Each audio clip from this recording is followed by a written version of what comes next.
Hey everyone. Welcome back for part 4 of What If Naruto's Parents Were Alive. As always, huge thanks to all of my Patreons. Making these videos would be impossible without you guys' support, especially with all the restrictions YouTube places on my type of content. As always, the full story is already out over there for you guys along with about 30 other different stories you can enjoy.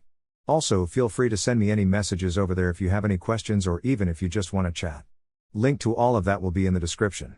Anyways, everyone, enjoy the video. Chapter 18, Important Information. After gathering their supplies, the group headed back towards the Fire Country's capital city. It would take close to half an hour before they reached the biggest city in the country if they settled for a moderate pace, but since they weren't in such a hurry, the group settled for a much slower pace, thus reaching the capital in no more than an hour at the most.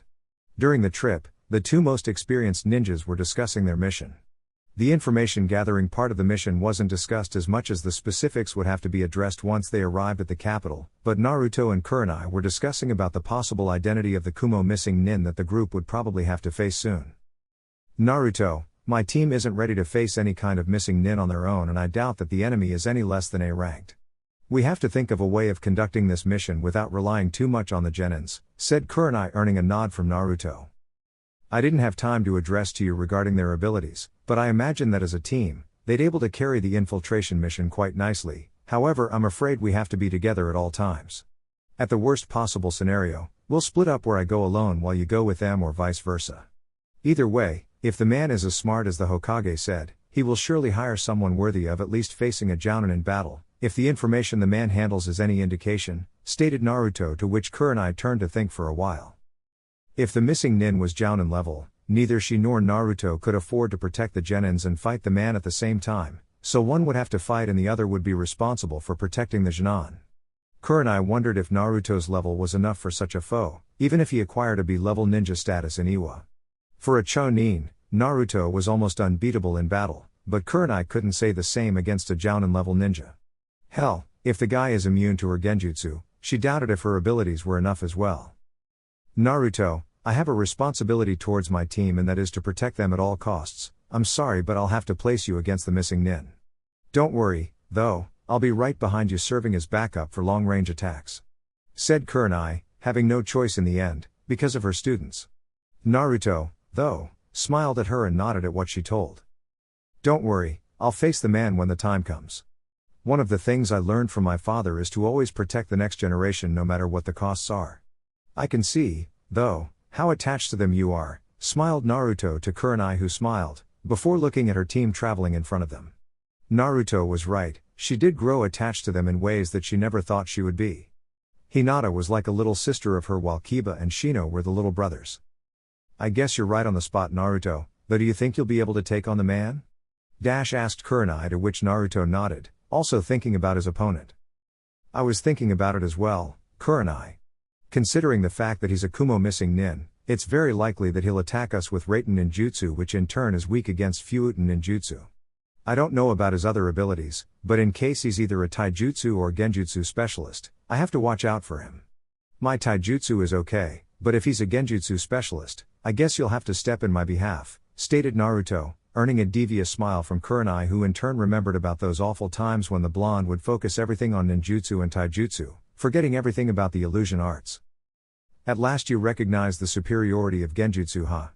Well, don't worry about it, if he's an illusion specialist, I'll step in for you, gloated Kurenai, earning a sigh in dismay from Naruto upon remembering this very war between him and the genjutsu specialist, about which art is better suited for a shinobi.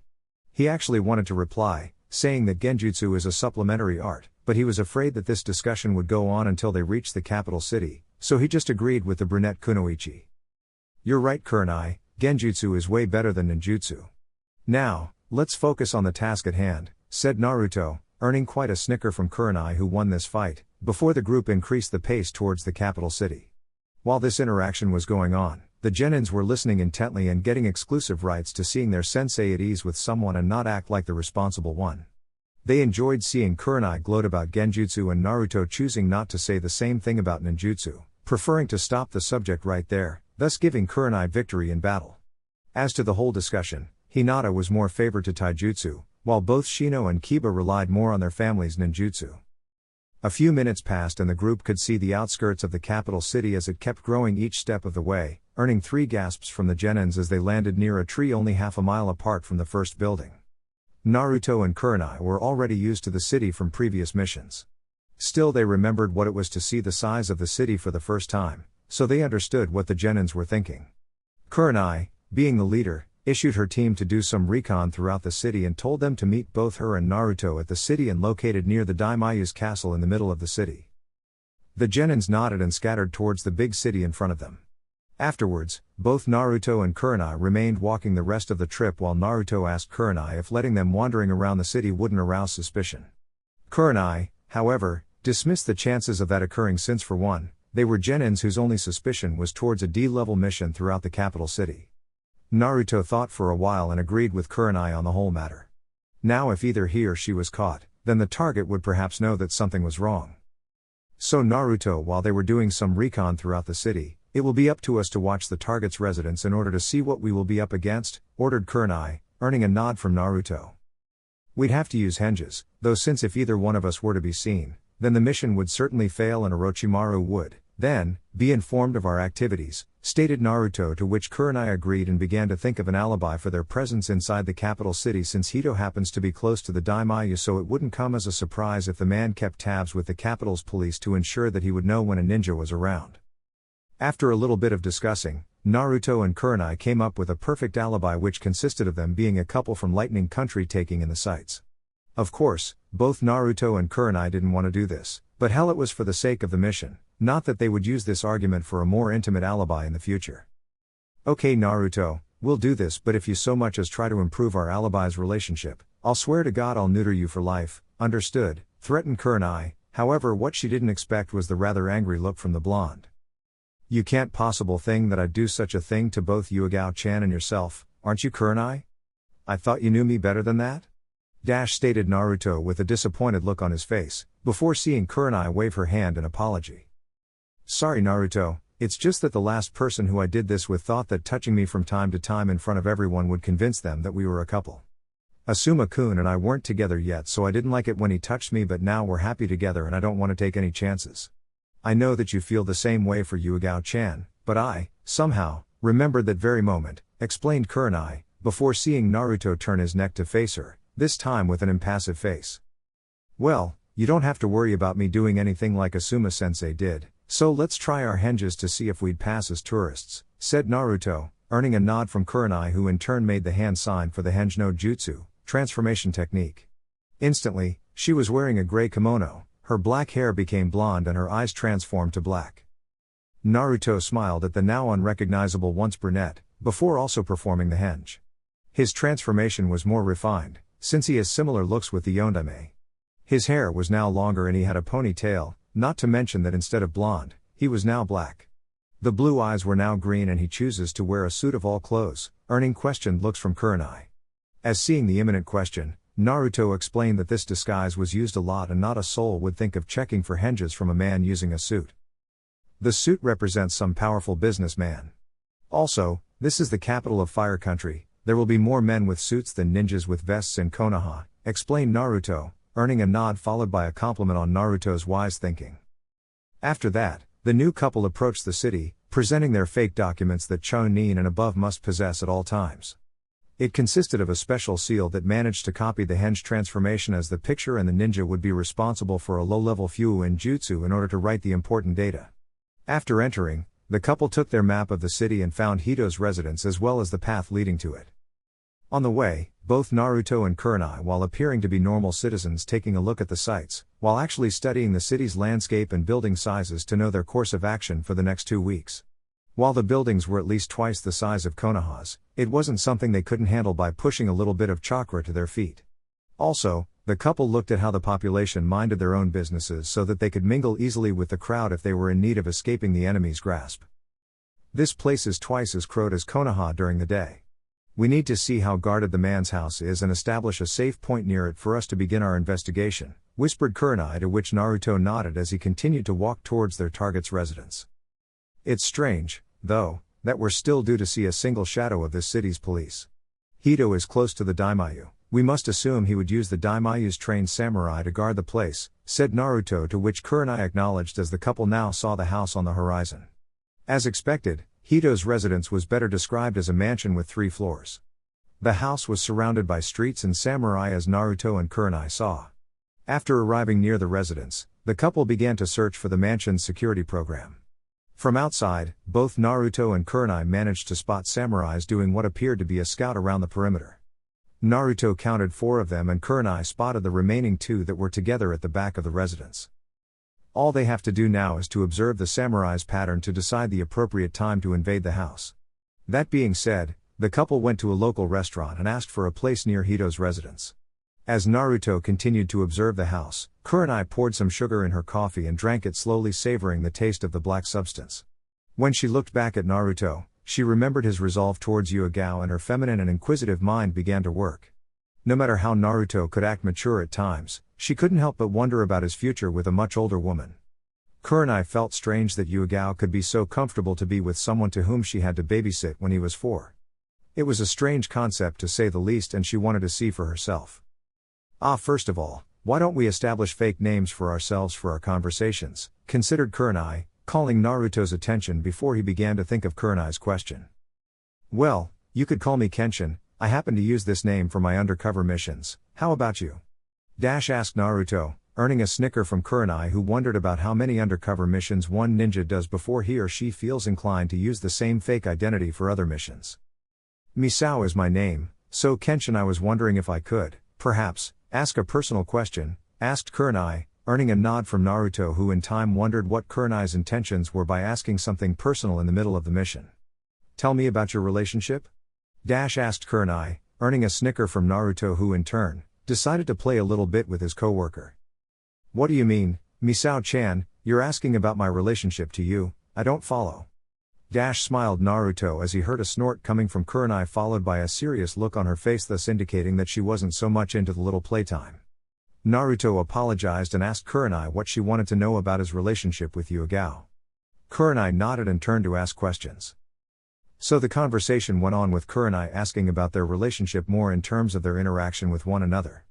Naruto told her that he and Yugao's hobbies together involve trading mission and jutsu information as well as going out to restaurants. Naruto even joked that Yugao was rather angry with him for wanting to have dinner at the ramen stand more than twice a week, thus earning Kurenai's laughter while mentioning her friend making this very complaint on a number of occasions. Afterwards, Naruto explained that he got to meet her parents one time, and since then, every time he went to pick her up, he stayed for a while in order to ask her father about Suiten ninjutsu tips and even learned to cook some of Yugao's favorite meals from her mother. The conversation kept going for a while, since they needed to see how the surveillance at night was. With Team 8 . After separating from Naruto and Kurenai, the Genins began their scan throughout the immensity that was the capital city. However, it didn't take too long until Hinata and Shino thought about forcing Kiba to shut up. Looking up to someone was one thing, but what Kiba was doing was akin to a fangirl's behavior towards an Uchiha. Hinata understood to some extent from hearing about Naruto from either Neji or her uncle Hisashi. Although Neji was somewhat reluctant to tell the whole thing, her uncle did supply the rest of the information, and Naruto's fame was indeed notorious. Shino, for his part, didn't know much about the blonde Namikaze, other than some rumors here and there. His father mentioned something about this Naruto living up to his father's reputation, but he didn't think much of it. Now, the Aburames were widely known for their rationality and impassiveness, however Kiba was able to get on Shino's nerves, and that was saying something. Man, I can't believe I got to be on a mission with the Kazuryu. This way I can see his awesome techniques in battle. Did I ever tell you guys about the time he used the Wind Dragon technique against 3 Iwa Jounin at the same time? I mean it, man, he sent those 3 flying like they were petty little rocks, gloated Kiba like he was the #1 fan of the Kazeyu's fan club, earning a sigh in dismay from Hinata and surprisingly, an eye twitching from Shino, which indicated he heard the same story quite a number of times. Kiba, you've been telling us the same story since we started this mission. I know Naruto-san's fame is quite notorious, but I'm quite sure he did more than just sending 3 Jounin flying. Neji told me that Naruto was able to use my family's kaiten and add Fuuten ninjutsu, thus creating an even greater defense, said Hinata, to which Kiba shouted about the awesomeness of Naruto's actions. Shino, on the other hand, wondered about the Hyuga's ultimate defense and turned to think about which one was better. The Hyuga's kaiden consisted of expelling normal chakra from every tenketsu and then begin rotation, thus creating a protection dome around the user. Naruto, though, must have expelled Fuuten chakra before beginning rotation, creating what would appear to be a small wind dome around him, thus protecting him. The only problem, though, about Naruto's technique would be his elemental weakness. It is common knowledge amongst ninjutsu users that kaiden techniques are stronger than Fuuten techniques, so Naruto's dome would do nothing against a fireball technique. The Hyuga's kaiden, though, was truly impenetrable thus far, Shino concluded. The team stopped talking for a moment and resolved to look around the town for a bit. Kurenai's intention wasn't anything related to their mission, but getting to meet new places was also the life of a ninja, and she wanted her team to see as much as possible. After a while, 3 stomachs started growling and they went to a place that sold dengo right across the street. At night in Konoha . Inside the Namikaze residence, one red-headed mother was watching her daughter Misao as she was able to hold the bottle of milk while at the same time drinking it. Kushina realized that she could just watch her the whole day and still smile at the little girl's constant laughter and giggling. Misao's laughter was so tranquilizing, Kushina thought. Her eldest son Naruto was sent yet again on a mission, and Kushina was wondering if the Minato wasn't pushing Naruto too far with constant missions. Because of Naruto's fame and skills in infiltration, the blonde ended up getting most of the missions that consisted of getting inside a place unnoticed. Minato, at one time, explained to her that Naruto may well be promoted to Tokubutsu Jounin at such art in the future. Of course, Kushina was proud of her son for being a Chunin at such a young age, and she would be even prouder if her son managed to become a Tokubutsu Jounin at such age. However, she feared for his social life. Because of his never-ending missions, Naruto barely spent time with his family, let alone with his girlfriend Yugao. Although she knew that he was with his team most of the time, it still wasn't healthy to leave so much, and she expressed her concern to Minato once. The man understood his wife's motherly concern for her child, but as Hokage, he must do what's best for the village, and Naruto understood this part. He said at the time, "I know, Minato-kun, that our son is to become a legend very soon, but he must have time for himself every now and then," thought Kushina as she watched Misao just ending her bottle of milk. "Well, Misao-chan, you drank all of the milk quite quickly, you like it, don't you?" asked Kushina while smiling at the only noise Misao could make with her mouth. Her laughter was enough to confirm Kushina's question as she kissed the baby a couple times, before picking up her daughter's blanket and covering Misao. "Good night, Misao-chan," said Kushina as she kissed her daughter once more on the cheek, before switching the lights off and leaving the room. Once she closed the door, she heard her husband entering the house and muttering some curses here and there. Upon reaching the first floor of the house, she saw Minato there opening the window to the garden, before looking up in order to calm his anger somewhat. "What's the matter, honey? Why are you angry?" asked Kushina, calling Minato's attention, who in turn greeted his wife with a kiss on the cheek. "Oh, it's nothing, Kushina-chan. Just another heated argument between myself and the council. I swear, one of these days, they'll see the outcome of my ideas and will stop complaining," snarled Minato as he remembered the same old complaint coming from both Koharu and Homura, Sarutobi's old team of advisors. Kushina already knew the topic of discussion and frowned at the council once more. Her husband established a much more conservative policy towards the number of ninjas needed for a mission. His idea was to send more than the needed number in ways of improving the chances of the mission being a success without any sort of negative outcomes. Of course, more ninjas on a mission meant more money to pay their salaries, thus less income to go to the village's vault. Because of Minato's plan, those of the council ended up losing some income, thus the reason why they keep complaining to him about this new policy of his.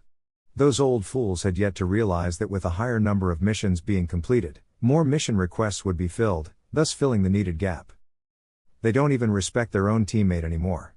Sarutobi supported me with my idea, knowing that the income wouldn't decrease much and the ninja force would only increase with time. In the end, though, that hawk dansu placed ideas inside their heads and corrupted them for life. They fail to realize, though, that in case of war, Konoha will have less manpower to stand, stated Minato, earning a nod followed by a sigh in dismay after acknowledging the stupidity of this situation. "Don't be like this, Minato-kun, you're better than them put together. While they think with their pockets, you think about the village's welfare. Now, why don't you relax and I'll prepare some tea for us," said Kushina, to which Minato smiled and kissed his wife once more. "What would I do without you, Kushina-chan?" Smiled Minato as he got comfortable on a sofa that happened to face the garden as he heard his wife gloat about her husband being lost without her, which earned another smile from the young Hokage. Looking outside, he wondered about how his son was faring and the possible outcome of his mission at the capital city.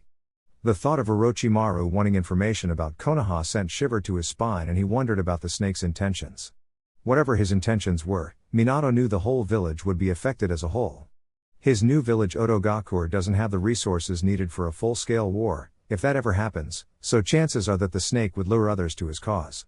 The problem is that pretty much all the hidden villages, with the exception of Suna, had a rivalry against Konoha, so it would be tough to know.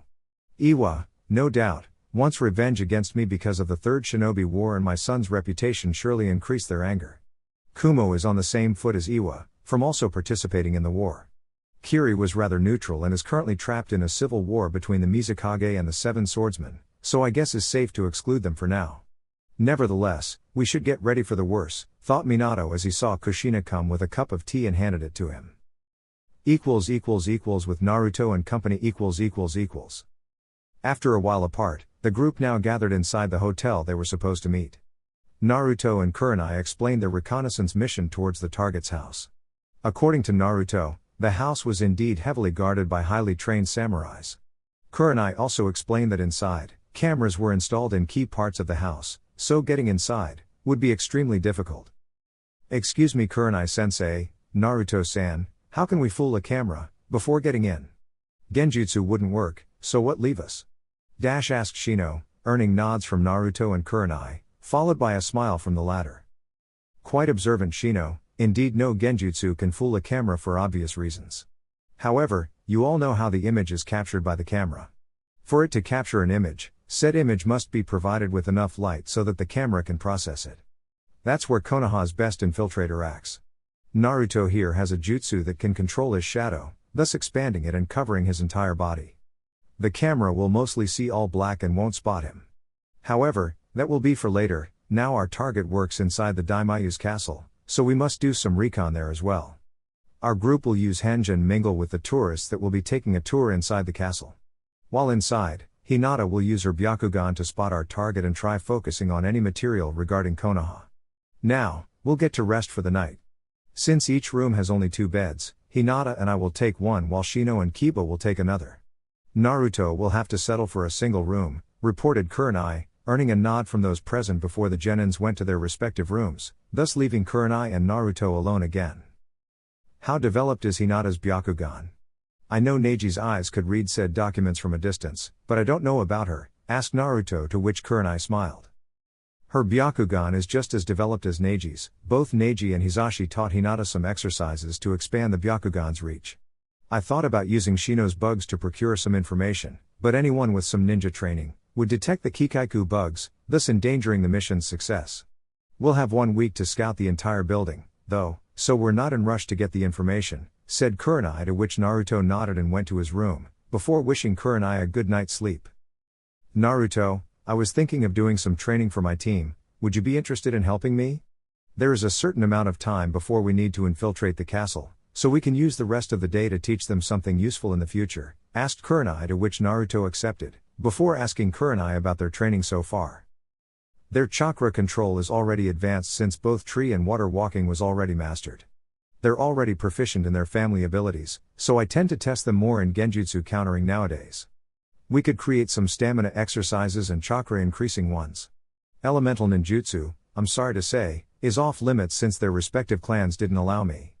I don't know why, but I don't pry, what do you think? Asked Kurenai, before seeing Naruto thinking. Stamina and chakra increasing exercises are nice enough. Maybe some sparring between them to increase their taijutsu experience. Also, we could try that little exercise you put me through one time when I was fighting against Neji, said Naruto before seeing Kurenai smile in recognition. You mean how I used genjutsu to send some nasty images to your brain while you guys fought against each other? The objective was to dispel the genjutsu in the midst of a taijutsu match. That's a good idea, now let's get some sleep, stated Kurenai, to which Naruto nodded, before turning his back and walking towards his room. Along the week . As the week progressed, the team was steadily improving in their mission. The target was easy to find as he was heavily escorted by bodyguards. They followed him every day beginning from his house to the Daimayu's castle where the group would scatter. Naruto would be alone and Kurenai with her genins, all of them disguised as simple tourists, while listening to tour guides, explaining about honor codes and the Fire Daimayu's legacy. Hinata's eyes followed Hito to his office where she could read some documents that were in his possession. So far, though, the man was cautious about selecting material to read. Hinata's eyes managed to read about villages within that happened to border with the other countries and how their economic system is faring. Nothing of any relevance to the mission, though. After leaving the castle, the group would find an open field and get to practice some stamina exercises. Naruto had an idea of placing a new invention of his father called restriction seals, thus aiding the genins in raising their strength, speed and stamina altogether. This new seal consisted of increasing the air's resistance, thus making it harder for the user to move his body. At first, the genins cursed the blonde from thinking of such a nightmare, but they accepted and trained with it. In 3 days, the seal already grew on them and the results began to kick in as they were adjusted to the heavy strain. Naruto chuckled upon seeing Kiba's face after he deactivated the seal. His speed was doubled, but his mind wasn't used to it, thus landing the wrong foot at the wrong time. As to Kurenai's little playtime, it proved to aid the genins to act quicker and spot a genjutsu just after its casting. Hinata managed to break one of Kurenai's genjutsu in record time, surprising her sensei even if the girl had the Byakugan. Overall, the team's abilities grew tenfold. Back to the mission, though, the group wasn't having the same luck. The documents located at the castle contained irrelevant information about the country's agriculture and industry. By the end of the first week, the group pretty much forgot about the castle and decided to try his house. The castle was heavily guarded so Hito wouldn't think of sending sensitive information to Orochimaru from his office. So Naruto would have to enter the man's house and look for a black briefcase with the signal of Konoha imprinted on the front. That was the only lead that Hinata found through her Byakugan, but for some reason, she couldn't see what was the briefcase contained. However, they saw Hito carrying the briefcase home. Back at the hotel, the group was discussing the next course of action for the last week. Shino was to place a Kikai bug on the target in order to send information relating to the briefcase and its location while Naruto prepared to infiltrate the place. Naruto-san, why do you need to plan before entering it? I thought your jutsu made you invisible to the human eye, asked Kiba, earning a smile from Naruto before he explained. Kiba, the art of infiltration is much more complex than simply using a jutsu. For instance, a jutsu consumes chakra so the timing of its use must be perfect so that I don't waste it and be able to get the document we seek. Also, while the jutsu prevents someone from seeing me, anyone with a good sense of smell or hearing could detect me without trying very hard. There are a lot of aspects to be taken into consideration while infiltrating, explained Naruto, before seeing Kiba's eyes getting bigger in realization. So, what happens if you get caught? Asked Kiba, to which Naruto smiled and explained. Well, our mission will be jeopardized, that's for sure. Hito will know Konoha is after him so he won't send the info to Orochimaru. Also, the Daimayu would demand answers from Konoha as to why I was found inside Hito's house without any proper authorization. Other than that, nothing much, I'm afraid. However, if I were to get caught by an enemy, say another hidden village, I'd be captured and sent for questioning with the possible outcome of death afterwards, explained Naruto, before seeing Kiba gulp in fear at such a possibility. Kurenai explained to Kiba the dangers behind a failed mission and that no matter how good a ninja was, the tables could turn and the ninja would be captured or killed. Moving on, Kurenai would be outside the house alerting Naruto's intercom to any strange activity, thus allowing Naruto more time in case he's discovered to get away without alerting suspicion. Hito's mansion . Getting inside the house perimeter was easy enough for someone of Naruto's caliber. He was hiding behind a big oak tree while watching some guards patrolling the backyard. Their numbers were reduced, but their skills increased as their routes were better trained. By doing this, all of them could cover a much wider angle, so Naruto would have to resort to the ceiling, which actually was his preference anyway. Immediately jumping from the tree to the roof, he looked down to see the guards minding their own business, before continuing his track towards a small window that would lead to the top floor of the house. Kurenai, I'm preparing to enter the house, what do you have for me? Said Naruto through the intercom, before receiving Kurenai's report saying that the samurais outside the residence aren't doing much, before he continued with his mission. As he managed to enter the residence from the window, Naruto remembered to look out for the Kumo missing nin, since he could very well be inside the house. Once landing on the ground, Naruto heard footsteps approaching, so he cut his thumb and offered the needed sacrifice, before making hand seals for Okami Haijutsu Kage Sudarusu, Wolf Secret Jutsu, Shadow Stealth. Instantly, the shadow below him began to engulf the blonde until he was no longer visible. Suddenly, he spotted two samurais looking at his direction, but he could tell they weren't looking at him, so he just waited for them to leave before he began to search for Hito's office. Hinata said it would be the last room on the second floor. Naruto saw a couple of cameras and passed them by, not bothered about them as they couldn't see him with the jutsu active. Eventually, Naruto managed to reach the stairs that headed for the second floor without alerting anyone so far. He would have to release the jutsu for a while for chakra storage, so he deactivated it and stood close to the stairs, in order to see or sense some chakra presence. After getting comfortable enough, Naruto went down the stairs slowly. Even a single noise would alert the entire house, thus ending the mission. Just after finishing the set of stairs, Naruto saw an empty room and entered before closing the door. Now at the second floor, he would just need to cross the hallway towards Hito's office. Now he just needed to wait for a while for nap time. They knew Hito to be quite strict to sleep, so the man had a specific time to go to bed, which happened to be around 11. Naruto still had 20 minutes before he would get clearance to head to the man's office. "Kurenai, I'm already in position, only waiting for Hito to go to sleep," communicated Naruto, before receiving an okay response from Kurenai. From outside the house, not only Kurenai but also her Genin team were listening to a real professional in infiltration doing his work. A few minutes after jumping the mansion's walls and he was already inside the last room, only waiting for their target to go to sleep. From the three, Shino was most impressed since he was a bit skeptic about Naruto's abilities. Now seeing how skilled he was in getting inside unnoticed, it really spoke highly of his skills. Kiba, of course, tried to gloat his awesomeness and Hinata only smiled. Kurenai, though, could see her three genins and their excitement upon seeing a professional infiltration in action.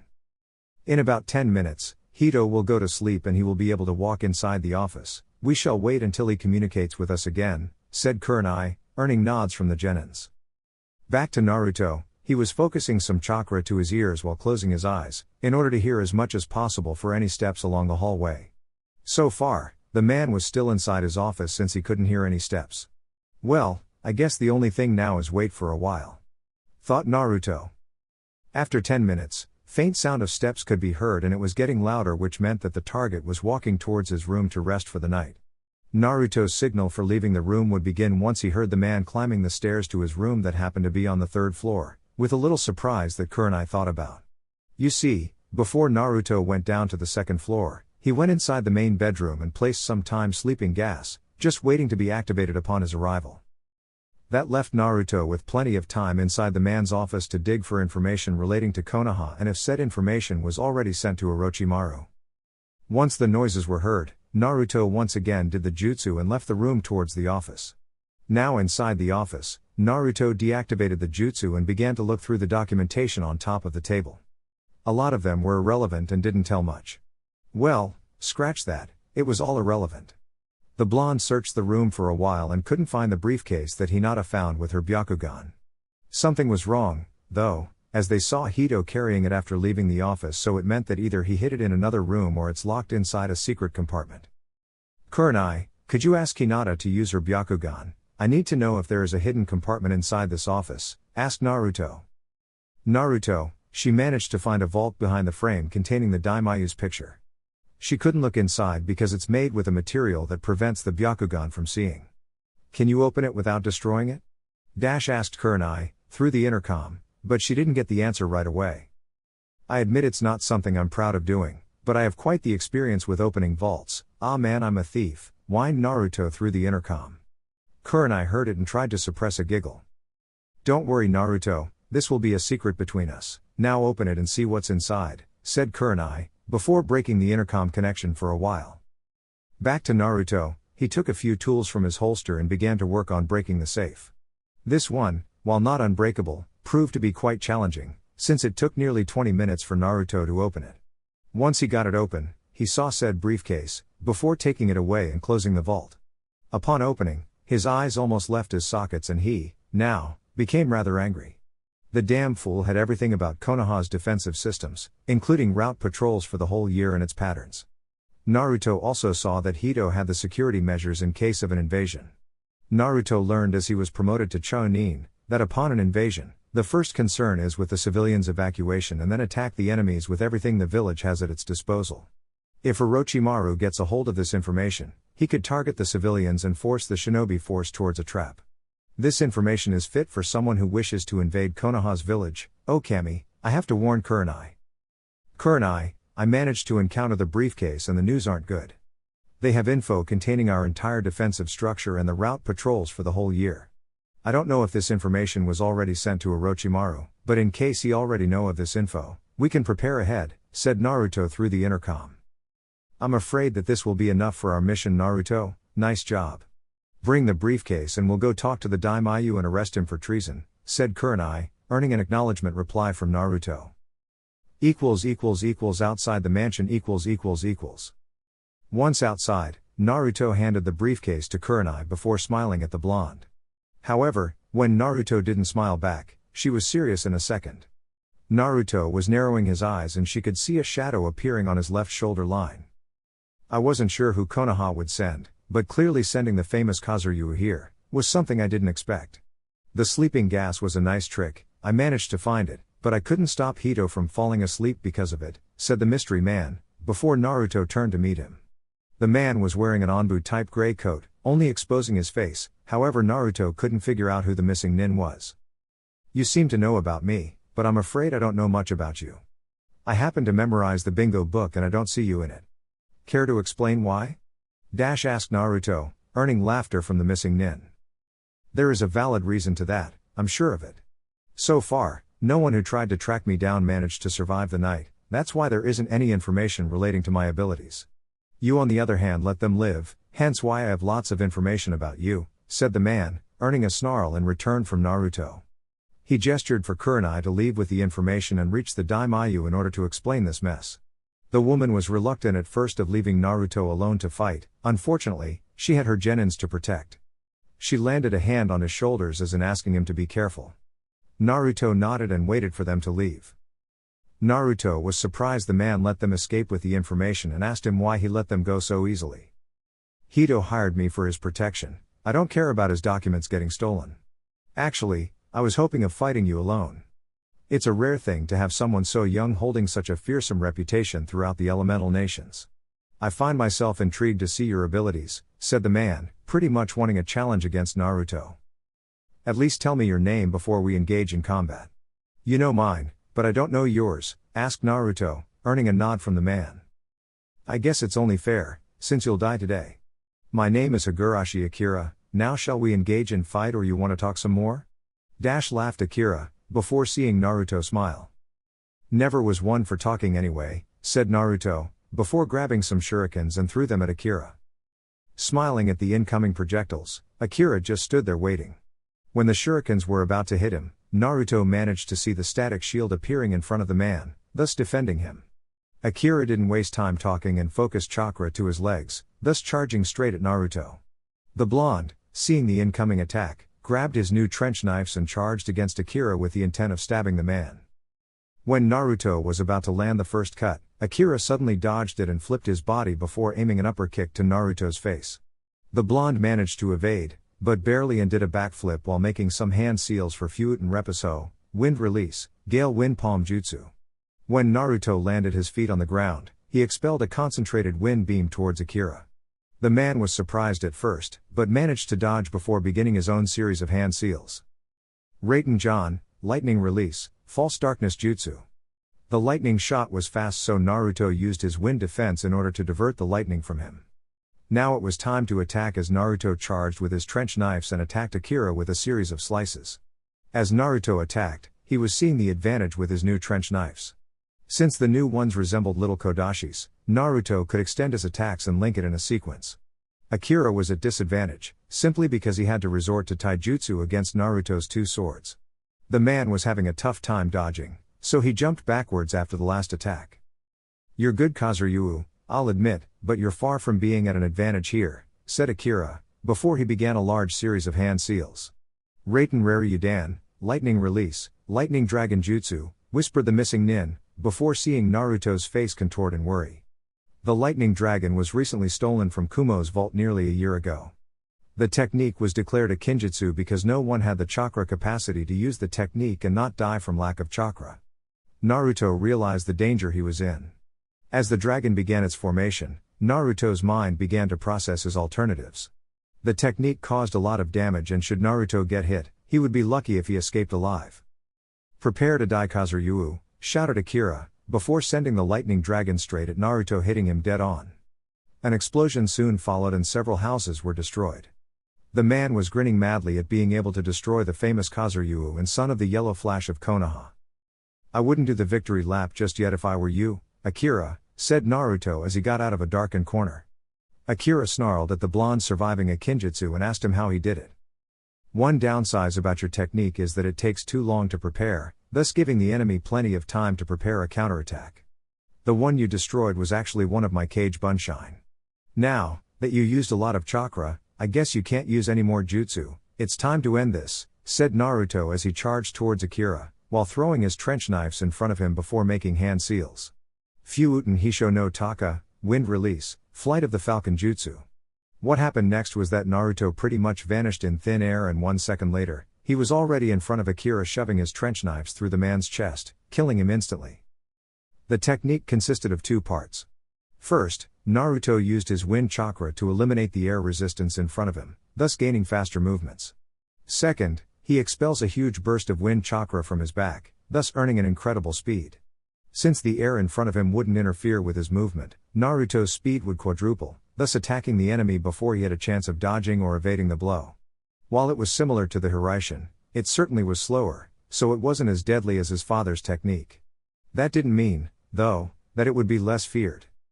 This was the scene that Kurenai, the Genins and Daimayu along with his royal guard arrived. They arrived to see Naruto making some hand seals before he vanished, and a second later, he already killed the man. Kurenai was stunned by such an attack while the Genins were speechless. Hinata with her Byakugan couldn't follow his movements, and even Shino was opening his mouth, not being able to grasp this technique. The Fire Daimayu could only smile at the scene, since he recognized the famous Kazuryu and his ability with wind jutsus. He found out about Hito's plans against Konoha from Kurenai and issued an arrest order. Unfortunately, the group couldn't be sure if Orochimaru received the information or not, but at least they found out what the information contained. This way, Konoha could be prepared in case Orochimaru decides to use this information. Next day After the arrest, Konoha's ninjas stood in front of the Fire Lord, while he was sulking from lack of trust in people nowadays. "I never knew Hito was doing this behind my back. That information was confidential, and if Orochimaru got a hold of it, Konoha may be in serious trouble. I feel responsible for the events that happened here, and I'll send word of apologies for the Yondaime Hokage. I just hope that the information that your team Kurenai helped to obtain is enough to protect yourselves from that snake," said the Daimayu, earning a nod from Kurenai. "Fear not, Daimayu-sama, our village will be more vigilant for any type of threats that lurks within our walls. However, I bet the Hokage awaits the information anxiously, so it wouldn't be wise to keep him waiting," said Kurenai, earning a smile, followed by a nod from the Fire Lord, who then turned to Naruto, who happened to stand next to Kurenai.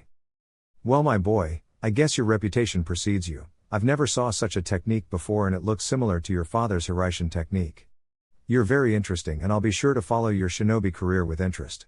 Say hi to your father for me, will ya?" asked the Daimayu, before seeing a polite nod from the Namikaze heir. Soon after, the team left the capital city, straight to Konoha. Kurenai, though, couldn't take away her curiosity from that attack and asked Naruto about it. Of course, Naruto wouldn't just pass the opportunity to get a rise out of her. "I'll gladly explain it to you, Kurenai. However, you must first agree that ninjutsu is a better art than genjutsu," said Naruto innocently, before smiling upon hearing a snort from the woman. "That will never happen, Naruto, so you could just stop trying," stated Kurenai. However, her curiosity only increased, and Naruto knew that. "Fine, then, I won't explain my technique to you," smiled Naruto, earning yet another snort from Kurenai, who kept muttering the word smartass over and over again, earning laughter from the Genins, well except for Shino, but he didn't count. Chapter 19, Trouble in Wave Country. It took close to a day for Naruto and company to arrive at Konoha with the information about Orochimaru and how much he knows about the hidden village in the Leaves' defensive system. During the way, Naruto and Kurenai kept talking with one another, mostly about Naruto's new assassination technique and how it worked. Of course, Kurenai only managed to get said information after she admitted which ninja art is better than the other. Of course, she just said it to hear Naruto's technique, but it was much fun for Naruto to hear those words coming out of someone who worships the illusions like Kurenai. After passing the gates, Kurenai dismissed her team to rest for the day and meet her tomorrow for team training. She and Naruto, though, had to report the mission's partial success to the Hokage who, then, would know what to do.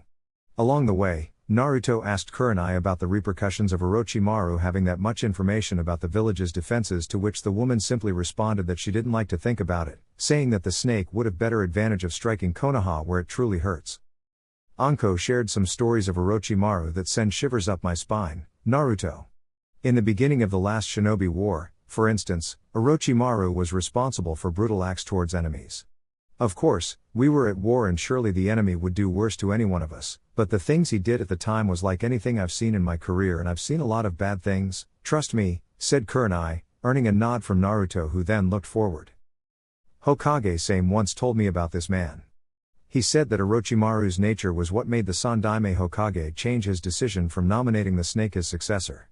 In the end, the Yondaime Hokage was picked both from his skills and his leadership ability. I shiver only to imagine what would happen if someone as Orochimaru was nominated for the Yondaime position, stated Naruto, to which Kurenai couldn't help but agree, wondering what would happen if the snake became the Hokage. Wondering a little about it, Kurenai wondered if her friend Anko would be different than she came out to be because of the man's betrayal. She could very well become cold and distant towards others, since she was his apprentice in the past, before she was betrayed by the snake. Thank Kami for the Sandaime's reason in this manner for nominating your father, instead. Now, however, if Orochimaru knows that much our system of defense, maybe it's wise to consider another encounter with him, concluded Kurenai, to which Naruto nodded as they looked left to the Hokage's office building. At the Hokage's office . Not only Minato, but also Hiruzen Sarutobi was present, and they got to hear Kurenai's report on her team's mission towards the capital city. And to hear that Orochimaru got hold of Konoha's defense mechanism was troublesome, indeed. The Sandaime was deeply disturbed that his ex-student was causing all this trouble for such a petty reason as not being picked for the Yondaime Hokage's position. Kurenai-san, can we be sure that Orochimaru received the information? Asked Minato, though he was surprised to see that she couldn't say for sure. It's impossible to say, Hokage-sama. Naruto-san managed to retrieve the information about our defenses, but we didn't find any proof that Orochimaru received the information. I believe that our best course of action would be to presume that Orochimaru has knowledge of our defenses, since we already have proof, from Yamato's mission, of his link with Orochimaru, explained Kurenai, to which Minato and Sarutobi nodded, before Sarutobi turned to Minato. I believe we must have a meeting, afterwards, with the clan heads to discuss the changes that must be done to prevent Orochimaru from invading, advised Hiruzen, to which Minato nodded, before turning to his shinobi in front of him. Naruto, were you able to identify the missing nin that Hito hired for protection? Asked Minato, to which Naruto nodded, before throwing a scroll at his father. Minato caught it and looked at his son for a second before realizing that the very answer to his question was inside the scroll, before he unstrapped the cord and opened a scroll to reveal a specific kanji design for body storage. His name was Higurashi Akira, history unknown except for the fact that he was the one who stole the scroll for the lightning dragon technique from Kumo's vaults, being that what I presume, and the reason for him being a missing nin. I have yet to determine which rank he officially is, but his chakra level and mastery of Raiten element suggests to me that he is at least Jounin level, explained Naruto, earning a nod from Minato, before he settled the scroll to be sent to analysis later. Method of killing? Asked Minato, while he began to write the name of the one who killed the missing nin and the means used for it. After he used the lightning dragon technique on me, which I may add, was quite destructive, Akira was practically empty of chakra and therefore open for a quick attack. I used the assassination technique called Fuuten Hisho no Taka, wind release, flight of the falcon jutsu, and killed him by thrusting both my twin knives through the man's heart, explained Naruto, earning a smile from Minato and a surprised look from Sarutobi, who although knew some aspects about Naruto, he clearly didn't reach the surface of what there is to know about the little blonde. Kurenai-san, Naruto, good job on the mission, well done, both of you are dismissed. Naruto, when we settle the bounty for Akira, we'll let you know, said Minato, before turning to the old man next to him. Your son is quite the shinobi, Minato-kun, my congrats, said Hiruzen, to which Minato showed that big smile of his which showed how much proud he was of his son. He is growing up remarkably well, indeed. Now, we need to move on to more pressing matters, said Minato, to which Hiruzen nodded and smiled. One of the things that impressed Sarutobi upon choosing Minato as his successor was this determined look that Minato displayed when solving a tough issue. Who do you think will side with the snake if he plans on invading us? Asked Minato, earning a nod from Hiruzen, who began to think of the 4 other hidden villages that Orochimaru visited on his travels. Kumo and Iwa would be the obvious choice, even though we recently closed a deal of neutrality with Kumo, but Orochimaru know that we'd assume them, so he would go for one which we last expect. Kiri is at civil war, so it's unlikely that Orochimaru would be able to convince the Mizukage to grant my ex-student some of his army. That leaves Suna for us to consider. Of course, all of these are speculations, as Orochimaru could very well side with Iwa and Kumo and even convince Suna to aid him to destroy us. Orochimaru is a snake and would use every weapon or argument at his disposal to convince a Kage to side up with him in this invasion, explained Sarutobi, showing to Minato that even though the Sandaime possessed a kind soul, he wasn't stupid as to believe in the good of those who once wronged him. Plus the fact that Orochimaru represents one of the wrong decisions he made as Hokage and now wishes to end this once and for all. I see you thought of everything, old man. I wonder, though, if your grief over not doing what you thought was right at the time is what's feeding you right now? Asked Minato, before seeing the Sandaime closing his eyes in retrospect to his chance of stopping Orochimaru a long time ago and him choosing to let him go. At the time, he felt pity from the one he once considered his own child. Now, though, he could only feel regret from letting someone as powerful as one of the Sannin free to do whatever he desired.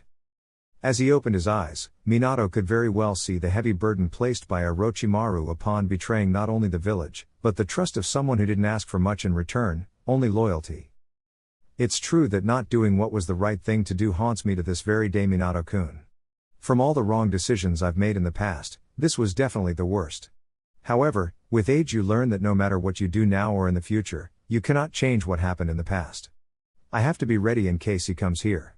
At that time, pity stopped me from stopping him, but now things will be different, said Hiruzen as he was speaking to a mirror, which earned a smile from Minato. You don't need to face him alone, you know. You'll have me as well as Jiraiya to aid you in fighting him. Now, apart from discovering which village will aid Orochimaru, we need to assemble the clan heads and figure out a new plan of defense. Also, we should consider our timetable, since we still don't know when he will choose to invade, said Minato, to which Hiruzen nodded, thus adding it to the list of discussions to be held later on with the clan heads. One thing for sure is that I won't be having dinner at home today, said Minato, making Sarutobi laugh, remembering Kushina's temper on certain occasions. With Naruto . After leaving the Hokage's office, Naruto and Kurenai said their goodbyes and each went to their own things. Naruto wanted to say hi to Yugao at the Anbu headquarters and then rest for the day at home, while Kurenai went to look for Asuma. Naruto wanted to see Asuma as well to tell him about the new trench knives, but that could wait as Naruto was really tired from the mission. Walking for a while, he reached the place where his girlfriend was located, only to receive information that Yugao was out with her team on a mission and would only arrive later today. Frowning over not being able to see her yet again, Naruto turned to go home when the thought of noodles reached his stomach. It didn't take too long for the starved Namikaze to reach Ikirakus, before screaming for a couple of bowls of the magnificent food of the gods. Just as Naruto sit on the table, he heard a much familiar voice, before looking at where it came from only to see Neji, Ten-Ten and Anko standing there. Hello there, Mr. Diplomat, I haven't seen you all in a while, how was the mission? Asked Naruto, before hearing Neji snort at the mention of diplomacy, since he'd rather use those damn counselors as practice dummies for his juken. Anko couldn't help but smile hearing a Hyuga snort, while mumbling some curses, and explained to Naruto that although she and Ten-Ten enjoyed it, Neji wanted to beat some sense into them, earning laughter from Naruto. Well, then, glad I wasn't there then. I guess politics isn't my thing, I'd go crazy dealing with those kinds of people, smiled Naruto, to which Ten-Ten laughed. Yeah, me neither, but since Neji-kun's family has diplomatic relations with other villages, the Hokage sent us as security guards. I'm just glad that we are back home. Even though we were sleeping at hotels, we were always on the look for anyone trying to kill Neji, so we couldn't just relax, but in the end, no one tried anything stupid and it became boring as hell, said Ten-Ten, to which Naruto nodded, before Anko decided to ask something. Naruto, I heard you went on a mission with Kurenai and her brats, is she in town as well? Asked Anko, earning a nod from Naruto. We just left the Hokage after reporting, she went to find Asuma-sensei, don't know where, though, said Naruto as he accepted the bowl of ramen from Tucci and began eating the fantastic noodles. Seeing no reason to go after Kurenai, Anko joined Naruto and asked for some miso ramen as well. Neji and Tenten joined in, seeing as team reunions were harder these days, because of Naruto's infiltration expertise. Throughout the meal, the team managed to exchange quite a lot of information about each mission and how their training is coming along. After the Chunin promotion, missions appeared almost like every day, and it's rare when the members of the old team manage to go on a mission together. Anko did explain that this serves to better train Chunin's teamwork by setting them with other ninjas, but every once in a while, it was vital to place them on a mission, for old time's sake. During the meal, Naruto talked about the missing nin he fought and that he saw firsthand what the Ryudan technique can do, earning open mouths at least from Anko and Tenten, since Neji had to make the stuck-up posture. "Are you serious, Naruto? How do you manage to escape? I take it this Akira person blew up a whole block with this technique?" asked Tenten, earning a nod from Naruto. "It did, but the technique has two serious setbacks. One, it takes too long to prepare, thus give you time to think of a way to get away. I, for instance, left a bunshine there to take the hit while I went to hide some distance away from the incoming blast. The other setback is that it takes way too much chakra to use it, hence why I believe it was why Kumo declared the technique forbidden," explained Naruto, to which everyone nodded, before continuing to eat the noodles in front of them. "Oi Naruto, what about the Jounin exams? Are you going through with it this year?" asked Neji, but once again received a no in response. Theoretically, Naruto held up all the necessary requirements for the Jounin exams. He had mastery over 2 elements and was now mastering the third, and the amount of missions he had in his profile were enough as well. However, Naruto would always say he wasn't ready yet to take the exams. At first, Neji accepted since the blonde was 13 years at the time, but now he had already 2 years of Chunin and therefore, ready to face the Jounin trials. "Neji, I'm still not ready yet. I don't have what the Hokage expects of a Jounin.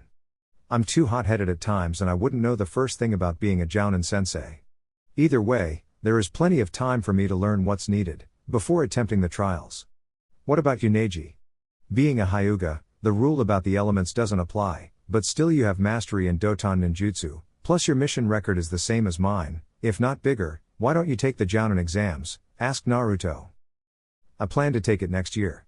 You're my rival and I expect you to take it with me," said Neji, more like demanding, but Naruto just nodded and turned to eat his noodles. Tenten and Anko would just listen to them talk, without muttering a single word. Every time Neji asked the Jounin exam question, Naruto would negate, saying that he's either not ready or not in the mood to do the Jounin exams. Actually, the women agreed with both Neji and Naruto. They knew Naruto was strong enough to handle the Jounin exams, but Anko knew that Naruto's state of mind right now isn't particular to a Jounin. Tenten just couldn't know since she wasn't one, but any Jounin would agree with Naruto that he needed more experience, not in being able to finish missions, but rather learning how to cope with the possibility that many things could go wrong, and when things go wrong, people die. Naruto needs to know this before even thinking of being able to attend the exams. Towards Neji, she thought the same thing, though Neji's missions were quite different than from Naruto's. Some of Neji's mission resulted in death and he managed to cope with it nice enough. Eventually, Naruto and his team paid the bill and the blonde said his goodbyes to his team with the promise of meeting once again. Afterwards, the blonde went straight to his house to get some sleep. Tonight there was a full moon once more and he already settled his place at his house's rooftop with, of course, a second seat for Yugao to join him. It didn't take long before Naruto was in front of his house as he opened the door, before screaming for his mother inside the house. "Ka-san, you're home?" shouted Naruto, before hearing his mother shouting from the kitchen. "I'm at the kitchen Naruto-kun, glad to see you returned from your mission safe and sound. How was it?" asked Kushina as she saw her son appearing with a smile on his face, before he opened the refrigerator door and grabbing a bottle of milk. "It was fine, we managed to uncover some hidden trails and we even sent one of the most trustworthy men behind the Fire Lord's rule. He was linked of sending information to one of our enemies and therefore arrested. After that, we came back and just arrived. I'm sorry Ka-san, but I'm really tired right now, I'll go take a nap, okay?" asked Naruto, before Kushina nodded and smiled to her son, before seeing him going up the stairs. She knew her son to be a chakra powerhouse, just like his father, so for him to feel this tired meant that he used quite a bit of his resources in this last mission. On the road towards Wave Country Hatake Kakashi was considered one of the best shinobi there was in Konoha. He was responsible for aiding the Yondaime Hokage at the last Great Shinobi War and granting victory to Konoha in the process. Nowadays, being Anbu captain, he was well on his way to creating a legacy just like his father did. However, he never thought he would wear the regular jounin clothing again, since he made crystal clear that he just didn't want to become a regular jounin and pick up 3 genins to train. The Yondaime accepted and placed another jounin to tutor Team 7, which consisted of Uchiha Sasuke, Sakura Haruno, and Sai. Close to 1 week before today, Kakashi was called by the Hokage with the news that Team 7's jounin was killed on a solo mission that should have been an easy C ranked, but instead turned into an assassination A ranked. Unfortunately, the target was just too strong and killed him without much effort. Also, the Hokage placed him to tutor this Genin team. Looking back at his new charges, Kakashi couldn't help but see the irony in all this, from leaving a team of Anbu to a team of genins. What was Minato-sensei thinking when he assigned me to deal with kids? There were plenty of jounin who could handle this job, but no, he sent me to do it, thought Kakashi as he heard Sai making jokes about Sasuke's dick size and Sakura blushing like crazy from picturing her crush in his birthday costume. Kakashi actually found it amusing to hear Sasuke get mad after such petty taunting, and the possibility of pushing these kids to the brink of exhaustion could be entertaining. Another entertaining part of it all was the type of missions his team would now have. The jounin wondered as he looked at the old man they were escorting back home. Tazuna had already requested assistance from Naruto's team a while back to gather material for a bridge he was building, and the 2 missing ninjas that tried to attack him showed Kakashi that this mission might not be a walk in the park as he first figured. The worst part of it was that the 2 Chunins managed to escape by attacking Sakura, obliging Kakashi to protect her, thus letting them go. From experience, he knew that their next enemy would be someone stronger, maybe a jounin. 1 second later his experience paid off as his instincts demanded him to shout for everyone to duck as an incoming sword suddenly appeared flying above the ninjas, before sticking it on a tree nearby. When Kakashi looked up, he paled, since there standing on top of the Zanbatsu was none other than Momochi Zabuza, the demon of the hidden mist. Of all the enemy I could have to face, it had to be him. The master of silent killing, Momochi Zabuza. How can I fight him while having to worry about both the client and the genins, thought Kakashi, before getting up and turning to his team. Everyone protect the client, Delta formation. Don't attack this guy, he's way out of your guys' league, said Kakashi as he focused his eyes on Zabuza, who in turn began to laugh. Sharingan no Kakashi, it's an honor to face you. I never thought Konoha would send someone as famous as you to protect the old man. Doesn't matter though, hand Tazuna to me and I promise not to kill your little genins, laughed Zabuza, to which Kakashi frowned and cursed this man from already enticing fear on the genins. Kakashi could already feel the killing intent of a demon emerging and also the fear of his genins. He couldn't blame them, of course, this sort of killing intent is common to Anbu level of fights, not genins. And even though, Minato's new school system, none of the students could manage fight a jounin, much less someone like Zabuza. Don't worry guys, I'll protect you all with my life, it's a promise, said Kakashi as he turned to his team and smiled to them. Zabuza, though, only laughed before focusing some chakra. Let's see you keeping that promise, Kakashi, said Zabuza as suddenly, a heavy fog engulfed the entire arena, thus obscuring their visions. Kakashi for his turn, used his Sharingan and began to scan for Zabuza's presence, until he saw the vision that made him wide his eyes in fright and curse Zabuza's abilities. The man simply appeared behind the bridge builder in the middle of the Genin's formation without anyone noticing him yet. He had to move fast or else Zabuza would kill Tazuna and even possibly harm the genins as well. He wondered, though, why Sasuke wasn't able to see the man, but waved it off as Sasuke wasn't used to this level of fighting. Quickly, he charged and managed to stop Zabuza from slicing Tazuna's body in half by piercing a kunai right at Zabuza's chest, before he transformed into water. Kakashi cursed the Mizu Bunshine before he felt a heavy foot impact on his chest sending him flying towards the river, but Kakashi managed to grab Zabuza's leg and flipped his body, before landing one kick of her own, thus taking Zabuza away from the client. Take the client and run, I'll hold him off, go, shouted Kakashi, before charging at Zabuza's position, not even knowing if they would acknowledge the order or not. However, Kakashi forgot that he wasn't talking to Ambus, but scared genins. As he landed on the lake, he was suddenly surrounded by an army of Mizu Bunshines. Without warning, all 10 of them jumped in and attacked Kakashi simultaneously. Using just a kunai, Kakashi's agility was better as he managed to slice them all with fast coordinated attacks. Very good Kakashi, it seems your legend precedes you.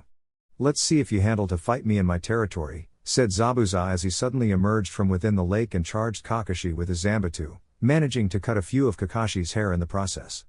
Kakashi managed to dodge the attack, before using his kunai and cause a deep cut on Zabuza's stomach, before the demon backflipped and used chakra for speeding his movements in water and attacked Kakashi, who in turn saw everything in slow motion and dodged the attack before punching Zabuza.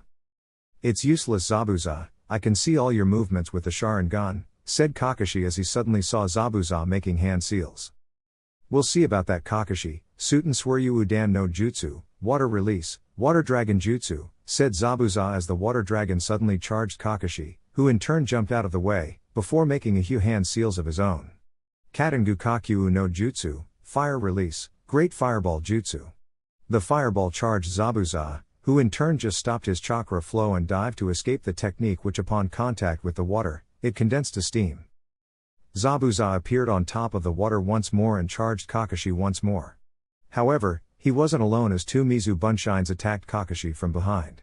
The silver-haired Jounin closed his eyes for an instant, before he opened with force as he made some hand seals for Raiten Jaibashi, Lightning Release, Lightning Current Jutsu. The current was immediately connected to the water and increased in both speed and strength as it hit Zabuza dead on, thus eliminating the Mizu Bunshines and sending Zabuza flying to the near tree where he bumped hard. Kakashi was about to finish the demon when a couple of Shinbons suddenly pierced Zabuza's neck, thus ending his life. Just as Kakashi closed in on the body, a strange hunter nin appeared. "I'm in debt with you, Kakashi, for helping me hunt Zabuza. I'll be on my leave now," said the hunter, before he suddenly disappeared with Zabuza's body as well, thus earning suspicion from Kakashi. A real hunter nin would just dispose the body right there and then, before taking something to serve as evidence of his kill. Shit, first the demon brother and now Zabuza, and it appears the hunter nin is with them as well. I can't deal with all four of them alone, I must warn Minato-sensei and call in for reinforcements, thought Kakashi as his team soon joined him. "Kakashi-sensei, are you alright?" asked Sakura, earning a smile from Kakashi, who immediately covered his Sharingan from fear of chakra loss, but it was already too late. "Yes, Sakura, I'm alright, it's just that," said Kakashi, but suddenly passed out from using too much chakra.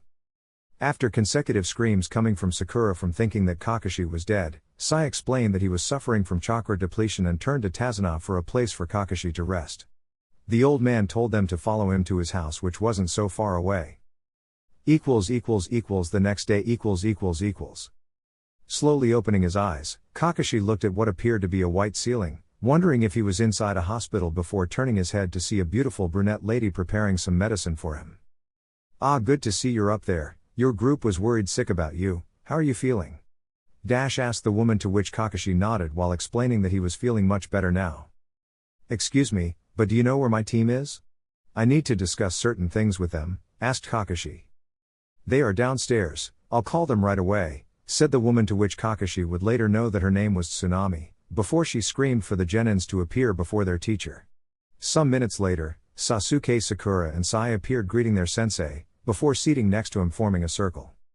"Listen carefully, this mission just progressed from a C to A ranked. As it is, we'll be up against 4 high-level missing nins, and even if we train hard enough, we won't be able to take on them.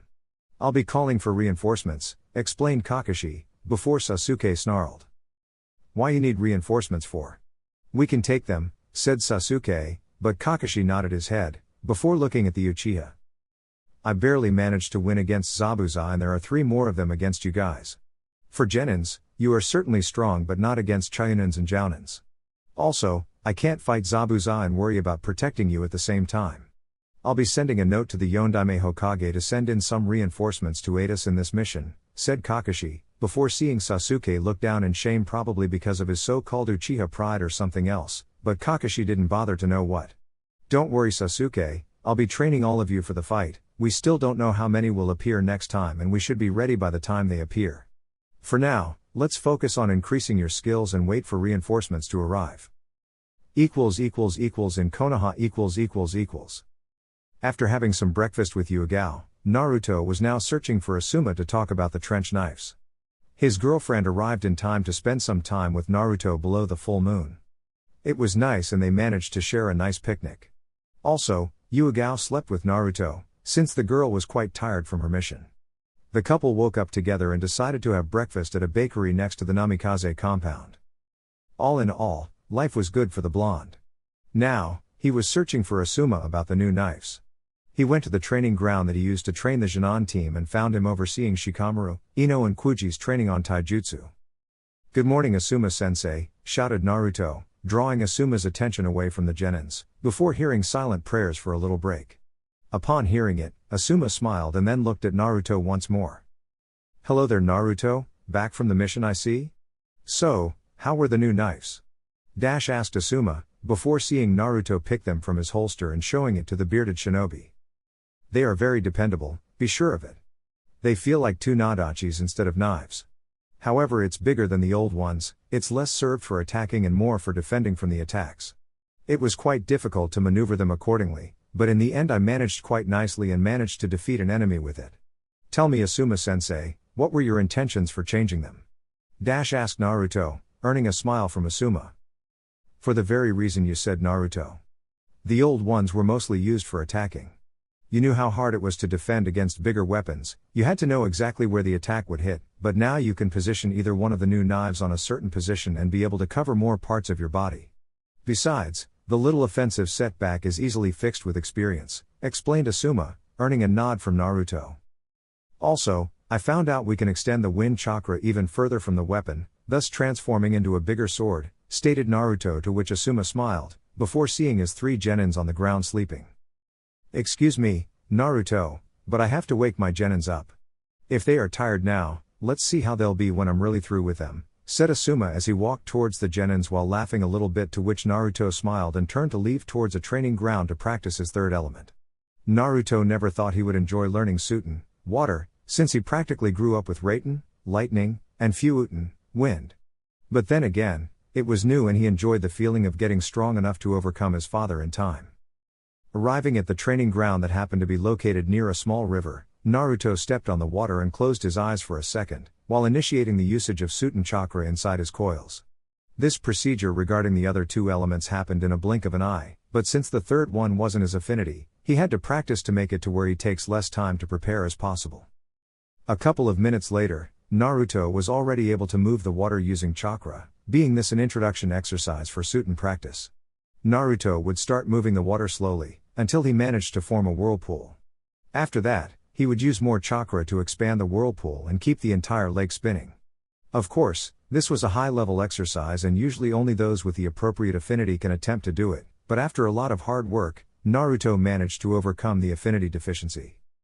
Naruto wanted to try a hidden mist jutsu he heard from Yugao called after the very same village, which consisted of creating a heavy fog obscuring the opponent's vision almost 100%, but first he had to be able to at least 5 minutes controlling the whirlpool in order to complete the exercise. Chakra depletion wasn't his concern since he acquired a couple of chakra pills just in case, so when he would feel dizzy, one of these bad boys were enough to recharge his batteries, at least enough for him not to pass out. At the Hokage's office . Looking outside the window of his office, Minato was taking a break from the many events that happened and those about to happen. The meeting with the clan heads would begin in a while and Minato wanted to sort out everything before starting the meeting. He actually wanted to know what Orochimaru had found out, so he could narrow the changes that needed to be done, but that was impossible. Minato didn't think that Naruto failed in his mission, quite the contrary, his son managed to find enough information to show that Konoha needed to change the defensive system implemented by the Sandaime Hokage upon the last ninja war. Coming to think about it, Orochimaru was one of the Sandaime's students, so it was easy to link the fact that the snake knew every damn thing about the village's safety procedure. Suddenly, a little smoke appeared on top of Minato's office, revealing it to be Pakun, Kakashi's summon, which mean that something wrong happened in Wave Country. Minato already knew something was wrong. The minute Tazuna came in asking for the mission. Gato's operations there were blooming and Tazuna's bridge would cease the corrupt businessman's ambitions, hence why Kakashi was sent with the Genin team. "Hokage-sama, Kakashi sent you a message and is waiting for a reply," said Pakun, before Minato nodded and opened the scroll. As Minato read it, his eyes widened upon passing by the names of Zabuza and the demon brothers trying to attack Tazuna. He finished reading the part where it says that the mission was upgraded to A-ranked and that Kakashi requested reinforcements. After closing the message, Minato wrote a reply and gave to Pakun to deliver to Kakashi in Wave Country, before shouting to bring before him 2 names. With Naruto . By this time, the entire lake became alive as Naruto would control the water to form a gigantic whirlpool, thus performing a Suiten technique called Suiten Daibakuryu, water release, great exploding current jutsu. The jutsu was considered B-ranked, but for someone without the affinity, it was A-ranked, regarding the chakra necessary to use it. After managing to finish the time needed, Naruto stopped the flow of chakra and tried breathing easily. Maintaining said jutsu took a lot of chakra, but it was worth it in the end as he got more used to the third element. Just as he inhaled a chakra pill, Neji appeared out of nowhere. "Naruto, the Hokage awaits us at this office, let's go," said Neji, earning a smile from Naruto at the thought of finally having a mission with his friend and rival. "Let's go Neji," shouted Naruto. At the Hokage's office . Once at the Hokage's office, Naruto and Neji were listening to Minato as he issued their next mission. "Naruto, Neji, I'm issuing to the both of you an A-ranked mission starting immediately." Kakashi's Genin team was sent to Wave Country for a simple escort mission, however he ended up facing A-ranked missing nins, thus requesting for reinforcements. Time is of the essence here, since he doesn't know where or when the enemy will strike next. You two are to meet him at this coordinates and aid him and his team in completing the mission. Any questions? Asked Minato, receiving a no in response as Neji picked the mission specs, before both him and Naruto disappeared via elemental sunshine. Once outside the office, Naruto and Neji smiled at each other, since they both knew going on a mission together was rare. "Finally, a joint mission, huh Neji? It seems the old man is having trouble once more, we need to hurry up to Wave Country," said Naruto, to which Neji smiled and nodded his head, concurring with Naruto's assessment. "Let's see how well you improved since last time around," stated Neji, before the Chunin's charged towards Wave Country. Chapter 20, Change of Heart.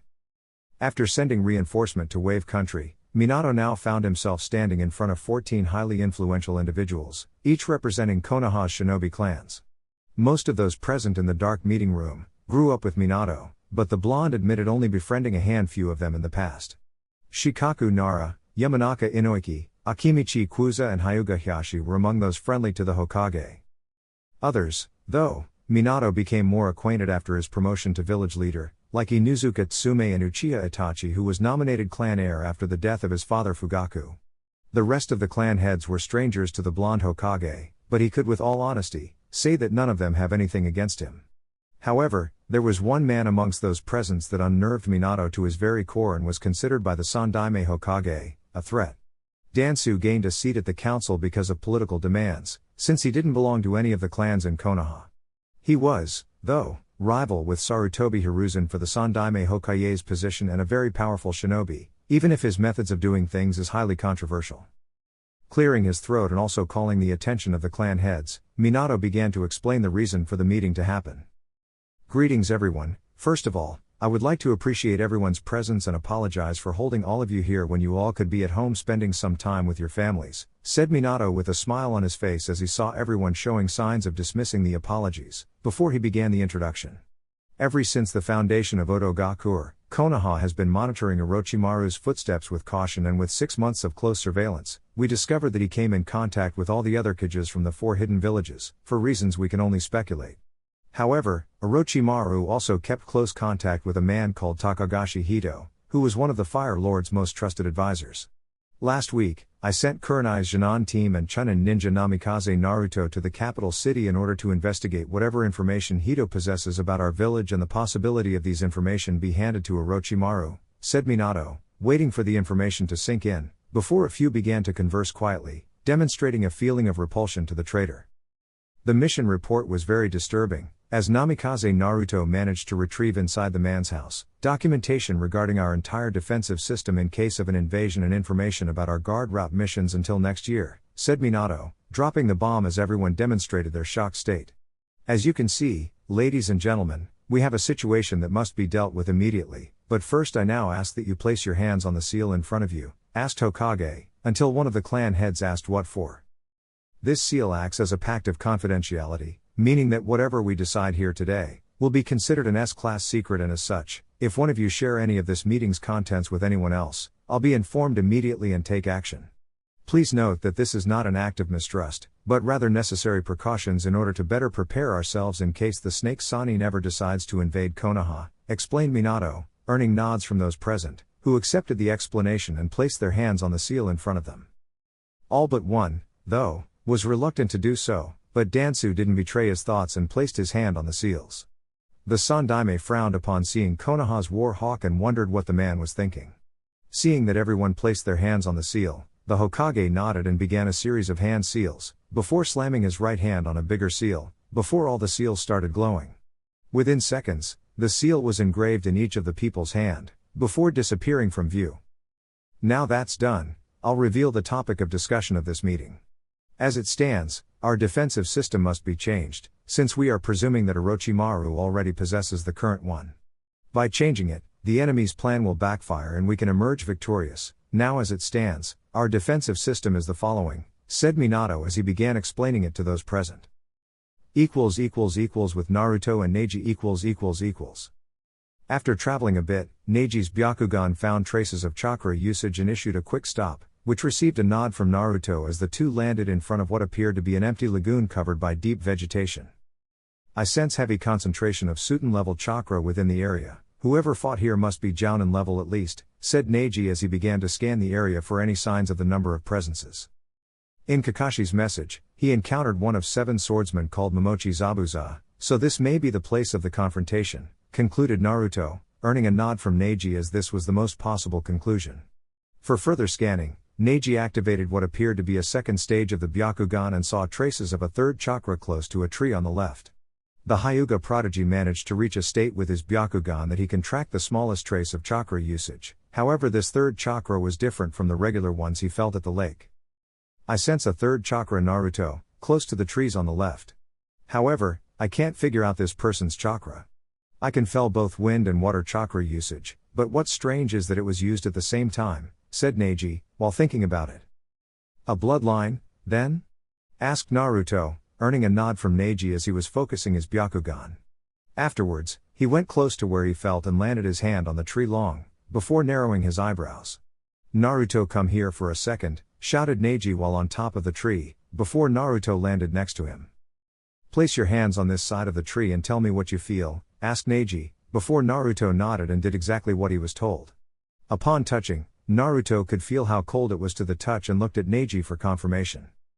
I remembered at the academy that the Showdown Hokage managed to use Makuten, wood element, by merging both Doton and Suiten chakra. Maybe, it's the same ability, except that this one merged wind and water chakra. What's the possible outcome of said union? Asked Naruto, after seeing Neji begins to explain. Wind could be used to drop the temperature of water and condensate to become ice. But I'm unaware of any clan being able to manipulate ice, however we must arrive and meet Kakashi today, let's speed things up, said Neji, earning a nod from Naruto as they focused chakra to their feet and continued their travel towards Wave Country. After a while, the two stopped in front of what appeared to be the sea and frowned at the heavy mist obscuring their view. Neji focused his Byakugan and managed to see beyond the mist. Naruto, let's proceed with caution. We'll be walking towards Wave Country, please follow me, said Neji as he stepped on top of the water and began his track towards the island in front of him. In moments, Naruto and Neji were stunned at the sight of the huge bridge in front of him and remembered their first mission to gather the material for it. I can see Tazuna was busy the last couple of years, this is one hell of a bridge, said Naruto, earning a nod from Neji as they began to see dry land approaching. Instantly, they hid behind a couple of trees as they saw a group of bandits passing by as in guarding the area. After the guards left, Naruto and Neji quickly jumped through the rooftops and fell inside a hidden alley as they used henges to disguise their presences and go look for Tazuna's place. As they walked, though, both flinched at the state of poverty that fell on the land. Children were seen starving to death and all doors were closed. Since they knew from their last mission where the drunk old man lived, it wasn't hard for them to find the house even if the heavy mist obscured their view. As Naruto knocked, they already dispelled the henges so as to be easily recognized by whoever answers the door. Suddenly, the door opened and Tazuna himself was behind it, before greeting both Naruto and Neji. Naruto-san, Neji-san, I'm glad to see you too. So you must be the ones Kakashi-san said would come. Please come in, we're having dinner right now, said Tazuna as he let Naruto and Neji inside. As they walked inside, they saw Tsunami in the kitchen and someone wearing standard Jounin attire sleeping on the couch with a Icha book covering his face. However, Naruto recognized the silver hair instantly and smiled upon seeing his niece-san lazying off. He didn't want to wake him up, so Tazuna told them to relax at his house, apologizing for the lack of room for them to sleep, before Naruto dismissed it, saying that they could sleep in the living room. Sometime later, Kakashi's one visible eye opened a bit and adjusted to the room light. His Jounin senses immediately alerted him to two new presences inside the house, but he relaxed upon knowing that one of them was Naruto. After getting up, he kept the book inside his kunai holster and looked to the living room to see that Naruto and Neji were talking amongst themselves. "I'm surprised you two came here so fast, I wasn't expecting your arrival until tomorrow," said Kakashi. "Hokage-sama's orders, your message perturbed him and he wanted us here as soon as possible in case Zabuza or someone stronger appears," explained Neji, earning a nod from the silver-haired Jounin, before he saw Naruto looking at him with a quizzical expression. "What's it, Naruto?" asked Kakashi. "Kakashi-ni-san, upon coming here, we stopped at the place where you and Zabuza engaged. Neji managed to find a third chakra presence, hidden. His chakra, though, according to Neji, was like a mixture between water and wind. We believe it's a Kekai Genkai for ice manipulation. Did you see anything?" asked Naruto, before Kakashi nodded. "I don't know about the ice manipulation, but a fake hunter nin managed to save Zabuza in the end.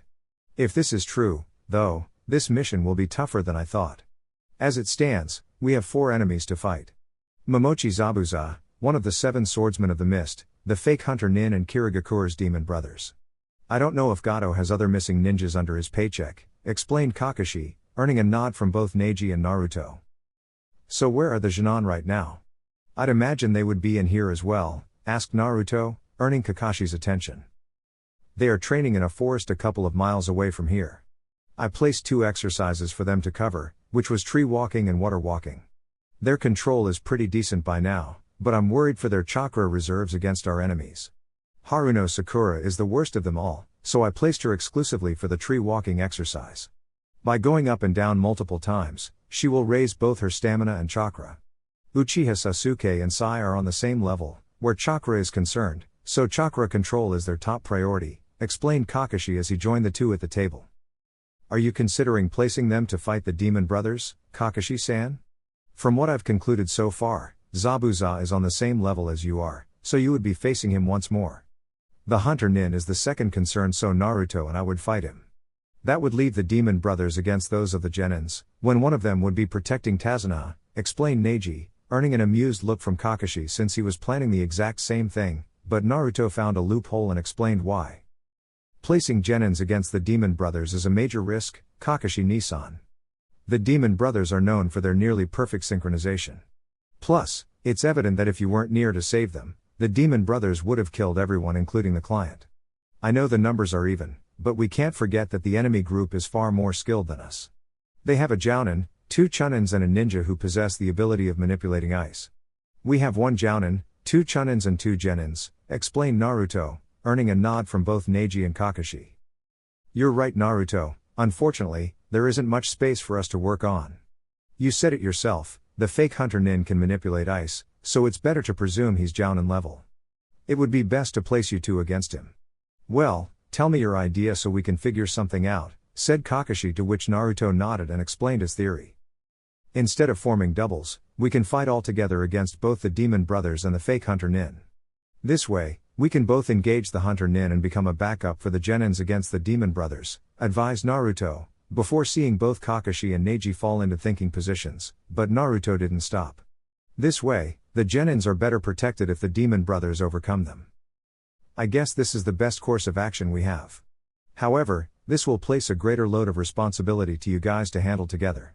Protecting someone and fighting at the same time requires a lot of multitasking and possibility of tough choices to make," regarded Kakashi, earning a nod from both Chunin, before Neji smiled, which to Kakashi, was strange to see a Hyuga like this. "Naruto and I were able to take care of much more, Kakashi-san, you can trust your Genins to our care," assured Neji. "Well, then, because of the fog, the bridge construction was suspended, meaning that he won't leave his house. We can go to where the Genins are training, let's go," said Kakashi, earning nods from Neji and Naruto, before they left the house towards the woods. It didn't take too long and the group was already in the forest. Since being near the ocean, the trees had enough energy to grow tall and strong, hence why the trees here were 2 times bigger than those near Konoha. As they walked, the sound of kunai slicing something could be heard, before Kakashi explained that the Genins were using the weapon to mark their progress on the trees. Suddenly, They walked into a clearing and saw 3 trees with marks all over. Kakashi reasoned that Sakura had the best control, so her marks were more spaced out, while Sasuke and Sai's marks were closer to the other. Nevertheless, it appeared that all 3 of them managed to walk up the entire tree, so Kakashi guessed it was already time for water walking. "Genins, come, our reinforcements have arrived," shouted Kakashi, before seeing 3 heads emerging from behind the trees and appear in front of Kakashi. "This is Hyuga, Neji and Namikaze Naruto, and they will aid us in our fight against Zabuza," introduced Kakashi, until he saw that Sasuke was focused entirely on Naruto, who in turn was smirking. The Uchiha, then, turned to his sensei. "Kakashi-sensei, I'll go to the lake now and train the second exercise," said Sasuke, before giving his back to the group and started walking. Sakura immediately followed while screaming his name, thus leaving the rest of the group looking at the two, before Kakashi asked Naruto about what happened. Kakashi found it strange when Naruto just laughed. "He is just mad at me because I didn't let him use the Sharingan to copy my techniques," explained Naruto with a smile on his face, earning a snort from both Kakashi and Neji, who in turn dismissed, before Kakashi addressed to his third Genin to join his teammates for the water walking exercise, to which he nodded and ran to the lake. After they were gone, Kakashi turned to look at the two, who were looking at the same direction. "So, they also figured out, interesting." Instantly, the shadow vanished and Kakashi sighed, seeing that he couldn't capture him because his chakra wasn't 100%. "It was the hunter Nin from before, Kakashi-san. I was able to see him with my Byakugan. It was a good thing we didn't show our techniques, but now we'll have to be wary of his presence," said Neji, before Naruto stepped in. "He will relay to Zabuza the information that we're here, though. How long do you think it will take for the next attack?" asked Naruto, to which Kakashi began to think. Considered the method that the hunter Nin used to help Zabuza, I believe he would need close to a week to recover from it. It's enough time to teach the Genins a useful jutsu and practice their taijutsu. I'll be going to the lake to aid them in the best way possible and speed things up, said Kakashi as he went to the lake, leaving the Chunin alone. "It would be wise for us to find some art to improve for this fight, Naruto. Do you have anything on your list to practice?" asked Neji, though he wasn't surprised when Naruto smiled at him and nodded, before extending his arms for Neji to watch. Out of nowhere, blue energy began to gather on top of Naruto's hand until the boy condensed the spinning energy like a ball shape, earning gasps from Neji as in front of him was the Yondaime's Rasengan. However, after a few seconds, the ball dissipated, much to Naruto's discomfort. "I've been training the Rasengan in secret, for a while. I've managed to condense the energy, but I still don't have the needed control. Do keep the ball steady," said Naruto, before turning to Neji and asked what was he up to. Neji for his turn had the decency to smile. "I for instance have been training in adapting Doton ninjutsu to the Hyuga style of fighting. For instance, I'm developing a stronger defensive technique which I called it Doton Doryu Kaiden, Earth Release, Earth Style Heavenly Spin Jutsu. The theory revolves around me creating a double layer Kaiden, with the regular one being first and then outer Earth Spin, blocking entirely everything that comes against it. After I manages this, I'll move on to offensive attacks," explained Neji, before seeing Naruto smile. "I can see you're giving some thought about your creativity. The defensive technique, while still in theory, sounds like a truly impenetrable defense, but by placing an outer earth ring outside the normal chakra would blind you, therefore making it difficult to anticipate an attack," said Naruto, to which Neji nodded and explained that his second level of Byakugan can spot traces of chakra, hence why Neji would know where the opponent was or where he was heading to. In Konoha . Approximately 5 hours passed since the beginning of the reunion and Minato believed Konoha was making good progress. Their target was to create a new defensive system and also reprogram the guarding mission so that Orochimaru meets an unexpected surprise. The last was easy, Minato thought, however the first wasn't. Konoha's defensive system has been used since the first Great Ninja War, and since then, no one ever managed to invade Konoha. The problem was that until now, the enemy was prepared for it, and even worse, the very enemy was one of the Sannin. Minato was relieved that no one protested to the reason of the meeting, meaning that they were aware of the threat that is Orochimaru. Also, the Yondaime heard some interesting ideas from his friend Shikaku, and he saw that the Sandaime approved of it. Shikaku's plan involved the development of a new alarm seal that would cover a few miles radius around the village in order to alert Konoha. Following the alert would be evacuation of the civilians and children by the Genins and some low-level Chunin. With all the population carefully hidden, the battle plan could go to fruition. The only problem left for decision was the war plan, which would be changed as well, since the old one was linked with the village's defensive system, which was retreat, thus giving the enemy a false sense of victory, before attacking when they become overconfident. Now, though, the village will be prepared beforehand, which according to Minato, would save many lives. With Yugao . Once arriving at the apartment, Yugao was a wreck. Her career was demanding a lot of her, now that her team captain was reassigned as Jounin sensei for a Genin team. And, even though Yamato became the captain, she was now second in command, which became a major responsibility. Also, because of the sudden rumors of a future invasion, Anbu were in charge of scouting around the village for enemies. The woman just wanted to get to her comfy bed and sleep for the better part of 5 hours. After having a warm shower, she dressed in her sleeping clothes and went to bed. She closed her eyes and immediately, the image of her lover appeared in her mind, which forced a smile on her part. On occasions, they would schedule to sleep together. Naruto enjoyed feeling her head on his chest and Yugao loved to sleep on top of his chest. She joked that Naruto's chest was better than any pillow found in Konoha. She heard of his mission towards Wave Country and sighed in dismay since the mission would take close to a week at least because of the distance between both countries. Once again, the job got in the way of things, she reasoned. When Naruto was available, her Anbu duties didn't allow them to spend time together, and when she was available, Naruto was out on a mission. It frustrated her to no end. Before Naruto, she didn't need to worry about these things. It was always the next mission. However, now Yugao felt for the first time that her job as an Anbu was getting in the way of her life and she was in doubt. Frowning her eyes as in forcing these thoughts out of her head, she let fatigue possess her body and in minutes, she was already asleep. However, while her conscious mind stopped thinking about Naruto, her unconscious didn't as the dream suddenly began. Author's note: there is a lemon here, I can't post it on YouTube as my channel will be taken down. If you want to read it, link to the story is in the description. If you are a patron, then you can also find the unedited version over there. Afterwards, both just closed their eyes after the lovemaking, only enjoying the closeness. However, a knock on the door was soon heard, alerting Yugao as she suddenly woke up from her dream because of the sudden noise. She was all wet, probably as a result from the dream. Well, wonderful dream, she concluded. However, what stunned her most was that the first rays of sunlight was just beginning to invade her room, which meant that her dream lasted a long time. As she got up from her bed, she was caressing her body while remembering the images her subconscious mind displayed throughout the night. Wearing a light blue kimono, she opened her door and saw a scroll right in front of her apartment. After picking it up, she closed the door and went to the kitchen to fix some coffee while she read the scroll. Nico-san. We have a scouting mission northeast from Konoha. Present at headquarters in an hour. Taiku. No sooner had she burned the scroll, her coffee was ready. Half an hour was enough for her to read the morning paper and get ready for her assignment, since she lived close to one of the hidden entrances of the Anbu headquarters.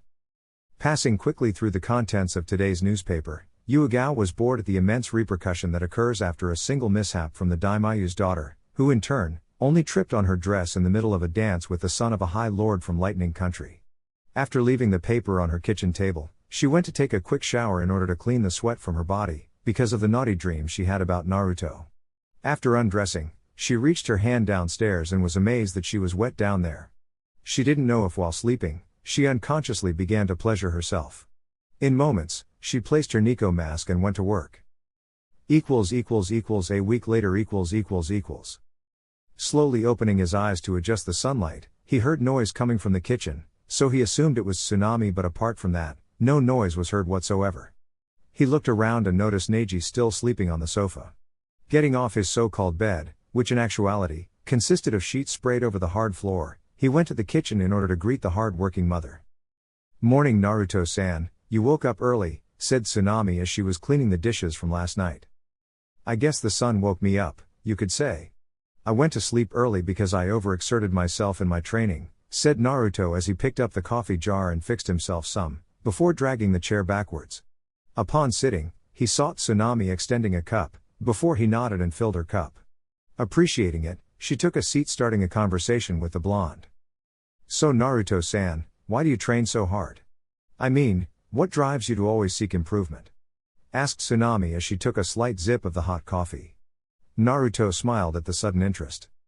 "Well, there are two reasons for why I train constantly.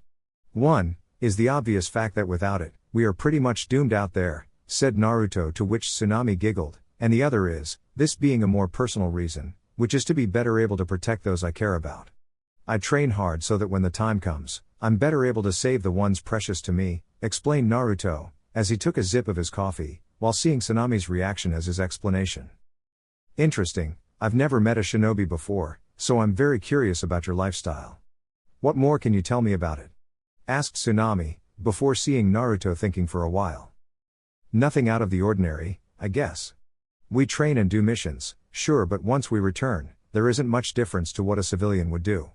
Going out on bars, restaurants, take a swim at the lake, have a walk on the park. I, for instance, enjoy full moon gazing. Going through the bottom of it, we are also humans, even if sometimes people doubt that, smiled Naruto, after seeing Tsunami's reaction from fear that Naruto got the wrong idea.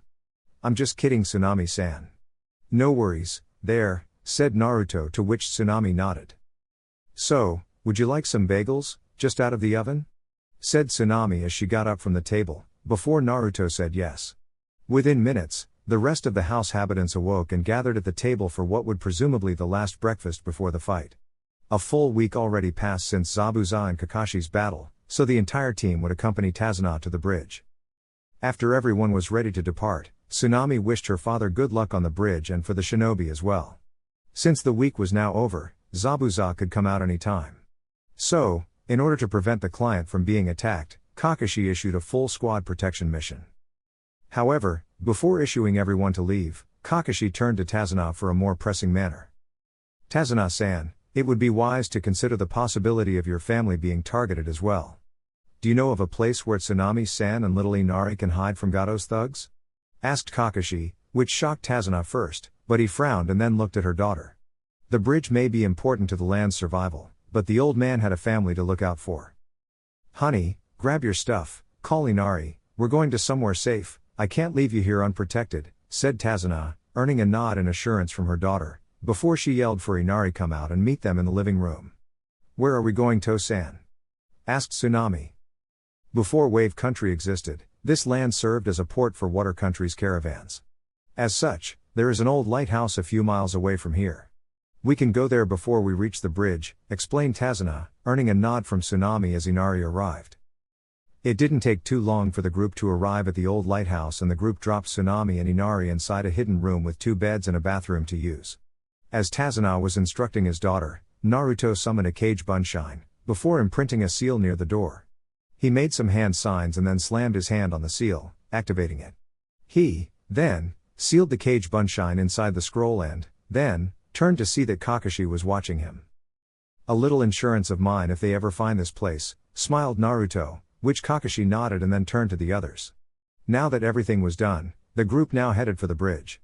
Little did they know, though, what they would find there. At the bridge . As soon as the group stepped on the bridge, the heavy mist appeared once more, blinding their path, thus setting them on edge while walking. The Genins formed a circle around the client and Neji was scouting with his Byakugan for presences. So far, the mist managed to overcome the Byakugan and Neji frowned in dismay at not being able to track down the enemy. Suddenly, upon reaching the center of the bridge, everyone frowned at the vision before them. Bodies laid on the floor, and while not covered in blood, there were no signs that they were unconscious or dead. Either way, it was clear, at least for the ninjas, that the battle would start any time soon. Out of the blue, a voice emerged from within the heavy fog which sent shivers down Tazuna and Sakura's throat. Long time no see, Kakashi, it appears that you brought more friends to be killed, said Zabuza, from within the mist, but no one could see a damn thing, except for Neji, but he could only get a fake outline of the enemy's position. Kakashi smiled and turned for Naruto, which was next to him, just waiting for the signal. Naruto, would you please do the honor? Asked Kakashi, earning a nod from Naruto as he began a set of hand seals, before whispering to the winds. Fuuten de Tapa no Jutsu, wind release, great breakthrough jutsu. Afterwards, a huge gust of wind blew the entire bridge and dissipating the heavy fog, until 4 people could be seen on edge on the other side. Kakashi could see Zabuza frowning in dismay, and he couldn't help but snort upon seeing such a face coming from the demon of the mist. Naruto, for his turn, could hear Sasuke snort from his back, but he knew that the little brat just wanted to see the technique with his Sharingan to copy it. So Kakashi, it seems you have a wind user amongst you. Now the battle proves to be more entertaining. Let's see if your group emerges victorious against mine, said Zabuza, until he charged Kakashi head-on with his Zanbato prepared to slice the Jounin to pieces. Seeing the imminent attack, Kakashi shouted for everyone to scatter and the Genins to move Tazuna out of the way, before choosing their opponents. Quickly acknowledging the order, the Genin all grabbed Tazuna and jumped backwards, before Sasuke and Sai left Sakura to take care of him, while Naruto, Neji and Kakashi each joined their respective opponents. Within seconds, the Genin stood in front of the Demon Brothers, locking eyes with them for a moment. Immediately, Sai grabbed one blank scroll and drew a couple of lions, before focusing some chakra for his technique called Ninpa Kuju Giga, Ninja Arts, Super Beast Imitation Drawing Jutsu. The lions attacked the Demon Brothers, but with no avail since the animals met the enemy's poison claws. Sasuke, then, began his own set of hand seals, before whispering Katengu Kakyu no Jutsu, Fire Release, Great Fireball Jutsu. Seeing the incoming fireball and preferring to save chakra, the brothers just evaded the technique, before charging against the Genins. Sai, seeing the imminent conflict, grabbed his sword while Sasuke grabbed two kunais in each hand. All that could be heard was metal clashing against metal as the opponents reached a stalemate. The Demon Brothers were more experienced, but with Sasuke's Sharingan, he was able to cope with them. Sai was also doing well, but while Sai and Sasuke fought well together, the Demon Brothers fought as one individual, so when one managed to escape from Sai's grasp, two went against Sasuke, who in turn saw the approach and frowned in dismay. The chain was approaching Sasuke, but the Uchiha was saved by Naruto, who in turn used his trench knives as key positions so that the chain wouldn't envelop his knives. Sasuke was so scared, he couldn't even move. With a sudden move with his trench knives and, in secret, the use of wind chakra, Naruto sliced the chain in half, before landing two kicks on each of the brothers, thus sending them flying away from Sasuke. Looking back, Naruto saw the frightened look on Sasuke's face, so he had to do something. "Wake up, Sasuke, don't chicken out of this fight," said Naruto, before seeing the fire returning to the Uchiha eyes, who in turn shouted back for him to shove it up his ass, earning a smile from Naruto, before he heard Neji shouting at him, as he was using his kaiden to parry the Hunter Nin Senbons. "Naruto, a little help would be nice here." Naruto nodded and vanished, before attacking the Hunter Nin, who in turn threw a couple of Senbons at him. Tearing them apart with his trench knives, Naruto threw the knives spinning in front of him, as he began a new series of hand seals, before whispering Raiten Kusari Raiko, Lightning Release, Storm Chain Jutsu. The Hunter Nin was waiting for something to happen, but he didn't notice the sky getting darker, until it was too late. It was only his intuition that helped evade the first bolt of lightning that landed inches from his feet. The next ones, he managed with his speed alone, but at least it gave Neji some space to think of an attack of his own. Focusing chakra on his palm, Neji suddenly propelled his arm forward, before throwing a wave of chakra straight at the Hunter Nin, who couldn't avoid it because he was dodging the bolts that came out of the sky, as he was sent flying. This caused Zabuza to frown in dismay at the trouble those two were causing to Haku, but he woke up to see that Kakashi was right beside him with an attack of his own, but Zabuza parried with his sword, before both did a backflip and stood watching each other. "That blonde is familiar, though I can't place where I've seen him. I'd imagine him being a wind user, but not lightning as well," said Zabuza, earning a snort from Kakashi, who wanted to tell Naruto's fame right out of the blue. However, he chose to explain later. "Won't you help your comrade, he is severely outnumbered," said Kakashi as he engaged in a taijutsu match against Zabuza, who, then, tried to slice Kakashi with his sword only for Kakashi to dissolve into water and appear some distance away. "Mind your own team, not my own Sharingan no Kakashi. Haku won't be beaten so easily. He has skills that none of you know of," said Zabuza, before Kakashi frowned. "The ability of using Hyotan is useless against Raiten," said Kakashi, before seeing Zabuza's shocked face, upon hearing Kakashi's knowledge of Haku's abilities, but Kakashi continued. "Ice is made of water, and water conducts electricity. You know what happens when the techniques confront each other. Whatever ice technique attempted will be disrupted by any lightning technique. Now I believe this is not the best time for a conversation," said Kakashi as he began a set of hand seals, before whispering Katen Karyu Enden, Fire Release, Fire Dragon Missile Jutsu. He, then, began exhaling a strong but thin layer of white fire as it charged Zabuza with extreme force, thus being forced to defend by using the water wall technique. While the battle was happening, both Sakura and Tazuna were looking at what appeared to be a war zone. Sakura was with a kunai on her hand, but her instincts wanted to drop the kunai and just run away from there as fast as possible. However, by doing so, she would be weak in the eyes of the one she wanted to be with, and as such she remained still, but she couldn't control her body, which began trembling, much to her dismay. "I can see that you're just as scared as I am, Sakura," said Tazuna, earning Sakura's attention. "We are fresh out of the academy Genins. This is something that only Chunin or higher can fight. Even Sasuke-kun and Sai can't handle it, since Naruto-senpai had to save Sasuke. I fear for them and for myself," said Sakura, earning a nod from Tazuna. "The least we can do now is have faith that they will succeed," concluded Tazuna, as he saw the blondes fight and managed to see ice platforms begin to surround both him and Neji, before hearing laughter coming from Zabuza, as he sent Kakashi flying a kick on his chest. "Those two are finished, Kakashi. No one escaped this technique out alive," said Zabuza, to which Kakashi frowned and looked at the dangerous technique. Inside the ice dome, Naruto and Neji were looking at the ice mirrors and the enemy's image being reflected through it. Suddenly, a wide number of Shinbans charged against them, before being stooped by Neji's Kaiden and Naruto's Fuuten Fukiri, wind release, hurricane cutter jutsu. "This is bad, Naruto. I cannot see outside of here. My Byakugan here is useless. We cannot protect those two while being here," said Neji, earning a nod from Naruto as his mind processed in search for an alternative, before an idea suddenly clicked. "Neji, you can escape by using that earth jutsu." "I will deal with this guy," said Naruto, before Neji looked at him with worry, for he was trying to see what his friend was thinking about. However, before he could voice his acknowledgement, the Hunter Nin's voice echoed. "No one ever escaped from here, you can't leave," said the Hunter Nin, before he saw Neji smiled and then turned to Naruto.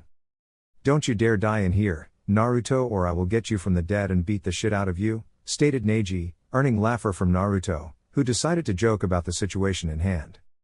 "Way too melodramatic, Neji. I'll be fine, don't worry," said Naruto, while never dropping the smile. The Hyuga then began to sink below the bridge and escape the dome, before appearing outside of the ice mirrors with enough time to see that the demon brothers were just about to attack the Genins, so he fallen into his standard position, before saying out loud for the brothers to hear.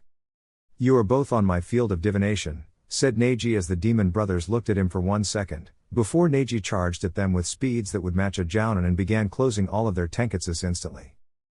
With Naruto and Haku .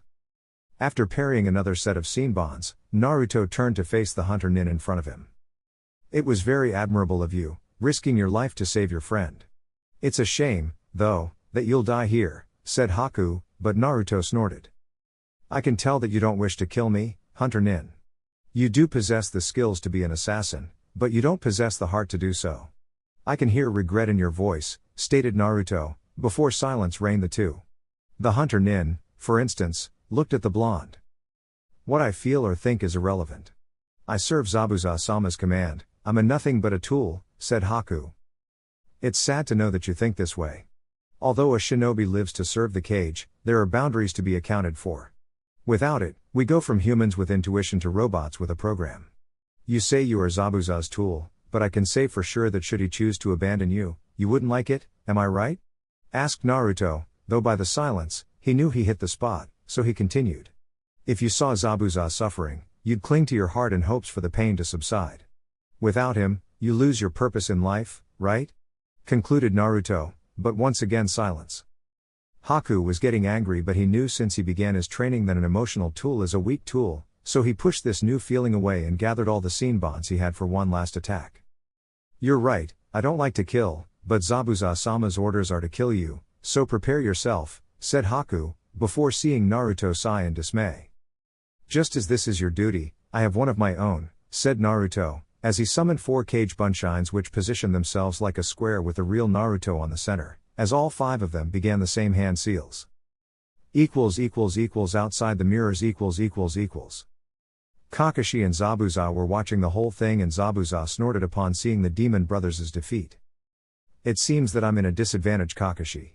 Nevertheless, that blonde will surely perish by Haku's hands," smiled Zabuza, but stopped once he saw Kakashi drop his guard for a while to address him. "There is something about Naruto that you're unaware of, Zabuza. For instance, are you familiar with a mention from the bingo book called Konoha no Kazuryu?" asked Kakashi, before smirking at the sudden frightened look Zabuza displayed, before turning abruptly to the ice mirrors.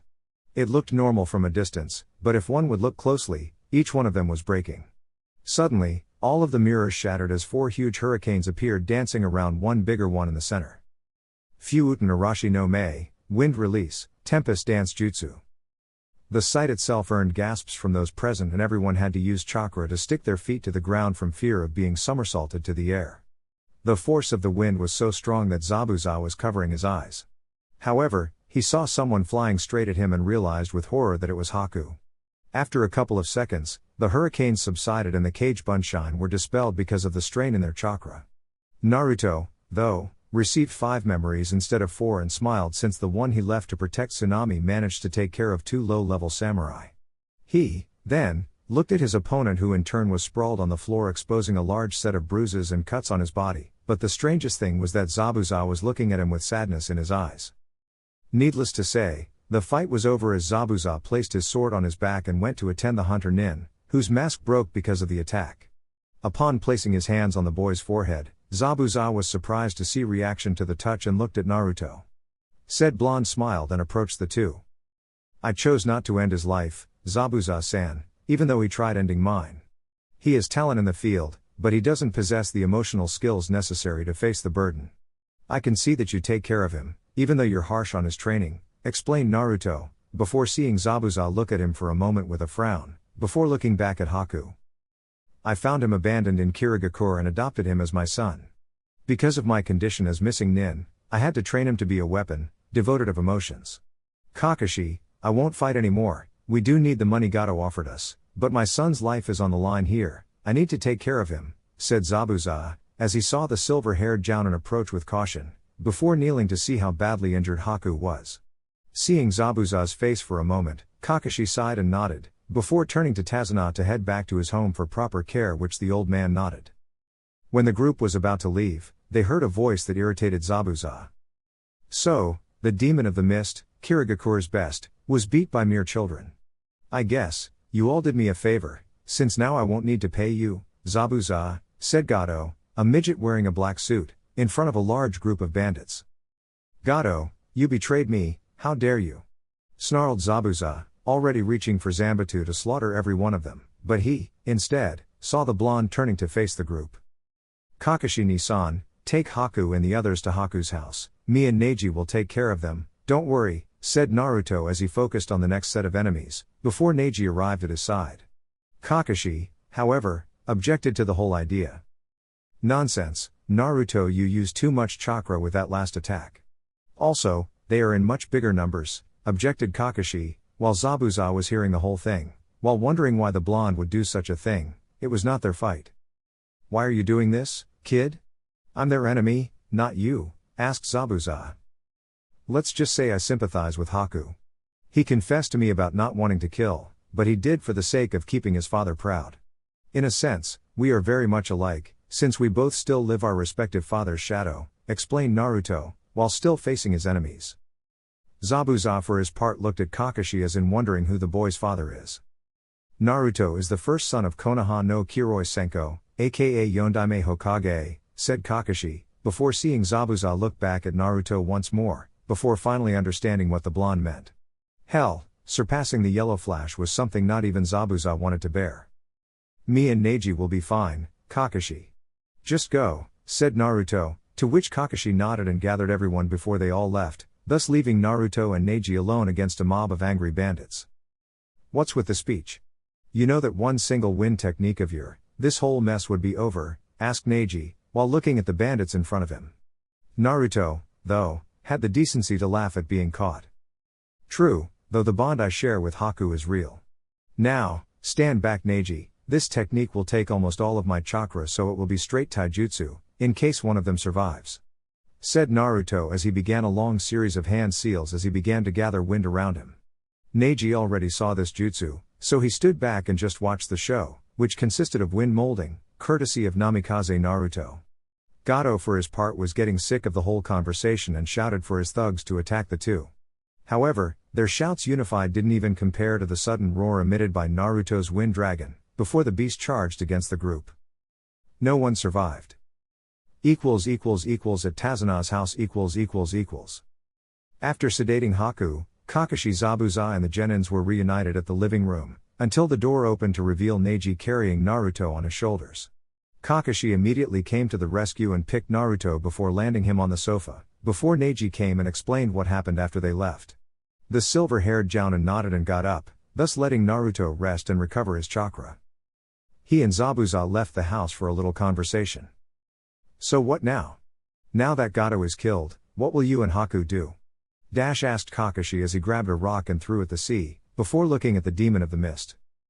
Hunter Nins are on our tail ever since we left Kirigakure. I guess the only thing we can do is escape their grasp and work as mercenaries for those who wishes to hire our services, stated Zabuza, earning a nod from Kakashi. I won't ask the reasons behind you becoming a missing nin, because I'm not exactly interested in knowing. However, I have a proposition for you and Haku, and if you value his life as his father, you'll think about it, said Kakashi, before seeing Zabuza look at him, as he continued. The Yondaime Hokage was my sensei, and as such, I could discuss with him a possible place for both you and your son in our shinobi force. By doing so, the Hunter Nins would stop going after you and Kirigakure would leave you alone, since they wouldn't risk attacking a leaf shinobi, especially right now because of their current civil war, explained Kakashi, to which Zabuza frowned and looked away for a while. The demon of the mist sure got lenient with time because of his son, but joining another village was something severely frowned upon, he reasoned. Zabuza was considering every inch of pride he has over his skills and reputation as the demon of the hidden mist. However, by joining Konoha, Haku would have a chance to lead a normal shinobi life with a home and possibly comrades to fight alongside him. Plus, Zabuza wouldn't need to worry about losing his guard and be decapitated by the Hunter Nins. This was a decision that needed some thinking on Zabuza's part. Kakashi could see that he hit home with his idea, so he left Zabuza alone to think about it. I'll leave you be for the moment, come talk to me once you've managed to choose the right answer. I'll go check on Naruto, said Kakashi, before seeing a slight nod from Zabuza.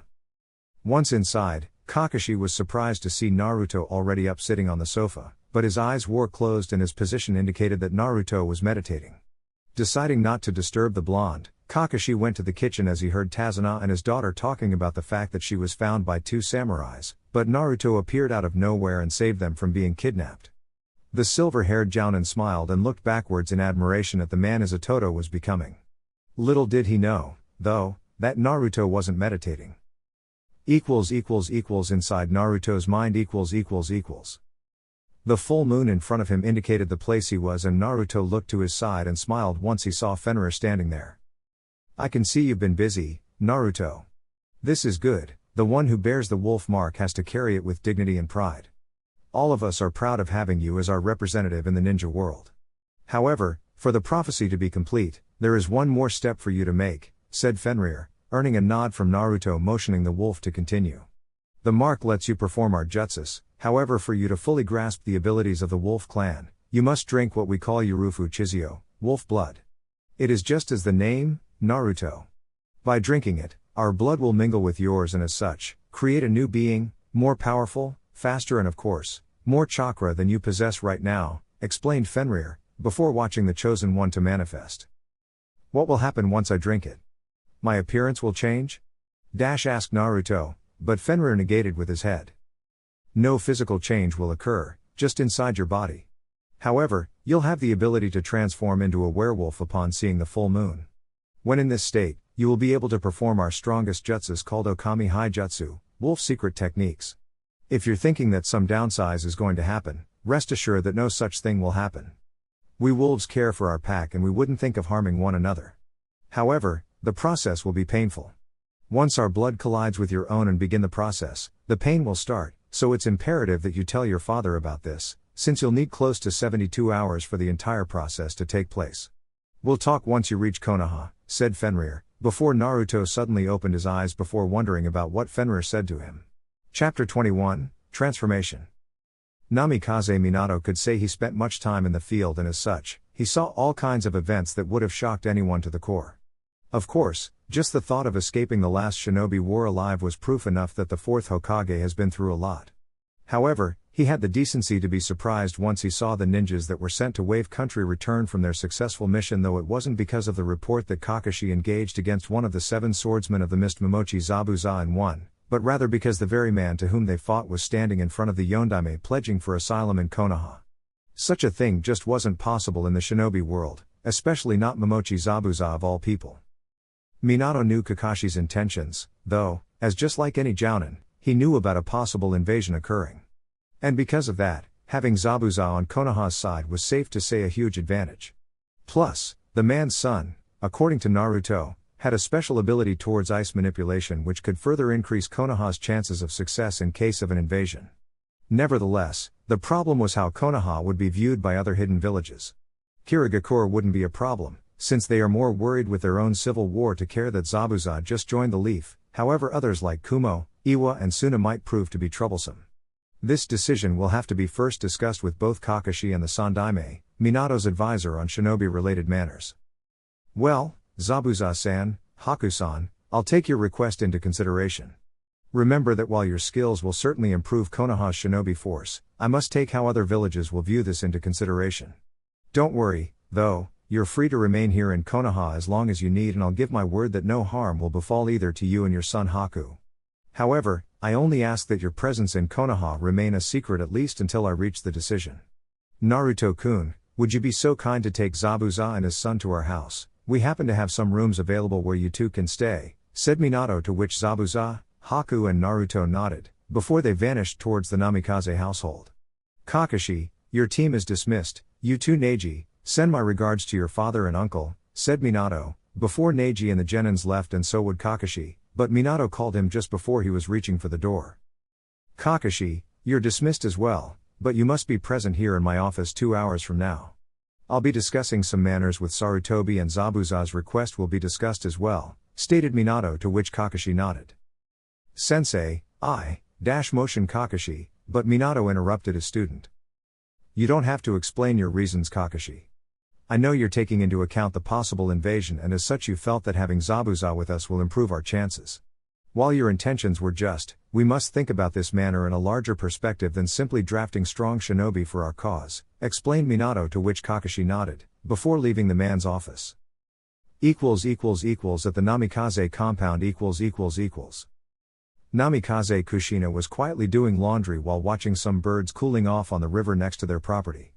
The day was quite warm, and those poor little animals just couldn't stand it because of those feathers.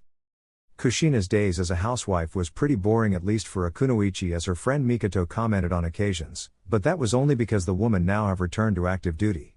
Kushina, though, grew accustomed to just taking care of her home and provide enough warmth for her family to reside in it. And today was just like any other day. She woke up and feed little Misao, who just wouldn't stop until she finished at least 2 whole bottles of milk, before fixing up breakfast for the most important man in this village, her husband. After he left, the house was pretty much empty, and she had the entire afternoon to wander around, not doing much. Yeah, today was indeed a regular day, just like any other. Looking through the window, Kushina couldn't help but smile upon seeing that her son arrived from his mission to Wave Country, and apparently without a single bruise or scratch. As a mother and a doctor, the woman would freeze in fear if she saw anything wrong with her little Naruto-kun. After all, what mother would she be if she didn't worry for her son's safety? However, as soon as she saw that Naruto was bringing in some company, which appeared to be a rather big-sized man carrying a zamba, she just couldn't finish her train of thought, as immediate realization fell upon her about the man's identity. She did abandon the shinobi world in favor of dedicating her life to her husband and children, but by no means did she forget the time she served under Konoha's shinobi program. And no doubt, she had the bingo book memorized, well, not entirely, but enough to know that her son just brought an A-ranked missing nin from Kiri and one of the 7 swordsmen of the mist into her very house, and with little Misao greatly exposed like this. Quickly reaching for a hidden kunai hidden inside the kitchen, Namikaze Kushina now rushed through every skill she possessed while still a kunoichi, and got ready for when Naruto arrived inside along with the menace. Ka-san, I'm home and I brought some guests to stay with us, for a while, shouted Naruto, arching his eyebrows upon looking ahead just to see his own mother holding a well-polished kunai and in position to strike at any time. He wondered for a second until he had to punch his head in realization. Of course, bringing Momochi Zabuza inside the house was crazy, as no doubt the man's fame is well known. The fact was that Naruto only bothered to cover Zabuza and Haku in overcoats until they reached the Namikaze property and forgot about his mother completely. Mom, I can explain, you see. Said Naruto while scratching his head in clear embarrassment, but what Naruto didn't know or didn't have the life experience to see how far a woman would go to protect her home, was that Kushina wouldn't hear anything until Zabuza was either dead or out of Konoha. Out of the way, Naruto-kun, this man is dangerous. Don't worry, I'll take care of him, stated Kushina with a look that promised some serious whooping, and Zabuza was beginning to feel his hand itching to grab his big sword for protection. He did remember to never upset a woman, kunoichi or not. The demon of the mist was a firm believer of the period's force in women and how they change from oil to water for nothing at all. Suddenly, Kushina charged against Zabuza with the intent of slicing the man's jugular for good and was about to, since Zabuza wasn't prepared to grab his Zanbatsu in time. However, just before she could reach in striking distance, her son appeared in front of the man, managing to stop the kunai with his twin knives. Ka-san, they are not our enemies, we met in my last mission.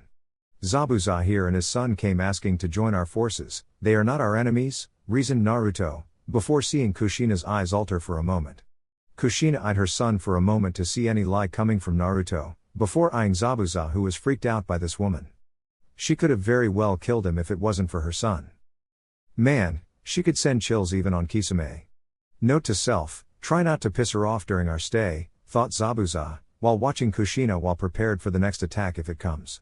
Out of the blue, Kushina had the decency to scratch her head while laughing hardly, telling that she was kidding the whole time, an act that earned sweat drops at Naruto, Zabuza and Haku, since all of them knew the woman was lying badly. Well, what didn't you say so, Naruto-kun? Please, take our guest to the guest rooms upstairs and I'll be there in a moment with some blankets and fresh towels, said Kushina, before turning and going back to the kitchen.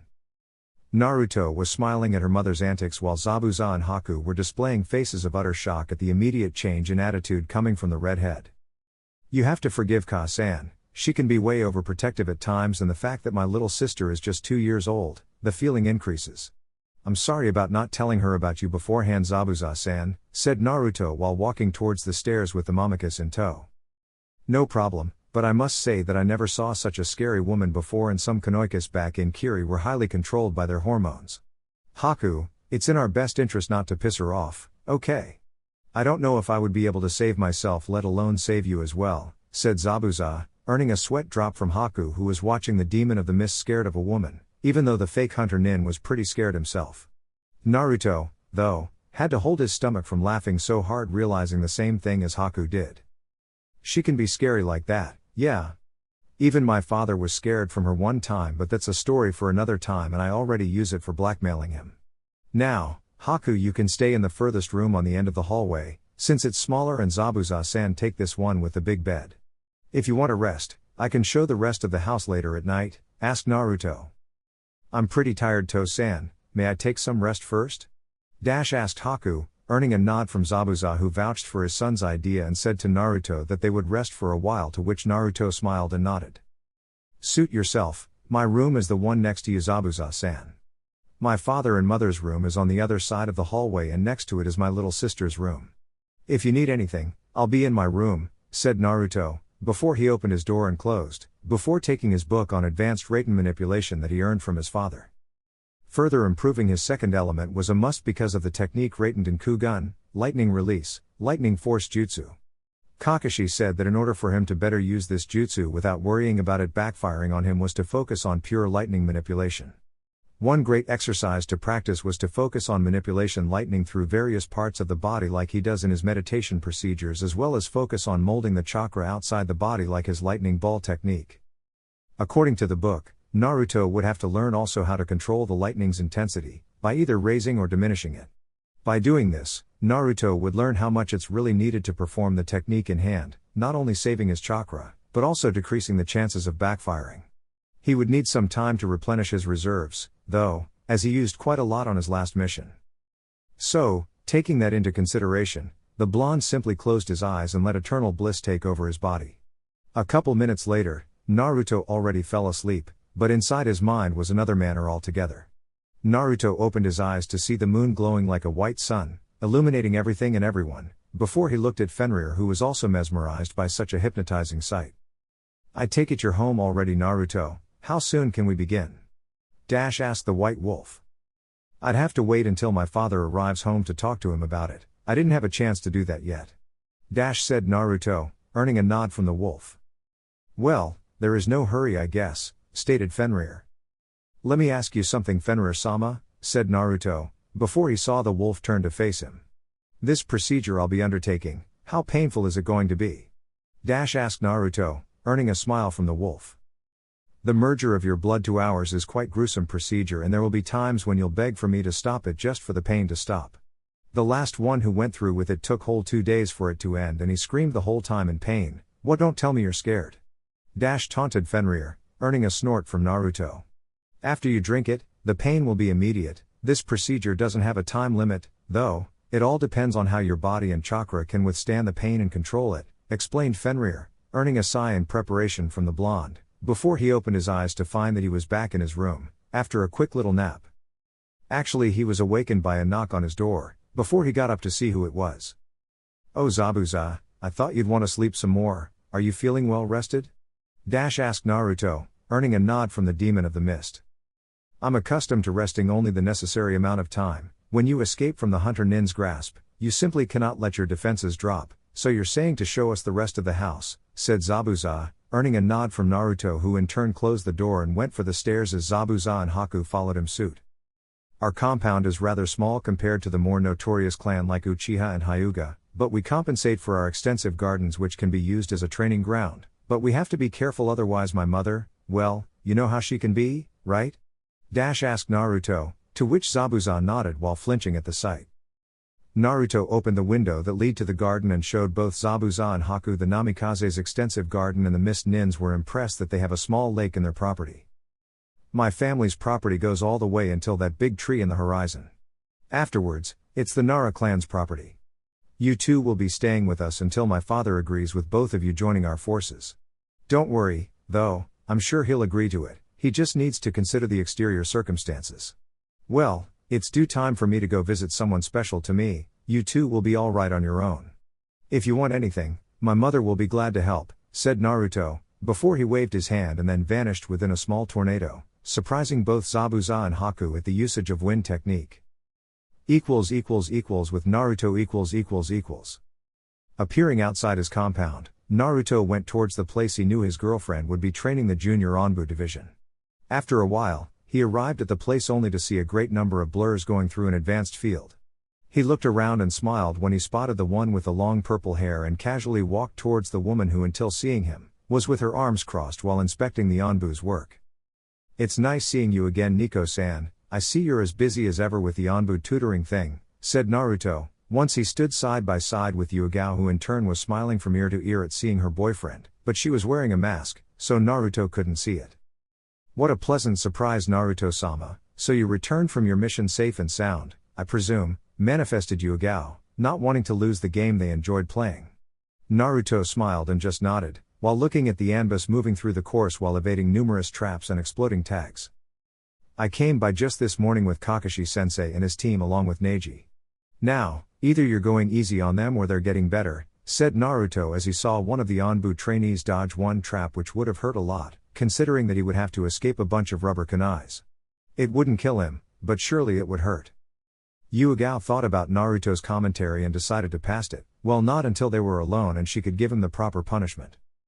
Anbus, gather around, shouted Yugao, before a number of blurs appeared in front of her while kneeled down. Seeing as you managed to finish this set of course, next week I'll improve it, to make it more difficult. The path to a full Onbu member doesn't require flashy jutsus and ability in taijutsu or genjutsu. In the field, things happen out of the blue and it's required of you to be prepared for when it happens. Great job all of you, meet me next week, same time, same day. Dismissed, said Yugao, before they vanished. She actually took some time to be sure that no one saw them, before she took off her mask and threw herself in Naruto's arms like there was no tomorrow. I missed you so much, Naruto-kun, so how was the mission? Asked Yugao, before seeing that smile that she adored about him.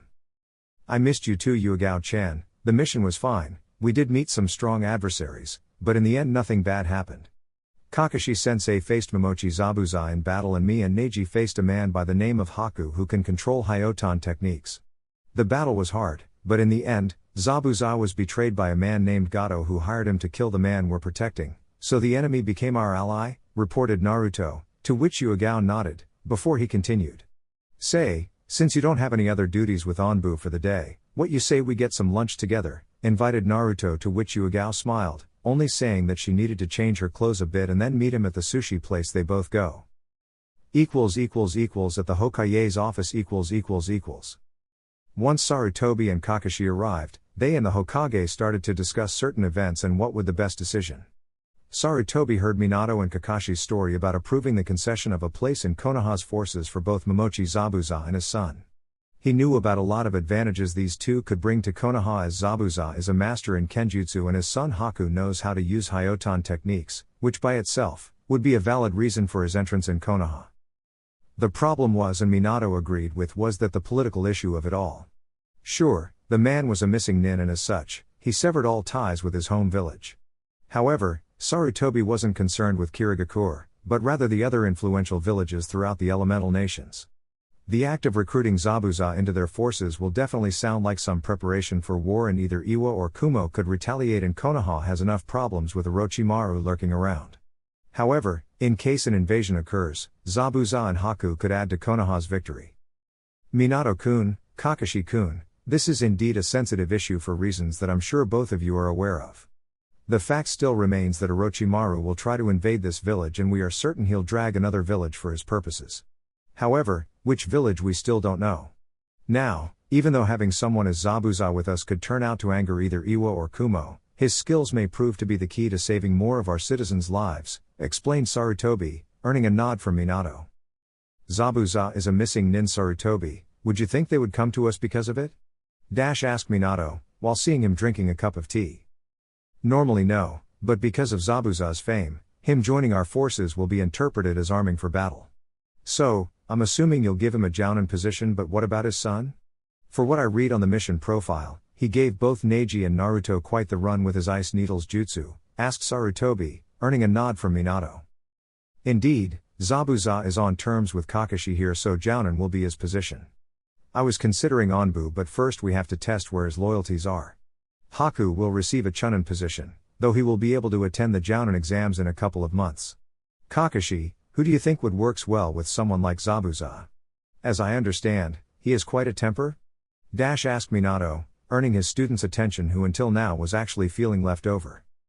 In my opinion, Zabuza is a well-rounded individual with plenty of time to depend only on himself, especially since he had to leave Kirigakure. I'm afraid he won't be so eager to working with a team, nor he will agree to follow someone else's orders. The only person I believe would work with him would be his son, but I don't know. Such a man respects strength, and he wouldn't be with someone who's either weak or lack the necessary skills particular to a jounin level shinobi, explained Kakashi, while keeping his book inside his kunai holster. Minato and Sarutobi nodded, since they thought the exact same thing. In order to survive out there, a missing nin could not bring himself to just drop his defenses, because the second he does so, it would be his downfall. Clearing his throat, the Yondaime gave his position regarding the matter in hand. I'll go with him respecting strength, then, and will be placing him together with his son for missions. On occasions, though, I'll place other ninjas with him, being the leader of course. Perhaps, either my son or Neji can fit the last man of the team quite nicely. I'll be responsible for breaking the news to them since they are residing at my house, and I'm sure Naruto has introduced them too. Oh shit, I forgot about Kushina, said Minato, freezing in realization at what his wife could do when utter mad. Surprisingly, neither Sarutobi nor Kakashi made one single joke at the Yondaime, because apparently they knew never to be on the receiving end of one namikaze Kushina. I just hope that Naruto managed to explain what happened before Kushina tries to kill Zabuza at sight, wondered Minato out loud, while remembering some events where his son managed to bail him out of trouble with some clever excuse that only he and his wife would be able to come up with in such short notice. Minato took the silent moment to remember that even though physically Naruto resembles his father in every way, shape or form, but personality-wise was hard not to link his personality to his mother's. Well, I suppose I'll be on the receiving end tonight, and there is nothing I can do about it. Now, Sarutobi, did Jiraiya-sensei tell you something about the snake? As I'm sure you mentioned at the meeting, he was following the man's every move. Asked Minato, earning a nod from Sarutobi. Jiraiya-kun was able to inform that Orochimaru is on the move with his plan, but he cannot say for sure when it will be. Nevertheless, Orochimaru's cunning mind is what we should consider here. Just breaking through our main gates won't guarantee that he would be victorious, hence why it's my guess that he will take an opportunity where our defenses would be severely compromised, said Sarutobi, earning a questioned look from both Minato and Kakashi, before the old man began to explain with as much wisdom as a man who fought in 2 shinobi wars and emerged victorious. It seems that it's our turn once more to host the Chunin exams, and because of it, Konoha becomes crowded with tourists and nobles throughout the elemental nations who would come to see the new crops of Chunin wannabes. Because of this, protecting everyone in the village at the same time would prove to be a very sensitive position for us should my student attacks, explained Sarutobi, to which Minato frowned in worry at such a thought. It would be even worse if he managed to drag another village with him to the invasion, then. This is bad news, we must mobilize our forces sooner than anticipated, reasoned Minato, earning a nod from Sarutobi. In secret, though, it's preferable, Minato-kun. We're still not sure if Orochimaru has other spies under his command hidden within our ranks. Prefer it would be wise to call in the Anbu commander and discuss some measures for when the third part of the exam in a month and a half.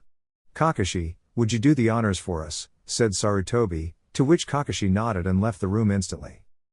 At the Namikaze household .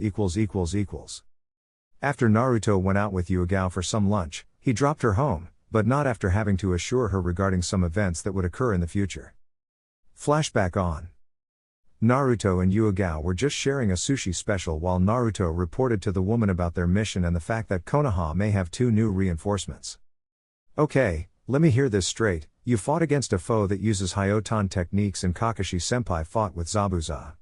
Afterwards, Kakashi-senpai offered to the Demon of the Mist, responsible for Kirigakura's coup d'état, to join Konoha, and on top of that, he's in your house as we speak?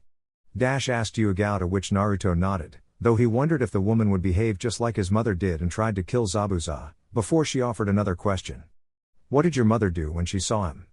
I'd imagine her going haywire at the least, asked Yugao, earning a giggle from Naruto upon remembering what happened. She actually tried to kill him with a kunai. It was really funny to see the Demon of the Mist almost shit himself, but I guess he just entered the list of people that are afraid of Kushina Namikaze. If I didn't stop her, Zabuza's jugular would be sliced in pieces, smiled Naruto, before seeing Yugao laugh as well at the image of a mad mother-in-law. I fear for Hokage-sama when he arrives home. Your mother may have accepted Zabuza's presence at her house, certainly he will be on the receiving end of the whole thing and it won't be pretty.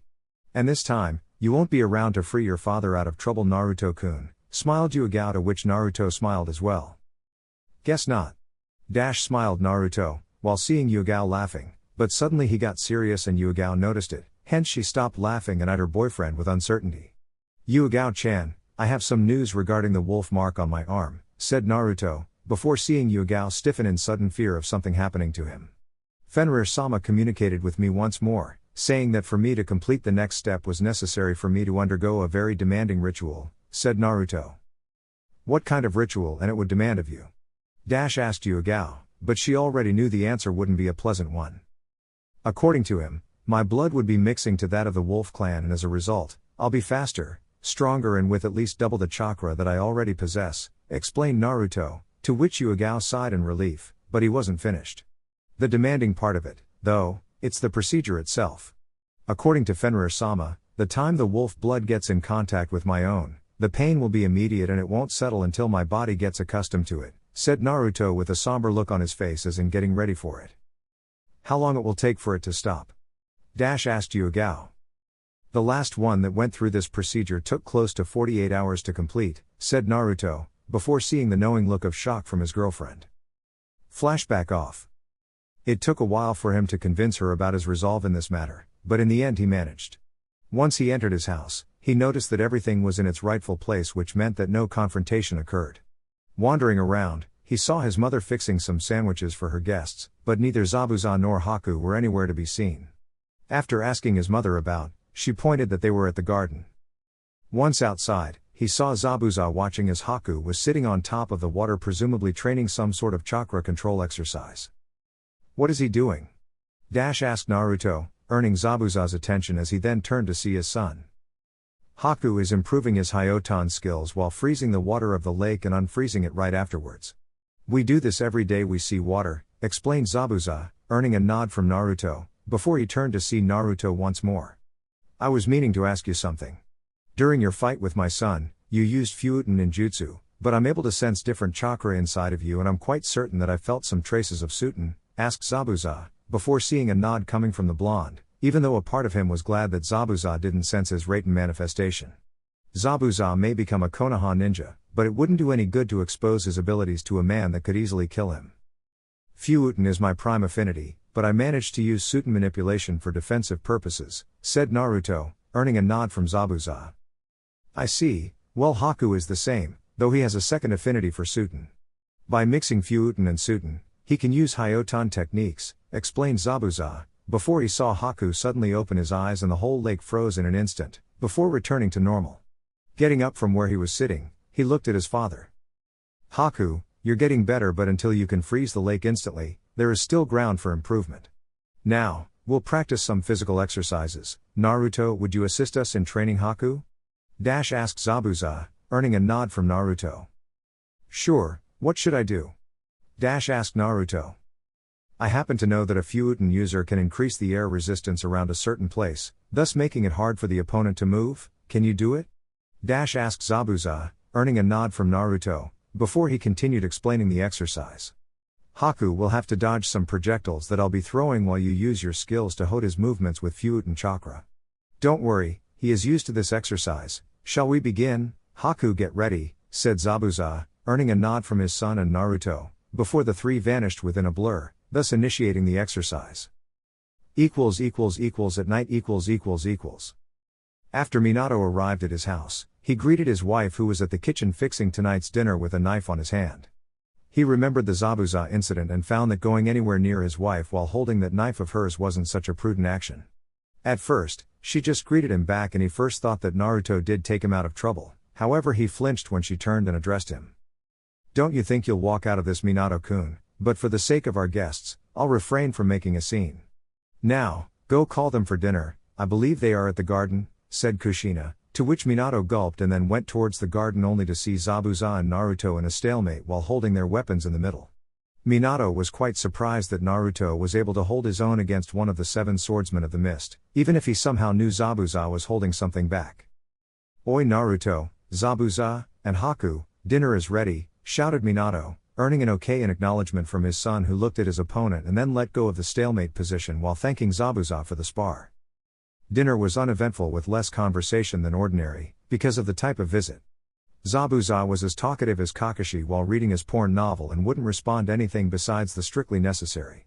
Quickly remembering, Minato threw a scroll to Zabuza. Zabuza-san, I just remembered. After discussion with my advisor, we decided to let you and your son join our forces. In this scroll, there are the uniforms for a Jounin and a Chunin. Also, you are to be paired with your son for missions and on occasions. I'll place another one under your command, understood? Oh, and I'll have my secretary look for a suitable place to stay, and don't worry, by this time, every shinobi knows of your position and won't act in any way against either you or your son, smiled Minato, earning a nod from Zabuza. I appreciate Hokage-sama, truly escaping from hunter nins can be quite tiring, said Zabuza, earning a smile from Minato, before the dinner proceeded. Afterwards, the dinner was quite uneventful and they cleaned up the table. After the cleaning, Zabuza and Haku went to their respective bedrooms, thus leaving the Namikaze family alone, well at least, Naruto and Minato, since Kushina was feeling rather tired from doing some chores around the house. To Naruto it was perfect since this way, he could speak with his old man about the procedure he was about to undertake. Fixing some sake to relax for a while, Minato saw his son approach with a serious look on his face and he wondered what troubled him. To-san, may I speak with you?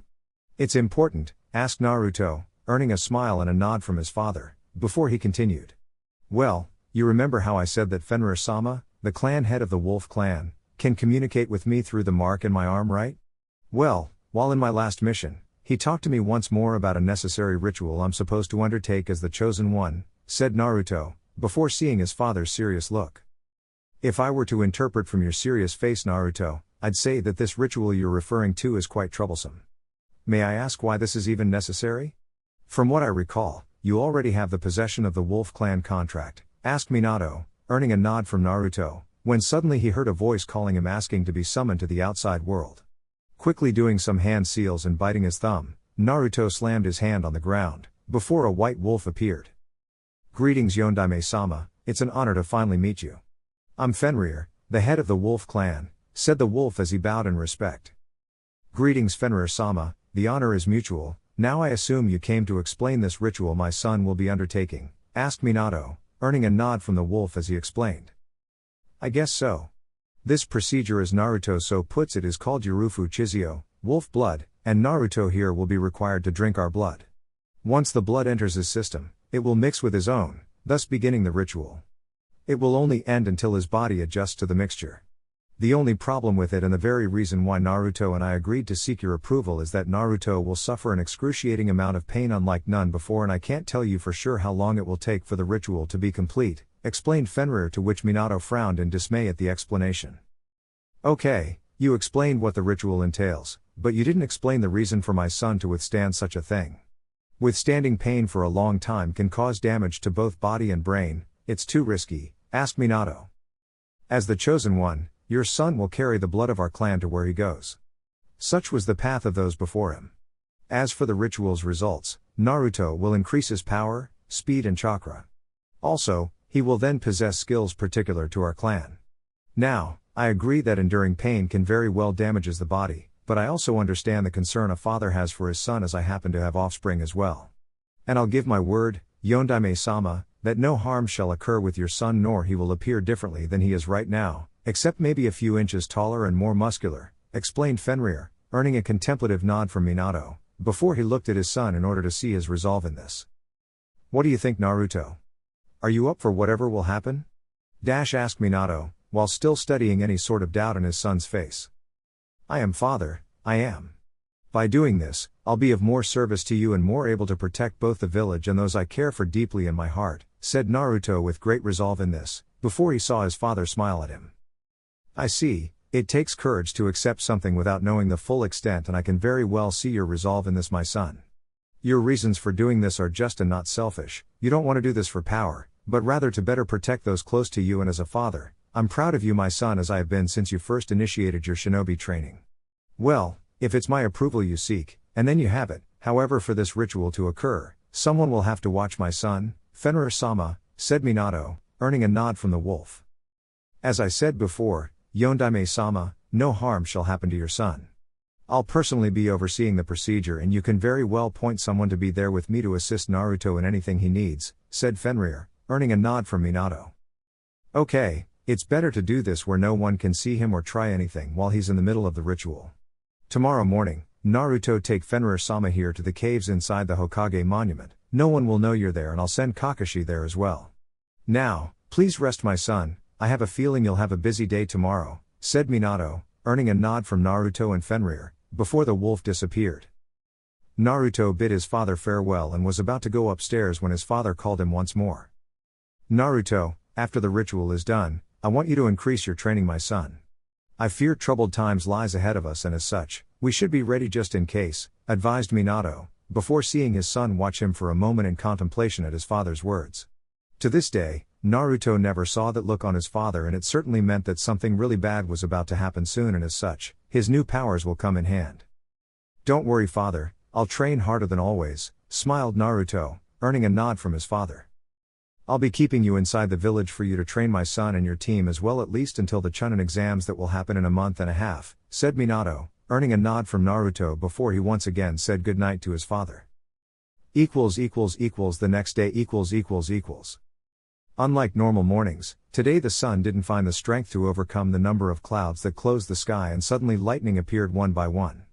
Naruto didn't bother seeing the somber look on the weather because his mind was currently on something else entirely. As he walked through the empty streets of Konoha towards the place where he would begin the ritual, he couldn't help but suffer in anticipation of the pain Fenrir-sama said he would feel. After having one small breakfast so he wouldn't throw up, Naruto was scheduled to meet Kakashi on the top of the Hokage monument when, then, they would get inside and Naruto would summon Fenrir to begin the torture. He remembered the look on his mother's face as she fixed some breakfast. No doubt, his father told her everything because she couldn't even hold the frying pan from shaking so much. Nevertheless, whatever thoughts she had about this whole thing she kept to herself, but the look on her face told him everything he knew. Once he arrived at the designated mountain, he looked up to see the four faces of the most important men in Konoha. Showdown and the Nidaime Hokage were responsible for the village's foundation and protection in the First Shinobi War.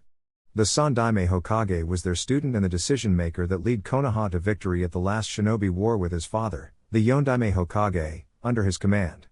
All of them played a significant role for the village's welfare, and today, he would do his share by gaining the power needed to protect Konoha. It didn't take too long until Naruto climbed the mountain before he saw Kakashi there hanging next to a tree while apparently engrossed in his novel. By this time, the rain was already heavy, but Naruto just kept looking at his brother figure while feeling the heavy drops falling on his head. "Are you ready, Naruto?" asked Kakashi, while still fixing his gaze at his book. "As ready as I'll ever be, Kakashi-ni-san. It's funny actually, 'cause I feel like this heavy rain in my head will be like a walk in the park compared to the what will follow shortly," said Naruto, as he approached next to Kakashi close to the cave entrance. Once inside, the noise of the rain echoed through the numerous paths that would lead to a big and spaced room where Naruto and Kakashi were now heading to. Naruto had to admit he never came inside the Hokage mountain, and he found it to be quite nice just to be there and listen to the water's echoes. After stopping the midst of the clearing, Kakashi looked at Naruto, as in waiting for him to bring the next guest for the party to be completed. Biting his thumb, Naruto then went through a number of hand seals, before slamming his hands on the ground. Okami Kushios no Jutsu Fenrir, Wolf Summoning Technique Fenrir. Immediately, Fenrir appeared with a strange-looking vial on his mouth, while looking at Naruto and apparently Kakashi. "Now I recognized you, Hatake Kakashi, member of the Hatake family and holder of the summoning contract for dogs. You smells just like one," smiled Fenrir, but Kakashi chose to ignore all in favor of continue to read his book, but it didn't struck a chord in Fenrir, so he just let it pass and turned to see Naruto as he placed the vial on the ground. "I know I didn't give much choice to you, Naruto, on this manner, but do you feel up to it?" asked Fenrir, earning a nod in positive from Naruto. "Whether or not I'm ready for it, I don't exactly have a choice in the matter. However, this is not for a selfish reason for obtaining power, rather it is for using it to protect the village and my family," stated Naruto, earning a nod from the wolf, before he bended over and grabbed the vial. Upon opening it, he took one last look at Fenrir as he began the explanation. "As I said before, the pain will be immediate. Your body temperature will rise above 100 degrees Celsius and your blood will begin to evaporate. Since it's lodged inside your body and it travels through your veins and arteries, they will suffer some damage trying to contain the blood temperature. I believe that the heavens smiled on you today, Naruto, because the rain will serve to improve the power your brain have over your body.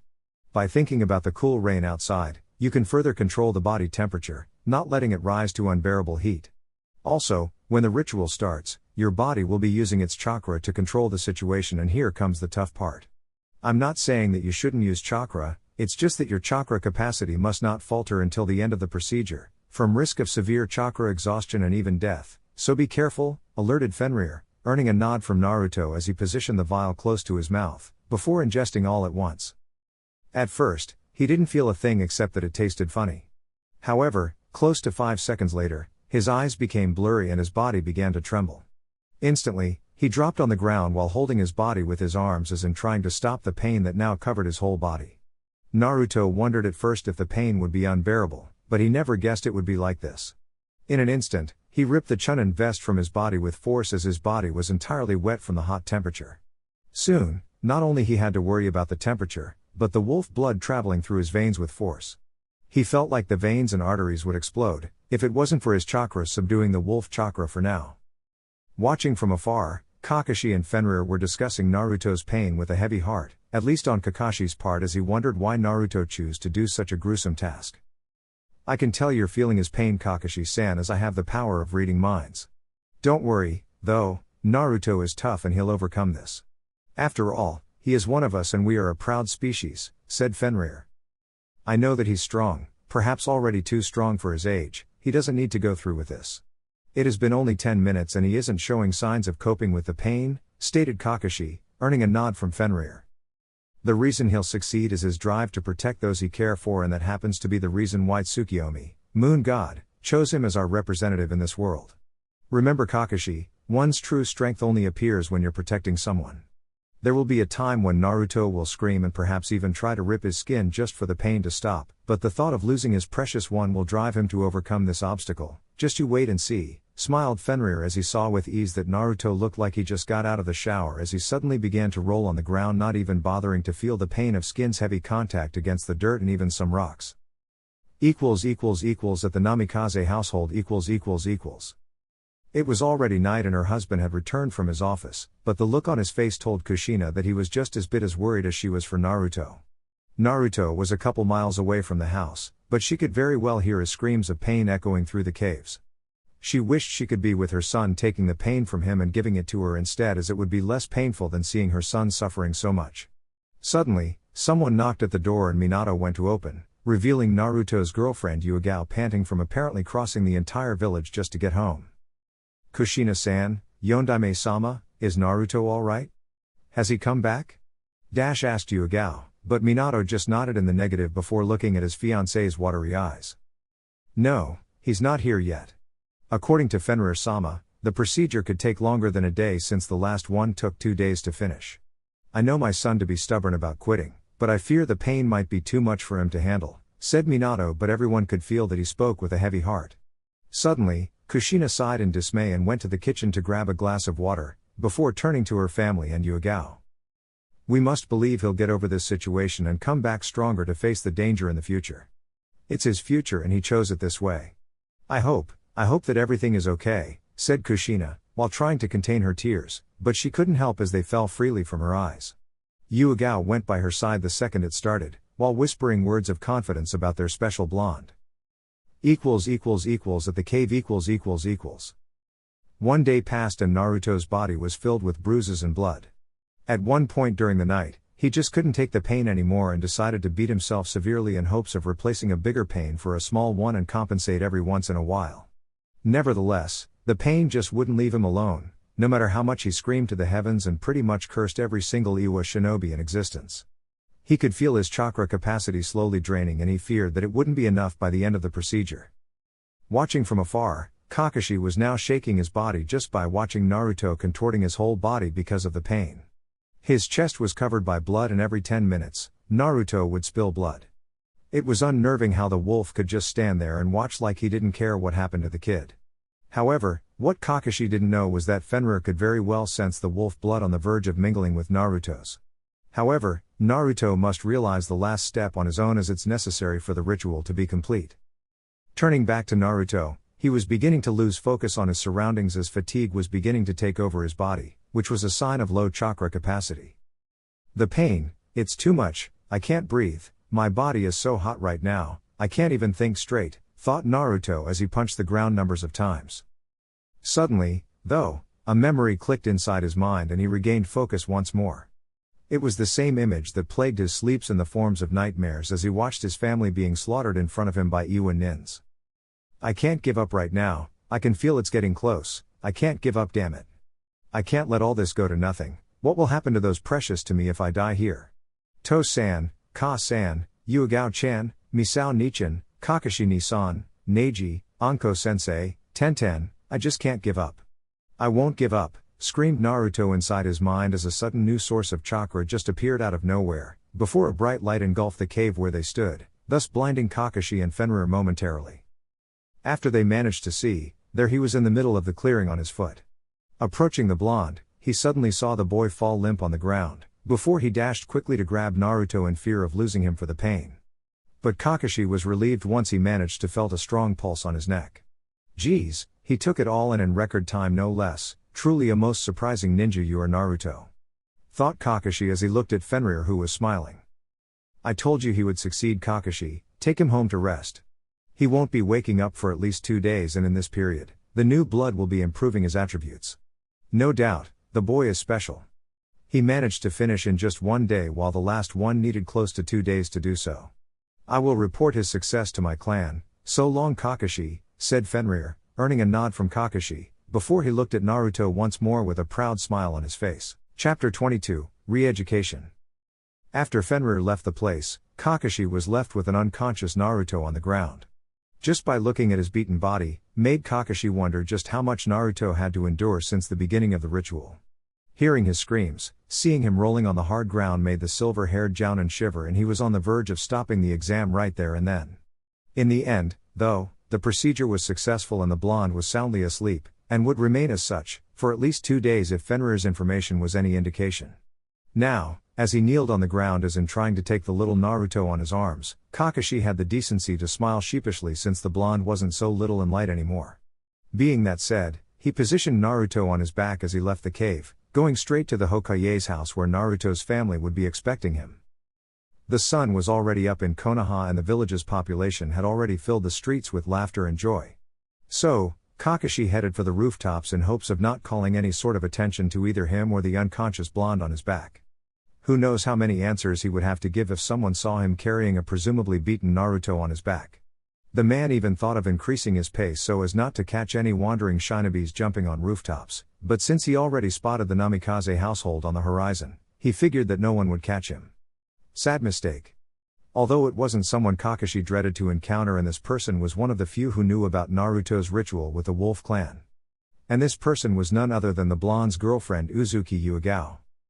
The woman was wearing her standard Anbu uniform as she managed to cope with Kakashi's pace towards the Namikaze household. Immediately upon seeing her boyfriend on Kakashi's back, her mind went haywire with a million questions as to what happened with him. However, she knew her senpai enough to know that everything would be explained once they arrive at the household. Nevertheless, she looked at the blonde for a while, seizing him up from head to toe, and for her surprise, Naruto's physique changed big deal. He had grown both in height and his muscles, that much was obvious. And she noticed that Kakashi was having trouble coping with his speed, meaning that Naruto put on some weight as well, which was quite obvious, since he was now taller and more muscular than before, which despite the possible dangerous situation Naruto was possibly facing at the moment, the woman couldn't help but blush red at his new appearance. Luckily she was wearing the mask, or else Kakashi would have noticed immediately. She was caught by surprise when Kakashi asked between saving his energy to breathe. "Yugao, where is the Hokage? Is he at his office?" asked Kakashi, focusing a great deal of chakra to his limbs so that he wouldn't overwork his leg muscles. Damn it, Naruto, he thought.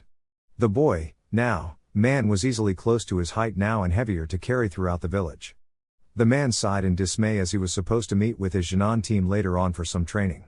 Well, I guess I'll have a better excuse now, he. Hokage-sama confided to me that in his office is his cage Bunshine.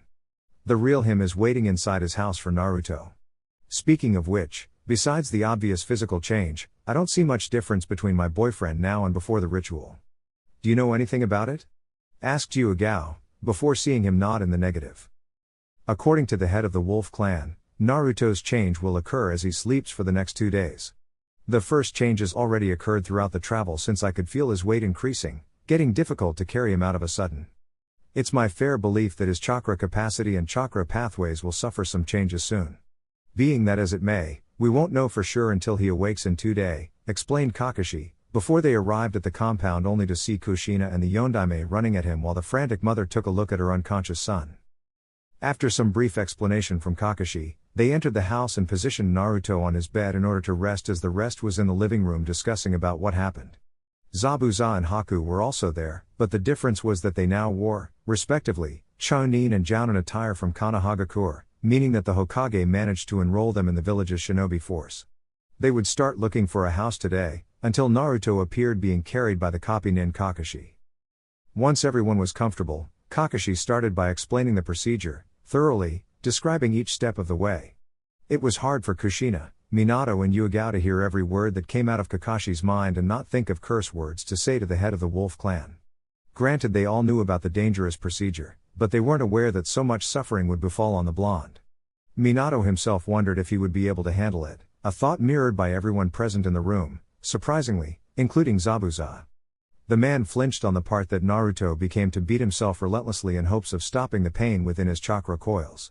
In the end, though, the ritual was a success and Naruto was to sleep for the next 2 days as his body would become adjusted. Kushina even went as much as run her medical green hands on his body to make sure nothing happened to his internal organs. She was glad that nothing happened to her son, or else she would go ballistic on her husband for even allowing this to happen.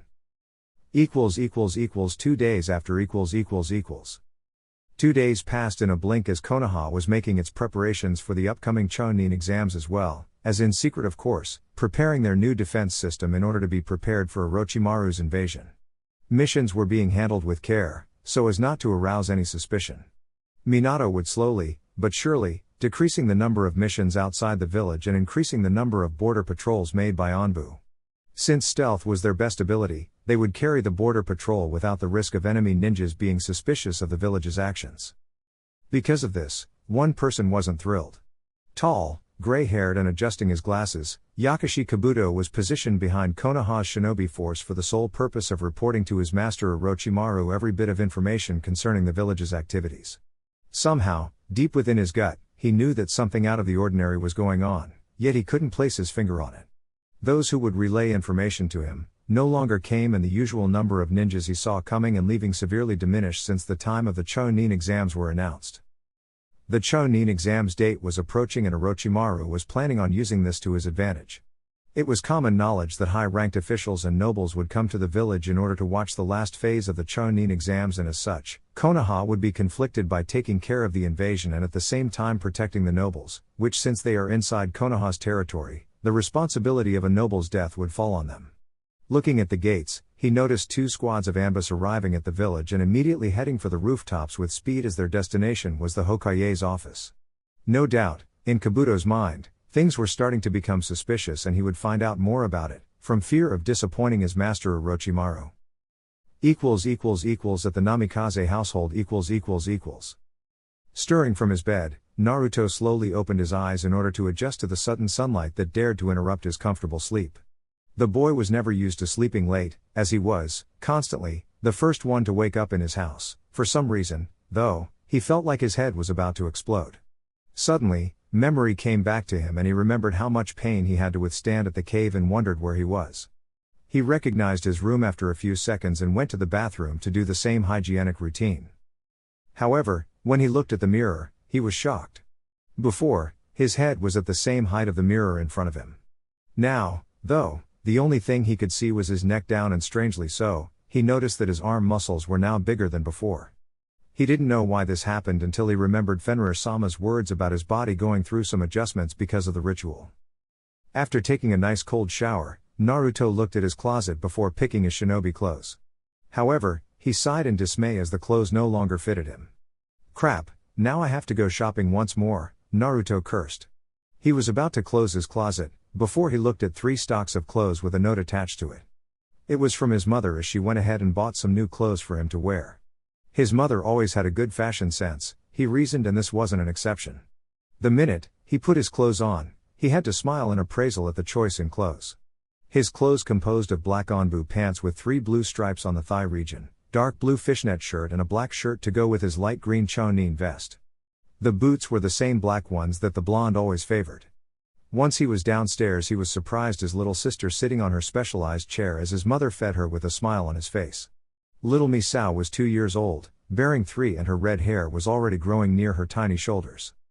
Just as he approached the table, Misao extended her arms while whispering the word Niazan loudly.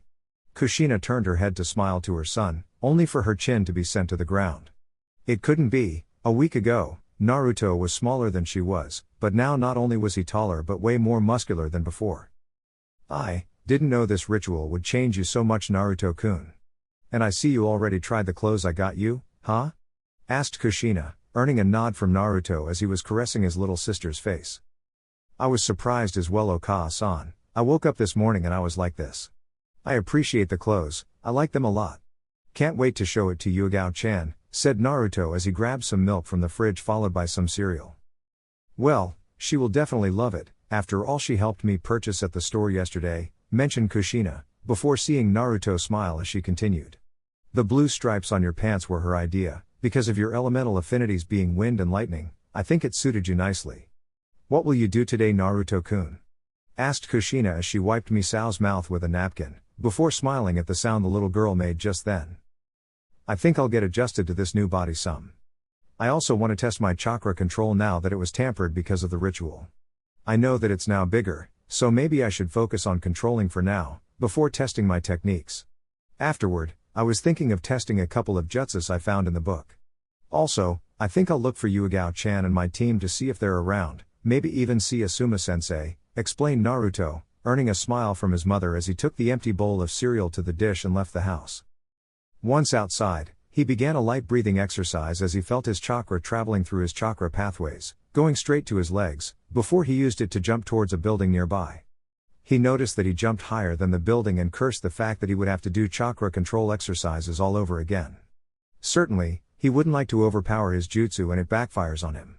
He, then, proceeded to the training grounds where he would be the entire morning, adjusting to his new chakra.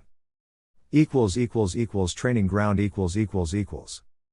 He managed to find one that had a small lake as well as a great number of trees for him go up and down. Once he arrived, the blonde went straight to the trees, before he began to run up and down like a newbie Genin. At first, his feet would slip, but he managed to regain control over his chakra enough for the foot to stick at the tree. He remained like this for the duration of 1 hour going up and down as he, then, proceeded to be upside down for as long as he could. While doing this, he would concentrate in maintaining the flow of chakra towards his feet so as not to fall. A while later, he couldn't handle the amount of blood rushing through his head, so he stopped channeling chakra to his feet and started to fall towards the ground, before he flipped his body and began focusing on wind chakra in order to ease the fall.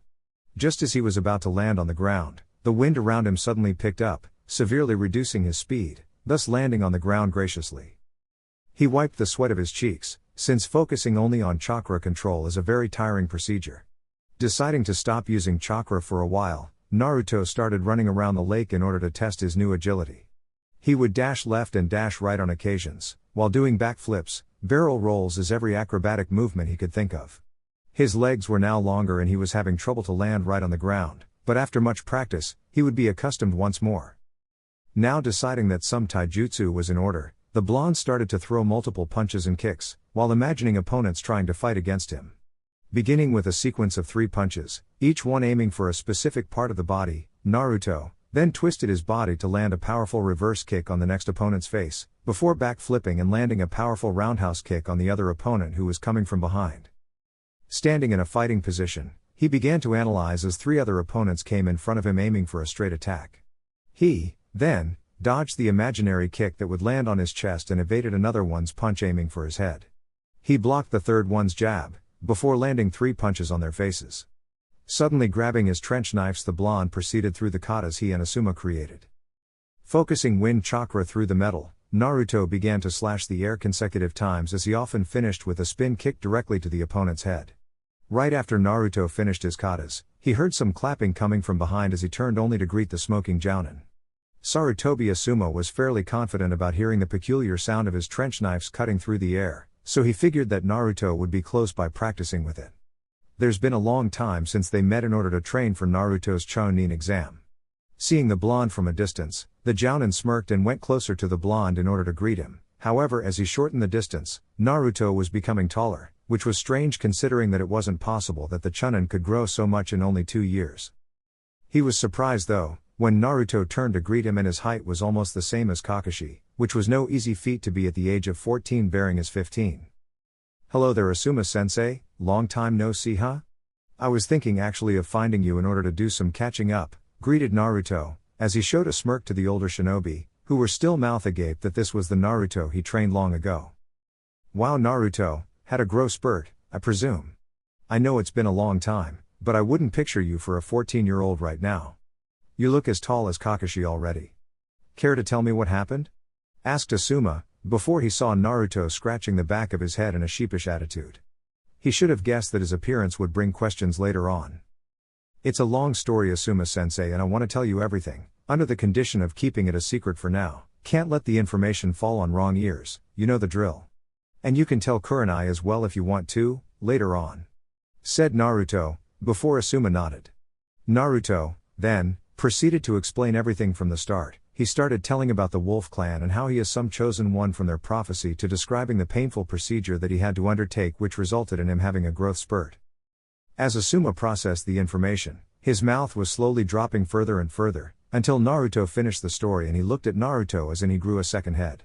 He surely expected the boy to share some light and dull stories about the missions he went on, kind like some annoying client while being escorted to his homeland or a couple of thugs, but then Asuma remembered that Naruto managed to make a name of himself, so he just smiled and changed the subject.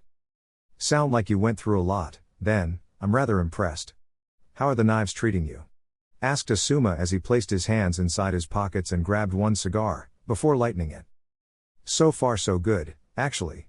They new ones are less agile to perform jutsus, but it's just a matter of adapting.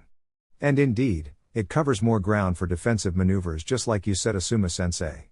I was wondering, though, about how to improve its agility, since, for me at least, the time reaction is a little bit slower than the first one," commented Naruto, earning a nod from Asuma as he was open to suggestions on how to improve his style and maybe teach to the future generations. You see, the angle in which the new knife was made tend to create a lot of resistance in the air when moved, so I was thinking in bending the steel less, thus avoiding the danger of having to overcome the air resistance as well as position the knife to block the enemy's attack, explained Naruto, before Asuma moved to a thinking pose. The forger had already taken this to consideration, I'm afraid. Well, at least that's what he said.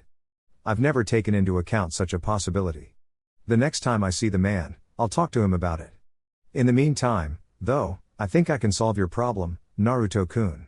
Correct if I'm wrong, but you're not moving the knives in a diagonal sense, but rather either vertically or horizontally, am I right? Asked Asuma, earning a confused nod from Naruto, before Asuma explained. By moving the steel diagonally, the air resistance won't affect the knife's movement, whereas when you move it vertically, more often or not, you'd have to battle the air, and as you said, it's not a good thing to do once in the midst of battle. Hearing the explanation, Naruto then looked at the way he was holding the knives and smiled at his sensei. He, then, started one of the katas now with a different grip, now managing to swing them much faster and without much resistance. Just by seeing it, I could tell you improved because of the different grip. I'm glad that you managed to solve this doubt beforehand, Naruto. I wouldn't like to say what could happen to you if the enemy capitalized on this weakness, smiled Asuma as he saw Naruto's eyes leave his sockets for a while. No doubt, it would be a disaster, Naruto concluded. I guess luck was on my side, then, said Naruto as he was contemplating all the fights he had so far, and in all of them he could remember that moving a second too late would be his end. Asuma, meanwhile, let the boy ponder about this in silence for a while. It was indeed lucky that he was able to overcome the enemies without getting hurt or worse. Listen, Naruto, I'm late to meet with my team, they are training for the Chunin exams. Practice more until you becomes familiarized with the style once more and let me know if you need any more work with it, okay? Said Asuma, earning a nod from Naruto before he said to give Shikamaru his best regards. Once more alone and not wondering any more about the knife issue, Naruto placed his trench knives inside the respective holster strapped to his waist and took a sit on the ground for some meditation exercises. Accustoming with his body would come out eventually as he practiced against his bunshines. The critical point was now to control his chakra. Closing his eyes, he began to canalize his chakra in maintaining the flow of lightning chakra around his body, thus generating an electric current around his body. By adapting himself once more with his respective affinities, the blonde would be better adjusted to increase the power of the jutsus he used in battle. Suddenly, like a power switch, the electric current began to envelop his body as it traveled through his chest, stomach, belly and bended legs. He could feel the agitated chakra traveling through his chakra coils, but for this technique to work, he had to withstand a steady usage of chakra. After 15 minutes, though, it proved too much for him to hold as he relinquished control over his chakra and started breathing hard. It was already past lunchtime and Naruto's stomach was growling like crazy because of the overusage of chakra in one go. However, Naruto knew that this only happened because he was using way more energy than needed. Seeing that his house was near from the training ground, he decided to stop by for a quick lunch, before he was back all ready for more training. He wanted to train a new technique he thought about after reading about wind chakra molding, but getting adjusted to the new source of chakra was his priority at the moment. Now, losing all his clothes, except his boxers, so as not to get wet, Naruto started to walk on water. He reasoned, during lunch, that he was one exercise short from completely returning his chakra control to before the ritual. And like the tree climbing exercise, water walking was pretty hard to manage, often resulting in losing his grip and falling on the river. Eventually, though, he did get the hang of it, but that only happened when the sun was about to set, meaning the end of his training for the day. He was currently holding on the ram seal for better chakra molding, until he was distracted. You know, if I didn't know you better, I'd say you're trying to call attention to yourself dressing up like that, commented Anko, earning Naruto's attention, but his chakra concentration was totally ruined, which resulted in him falling on the water. He, then, appeared out of the water, albeit only his eye region, as he stared daggers at his sensei for ruining everything. It didn't help the situation when he saw the Jounin hanging on her stomach from laughing so hard. Muttering a few cursed words below the water surface, Naruto then went out of the river as he reached for his clothes, while looking at his sensei with a frown. The woman always had a knack for joking around. Geez Naruto, I was hoping in visiting my student, the ninjutsu genius, and I, instead, see you just water walking, what gives? Asked Anko as she tried to control her urges. Damn, I know I've seen him since he was just a gaki, but damn. Yugao had told me he was different now, but she wasn't giving him justice, or, oh I get it, she lured us to believe that Naruto's change wasn't much so no one would come and try taking him away from her, sneaky devil Yugao-chan. Because of some events that happened, I had to get reacquainted with my chakra control Anko-sensei. I was doing fine until you interrupted me, though, mumbled Naruto, earning a snicker from the trenchcoat Jounin. What can I say? Until you become Jounin, I'm your sensei and acting in a way to force a mistake out of you is one of my hobbies. Better here than in the field, at least. Yugao-chan told me about your little ritual with the wolves, how are you feeling? Asked Anko, as she saw Naruto put on his new clothes and his boots. I'm alright, although I didn't want to go through with these chakra control exercises any longer. They are kind of annoying to perform and time demanding. Nevertheless, I feel that by this time tomorrow, I'll be back into shape. So, tell me Anko-sensei, are you interested in having some dinner and catching up? Asked Naruto, earning a nod followed by a twisted smile formed on her lips, thus warning about Anko's antics. Well, Naruto-kun, I'm flattered you'd ask me out, but Yugao-chan wouldn't appreciate, so would my Iruka-kun, said Anko with a changed voice, much to Naruto's amusement, since this happens to be a hobby he enjoyed. There is no problem in taking my sensei out for dinner, the last time I checked, but since you feel this way, I guess I'll eat a lot of dengo sticks all by myself, said Naruto as he gave his back to his sensei, as he continued talking. Just imagine those sweet. Naruto knew his sensei to be addicted to the type of food, but he didn't know that she would salivate just by using her imagination. He did laugh at how easy it was to bribe Anko. == at the dengo shop == It didn't take long to reach the restaurant since Anko pretty much dragged her student. Right now, Anko was holding 3 dengo sticks in each hand, while, slowly, savoring one by one. Meanwhile, student and sensei discussed about a lot of topics, being which, the blonde's training and what expectation his father had reserved for him for keeping inside the village training. Anko could only theorize that the Yondaime wanted his son to get adjusted to the new power, a thought that was followed by Naruto. However, she knew, deep inside her head, about a second motive. Stories about the details regarding Konoha's defensive mechanism only reached Jounin's ears so far, since they would be responsible for guiding the Chunin when the time came. Thus giving time for Naruto to further increase his skills, he would prove to be a better asset for Konoha in times of battle against the snake. So I was telling the truth about you being a ninjutsu genius, so I was hoping of meeting you to see about some new jutsu you have up your sleeve, care to satisfy your sensei's curiosity? Asked Anko as she ingested 3 dangos in one go. Naruto nodded and began explaining about his new ideas, well at least he considered it his ideas. The book gave him the general idea of molding wind chakra, but the rest it was up to his creativity. Since I understood the theory behind wind chakra molding, I've been coming up with ideas regarding certain formats. For instance, my Kaze no Yaiba technique consists of transforming wind chakra for cutting purposes, so I was thinking in uniting both the cutting ability of wind chakra added with the theory behind wind chakra molding, explained Naruto, while seeing Anko quirk her eyebrow and her lips at the blonde's both knowledge and creativity with ninjutsu. She knew, now, the right person to discuss about the ninja art. So what shape are you considering, then? The theory is credible, but the number of possible shapes and formats are very limited, asked Anko, earning a nod from Naruto as he drank some tea. A disc, actually lots of them like the Beizu Kaze no Yaiba, multiple wind sword jutsu, technique, smiled Naruto, which was mirrored by Anko as she could feel the man's excitement. Actually she was beginning to be excitement in anticipation. Upon the creation of the wind dragon technique, which by the way, was one of the jutsu that demonstrated why Fuuten was such a dangerous element to go against, she was ecstatic about it and the fact that it was her student who managed to create it, it was even better.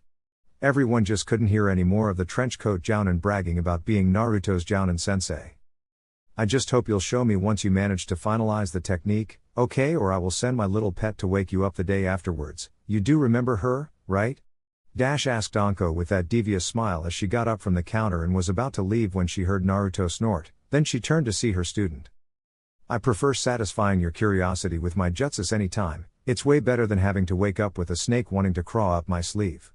By the way, though, by you leaving out of a sudden, you're expecting me to cover the bill? Asked Naruto.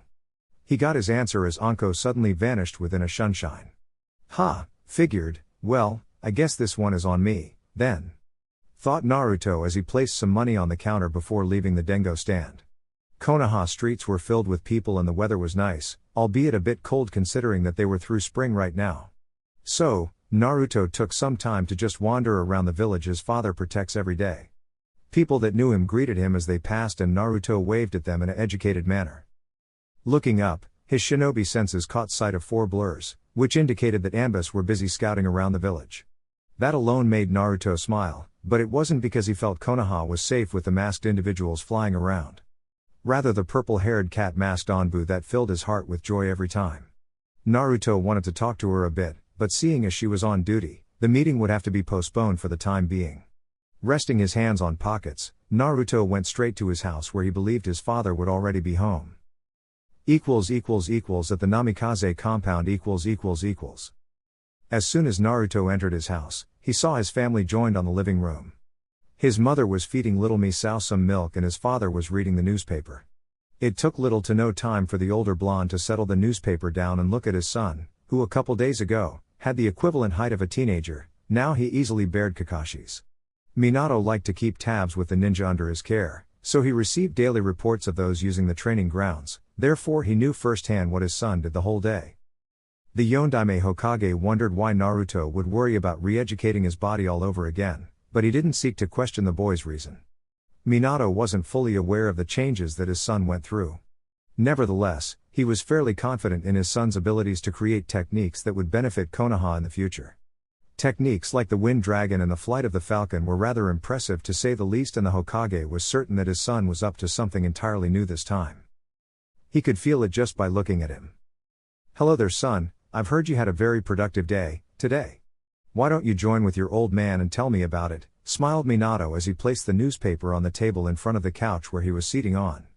Naruto smiled as well and approached near his father, before seating next to him, while explaining about his re-education mission as well as the technique he was thinking of creating.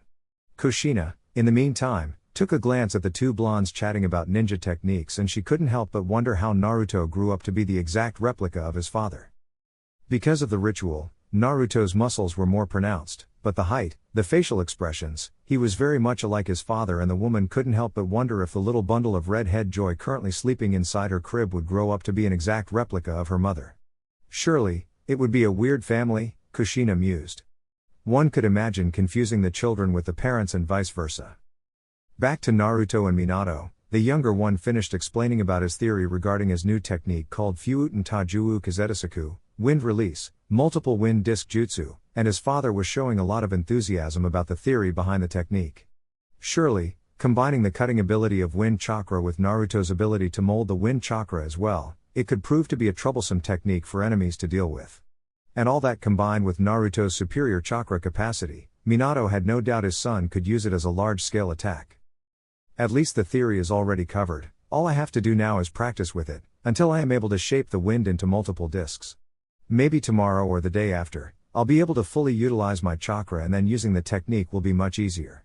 Right now, though, I'm just focused on chakra control and understanding how my chakra flows through the chakra pathways, explained Naruto, earning a smile from Minato. I have no doubt you'll succeed, and when you do, I'd like a demonstration. Now, how are you with the Rasengan? Asked Minato, before smirking once he saw his son showing a shocked face. Naruto for his part didn't know his father was aware he was attempting the swirling ball technique. How did you know? I was practicing the Rasengan. The only person who knows is Neji and, oh now I get it, said Naruto as he looked at Kushina with a smirk, knowing that she ended up telling him about it, whereas it would have been a secret.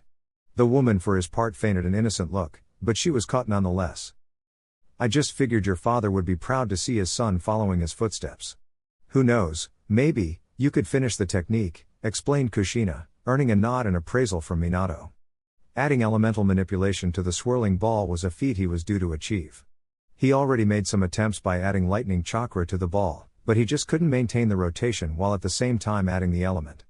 To him, it was like looking left and right at the same time, in other words, impossible. One would think that the technique is complete and the truth is that, somewhat, it is finished. But I created the technique with the intention of adding element to it in the future.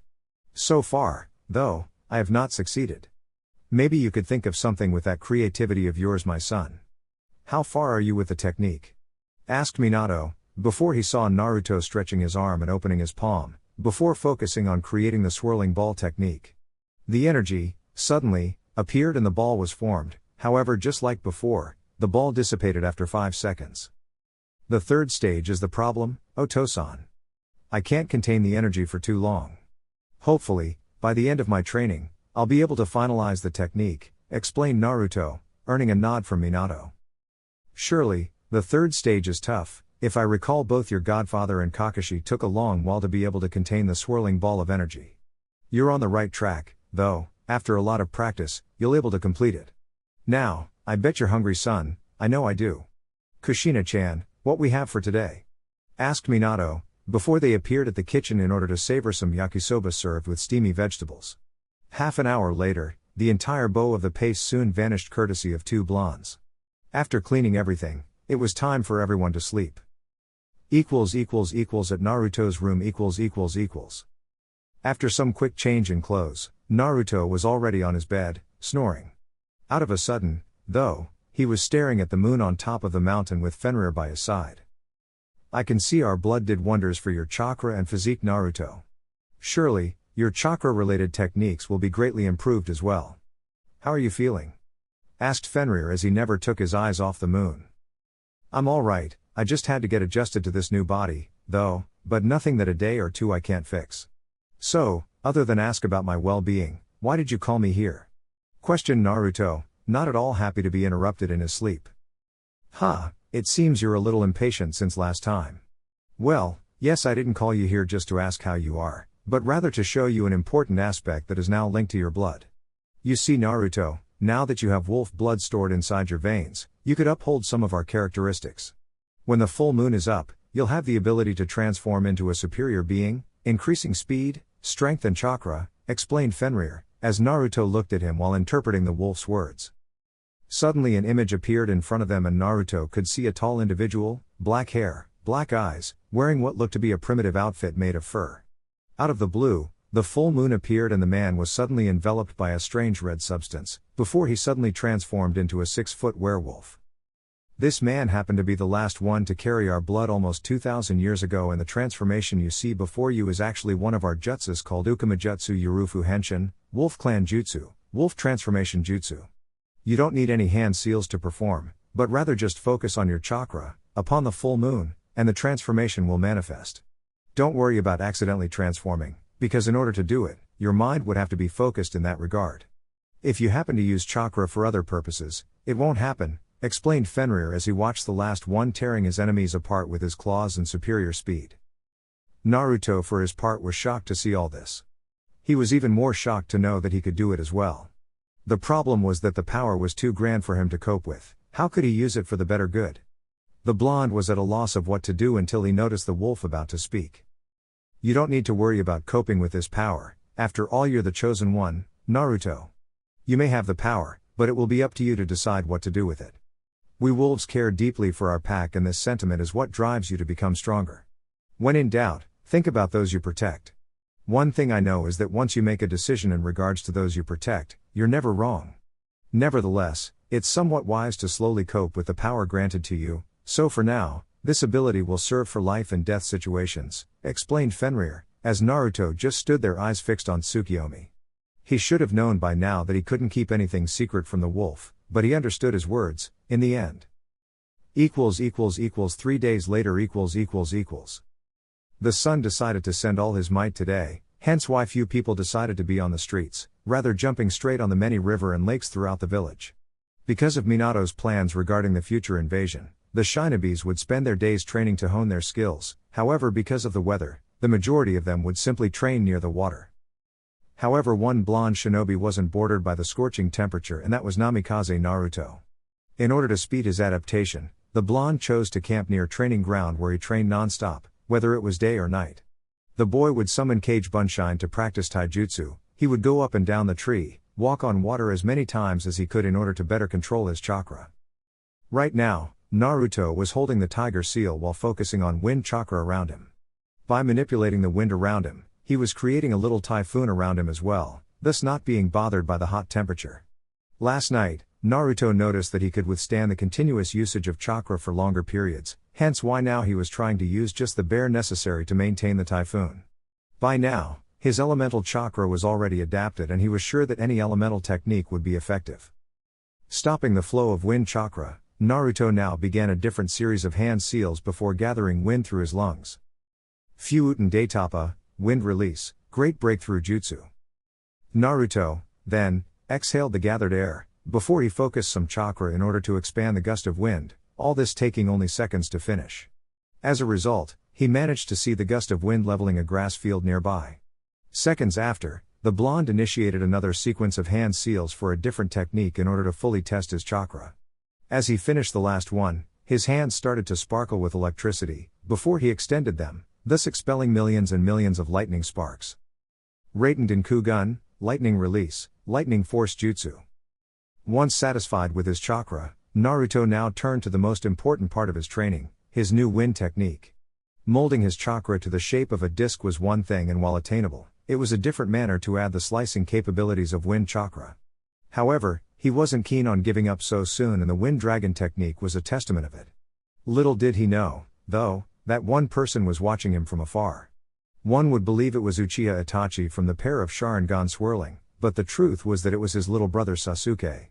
For years, now, his brother had been obsessed with fighting against this Naruto character, saying that he always managed to surprise everyone with his strong techniques. So, the Uchiha prick concluded that he would see firsthand this Naruto and try to copy some techniques to incorporate in his arsenal for the Chunin exams later on.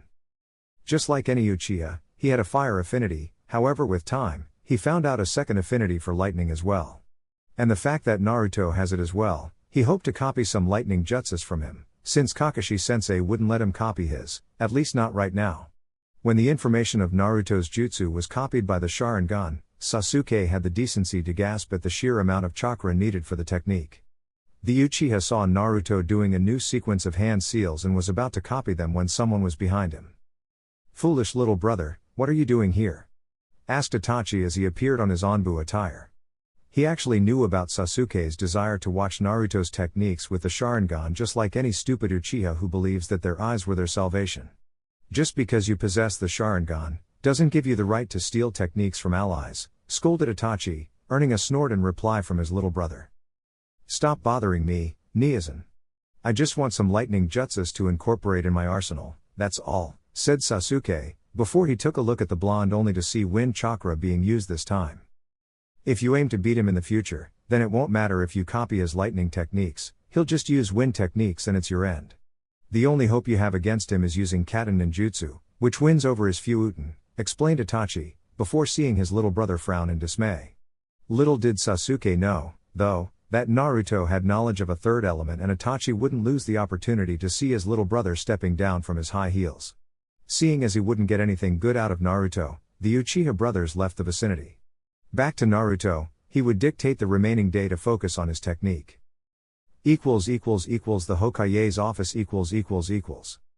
Documents, scrolls, people barging in for doubts they could solve themselves without needing to hear the Hokage. Minato swore if anyone entered his office to bother him with stupid things, he would shove a Rasengan right on the chest. He knew damn well the reason for the frantic movement inside his office, but that didn't mean he couldn't voice his frustration every now and then. The Chunin exams was about to begin in 1 week, so Minato not only had to worry about the exam itself, but also watching closely for any invasion attempts until the last phase of the exams ended. His desk was filled with scrolls pertaining information about the exam, regarding its participants, the teams that were about to participate, the names of the proctors, which this time would be composed of only Jounin, since Minato feared that Orochimaru may place spies amongst the many Genin that would arrive during the week.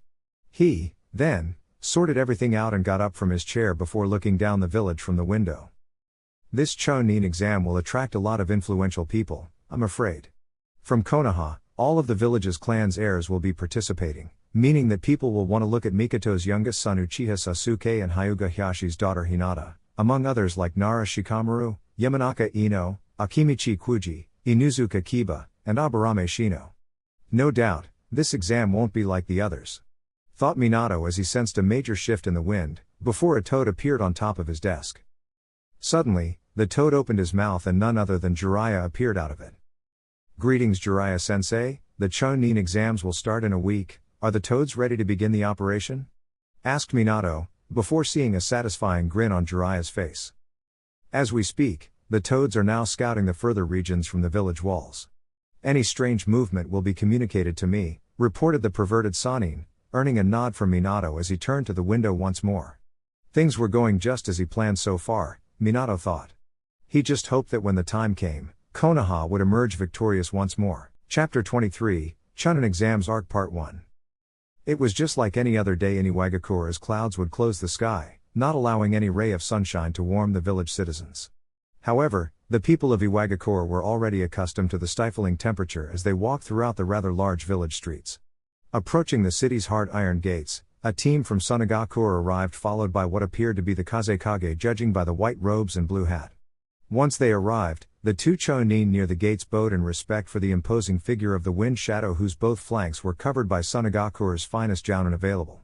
Suddenly, 3 rock Anbus appeared in front of the cage and his subordinates, before escorting them towards the place where the Tsushikage would meet him. The two Chunin looked at one another, before getting up from the reverence as they looked at the Kazekage's back. "I guess it's time for the invasion, then Hamikaze?" smiled one of them. Konoha's invasion was no mystery to Iwa shinobi, as the Tsushikage made abundantly clear to everyone since he started planning the invasion along with Sunagakure. They all knew about the reason behind the wind-hidden village joining the invasion, and while not served as a valid reason to invade, it surely played Iwa's favor. The fact that the Wind Daimyo wasn't sending ninja missions to Suna but instead choosing Konoha, was enough for the Kazekage, and he pretty much demanded that something was done against the leaf. Iwa, however, didn't need a reason outside of pure revenge against the Konoha no Kiroi Senko, Yellow Flash, for their brutal defeat at the last great ninja war. Also, the man's son Konoha no Kazuryu, Wind Dragon, managed to strike a nerve on Iwa's forces, making the whole objective of this invasion the capture of least one of them alive and execute him in front of everyone. However, whereas Iwa thought they were manipulating Suna into their bidding, actually it was the other way around, as a certain snake was behind the entire thing. Inside a hotel 2 miles away from Konoha. Not even a little bit aware of dark clouds heading towards Konoha, Naruto and Yugao were enjoying one of the much appreciated vacations for a shinobi in a hot spring and a couple miles away from the hidden village. The Yondaime Hokage, though, was hesitant to allow the vacation at first, but considering the fact that these two would play a vital role in protecting the village in the upcoming days, a couple of days of vacation wouldn't be a totally bad thing. Especially since both Naruto and Yugao were on missions, one after another, for quite a while. The happy couple was inside their room as they ordered breakfast inside.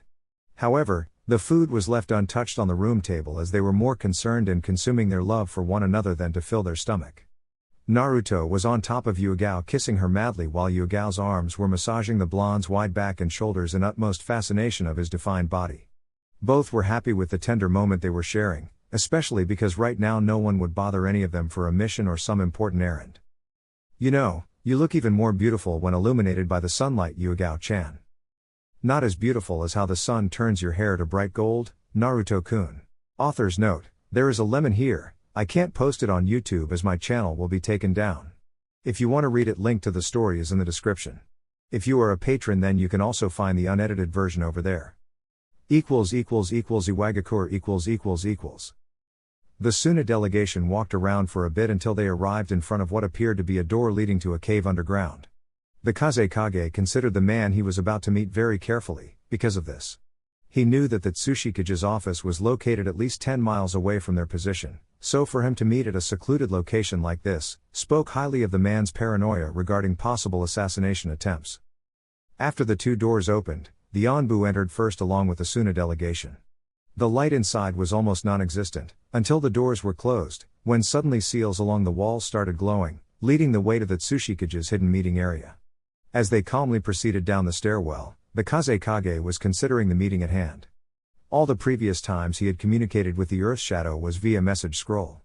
If the Tsushikage was this paranoid, clearly it wouldn't take long for him to identify the Kazekage's identity, and that would ruin the entire plan he spent months scheming. 10 minutes later, the group stopped in front of what appeared to be a huge boulder, and it was blocking some entrance of sorts. Suddenly, one of the Anbus began a long series of hand seals, before focusing Doton-type chakra on the boulder, before the obstacle rolled away, showing an intricate meeting area with a mahogany desk and a man seating behind. Old man was the better word. Tsushikage-sama, Kazekage-sama is here for the meeting. Both Anbus kneeled on the ground, before they saw the Earth Shadow nod, before relieving them from duty for now. The Anbus suddenly sank in the ground, leaving the place. The Kazekage always wondered about different versions of the Shunshin no Jutsu, body flicker jutsu, before that Tsushikage appeared in front of him. It's finally nice to meet your acquaintance Kazekage Dono, please sit down so we may begin. The Tsushikage could be better described as an old midget with thick nose and wrinkles all over in face in the Wind Shadow's opinion, but as the position itself shows, he wouldn't be in this position if the man wasn't at least the strongest ninja in the village, as Iwagakura's method for cage choosing goes to whoever challenges the current one. I was hoping, actually, to meet you in person Tsushikage Dono, but like all kages before me, paperwork keeps me considerably occupied. The old man grinned at the introduction since paperwork was every cage's nightmare. Surely, you could say that's an enemy no cage can beat, wouldn't you say Kazekage Dono, please sit down. As all the pleasantries were over, both cages took a sit and the meeting began. The Kazekage found it humorous that the Earth Shadow managed to keep eye level with him, which meant that the little guy must have some sort of cushion that he was seating on. Since I called you here, it's only fair to begin. The final preparations for the invasion are already underway, with 3 of my teams already dispatched to Konoha as we speak. Our spies inform that the Kazuryu is currently in a few miles away from Konoha and won't be back for another 2 days, which gives my boys a fair time to deal with him for good. Surely, that will leave a mark on Kiroi Senko's conscience. The other 2 teams will be disguised as Genins for the Chunin exams. They will be responsible for gathering information on Konoha's preparations for the exams as well as gauge information on their elite shinobi. The Kazekage grinned like a maniac because how much further along the operation was going and couldn't help but praise his own cunning skills in being able to fool both villages into his bidding. When the fooled Tsushikage realizes the truth, it will be too late, for Suna as well. Good to hear Tsushikage Dono. My army is in position to move at any time. I trust that you agree with me that the best moment of attack is the moment of the 3rd phase of the Chunin exams in Konoha. That fool Yondaime will be more focused in protecting the nobles, meaning that our forces will have an open village to tear apart. I concur Kazekage Dono. However, I won't be present at the exams like you plan to, and the reason is that the moment I step foot in Konoha, they will be wary of us. It's better for me to remain here so that the surprise attack remains as such. The Kazekage didn't care about the little guy's presence or not. All he wanted was that Konoha would burn to the ground, which meant that he needed quantity, not quality. No need for worries Tsushikage Dono, the Yondaime Hokage, may be a fool, but stupid he's not. It's rare that 2 kages appear at the Chunin exams, and certainly, if the 2 of us shows up, they will be wary the moment we accept their invitation. I believe your jounins will be more than adequate to fill in the necessary orders. Now can I count on you to take care of the Kazuryu? He has proven time and time again that he's a threat, and with his wide-scale jutsus, certainly the battle wouldn't swing in our favor, Kazekage asked. The look of irritation in the Tsushikage's face ended up betraying his aloof demeanor. Certainly, the Namikazes have been an enemy of Iwa since the last Great War, and since then, the only part who lost was Iwa's countless deaths due to both Kiroi Senko and Kazuryu's skills. If there was one thing he would do as Tsushikage was to take down at least one of those 2. Don't worry about it Kazekage Dono, the teams I sent have yet to fail on me. They'll get the job done. The Wind Shadow could practically feel the Earth Shadow's eagerness to rid the Earth-hidden village of the Namikaze for good. He knew how many deaths were caused by the Yondaime and how many by the man's son, which was yet another trick up his sleeve in convincing Iwa to join the invasion next to Sunagakur and Otogakur. Actually, the fact that the Tsushikage did little to worry about the new village joining in the invasion, allowed the true perpetrator behind this entire scheme to smirk from ear to ear. The plan he devised was flawless, and certainly Konoha will fall for sure. At the end . It was already night time, and both Naruto and Yugao was asleep in their room, after spending some alone time at the room's bathtub. Both of them were displaying a relaxed posture since it was clear both of them really needed to vent some energy. However, as expected when on vacation, they weren't expecting anyone to show up uninvited, and that's what the Tsushikage was hoping for as he sent a team of his best assassins to do the job of killing Naruto. They were 5 in total, and right now, 2 were in position near the balcony while 1 was on the roof. The last 2 would serve as backup in case a swift approach fails. The 2 men from the balcony took a closer look inside the room and noticed their target next to a purple-haired woman. Suddenly, one of the 2 picked up a dart launcher which was armed with Iwa's most effective poison. Iwa wanted a clean kill, so as not to link anything to the hidden village. Confident that it would be an easy target, the one with the dart launcher aimed directly at Naruto's jugular so that the poison could act faster, before he pulled the trigger. There was barely any noise as the dart was propelled by the weapon and it flew in direction of their target, until it hit the bull's eye. The man was already smirking even before the dart hit, simply because he was already imagining his reward back in Iwa when he appears with the great Kazuryu's head on a silver platter. He threw one at the woman as well and, just like Naruto, it hit the jugular, killing her as well. As the man jumped at the bed in order to perform a clean cut on Naruto's head, he was surprised when the body suddenly disappeared and in its position were two white rocks from the swimming pool that was in front of the room. The assassin immediately left the room and appeared by his comrade's side that was facing both Naruto and Yugao in front of him, dressed in sleeping clothes. Instantly, all 5 of the Iwa group stood against Naruto and Yugao and they were wondering how the hell they sensed Iwa's presence. "Damn you Kazuryu, how did you two know we were here?" the leader asked, much to the blonde's snarl at being interrupted in his vacation. "That weapon of yours is quite loud. We were aware of your position when you loaded it, giving us plenty of time to focus our chakra to replace our bodies with the rocks. Now, once more Iwa wants my head, this has got to stop." In actuality, Naruto was cursing his luck right now. It was from sheer luck that both had their weapons near hand's reach, when sleeping. However, they were 5 enemies and all of them Jounin no doubt. Naruto looked at his lover and saw that she was already in position with her sword drawn, waiting for an attack. "Yugao-chan, let's move this fight to another place. If we fight here, people will get hurt for sure." The woman agreed with her boyfriend's assessment, before the two vanished instantly, surprising the Iwa platoon for a moment. It didn't take long, however, for the tracker of the group to sense their chakra and follow suit. After a moment, the 5 shinobis landed in a clearing a few miles northeast of the place, closer to the Leaf Village, in case they needed to flee. "You can't escape now Kazuryu, you and your little bitch die here, that I assure you." There were very few things that scared the blonde and that were temperamental kunoichi. Tenten could be scary as hell when people calls her that way and Naruto learned that Yugao doesn't take it too kindly as well, but the reaction between girls are different and that the reason why Naruto's scared of his girlfriend. While Tenten becomes ravaging mad and attacks the enemy blinded with rage, Yugao just display a smile that rivals Orochimaru, before the opponent loses his head in speeds that rivals no one. Yugao suddenly focused chakra to her feet and charged the man who dared calling her by that name, much to his surprise as he tried to dodge the incoming sword attack aiming his neck. However, he wouldn't make in time, so one of the team threw a kunai at Yugao, who managed to evade and do some backflip before landing next to Naruto. The opponent was smirking at the woman as in taunting her for the failed attack, but he suddenly lost his vocal cords as he sensed a small cut only inches away from his jugular, meaning that a second later, he would be dead. Suddenly, Naruto commenced with hand seals on his own, before he began gathering wind in front of him, much to Iwa's tension, since they were well aware of his skills with wind. Fuuten Beizu Kaze no Yaiba, wind release, multiple wind swords jutsu. The speed of the swords were unforeseeable, but none of the Iwa ninjas wanted to see if they could dodge the attack, so one of them was responsible for the defensive jutsu. Doton Doryuki, earth release, mud wall jutsu. Suddenly as the swords were approaching, a sudden wall made of mud appeared in front of it, stopping it completely, although the sword managed to slice a good chunk of the wall. Didn't matter, though, as Yugao took the opportunity and charged against the oblivious group from behind the wall with Naruto covering her flank with his twin knives. The ninjas, though, were well versed in Doton jutsus, as they suddenly materialized from the ground in front of the wall and released their respective ninjatos to parry with Yugao's katana. She managed to take one of the way and aim for the now unarmed opponent quickly, but she was interrupted when one of the enemies moved to attack her from her blinded side, leaving her exposed. Naruto managed to land a shuriken on the attacker's side, thus giving his girlfriend time to evade the attack.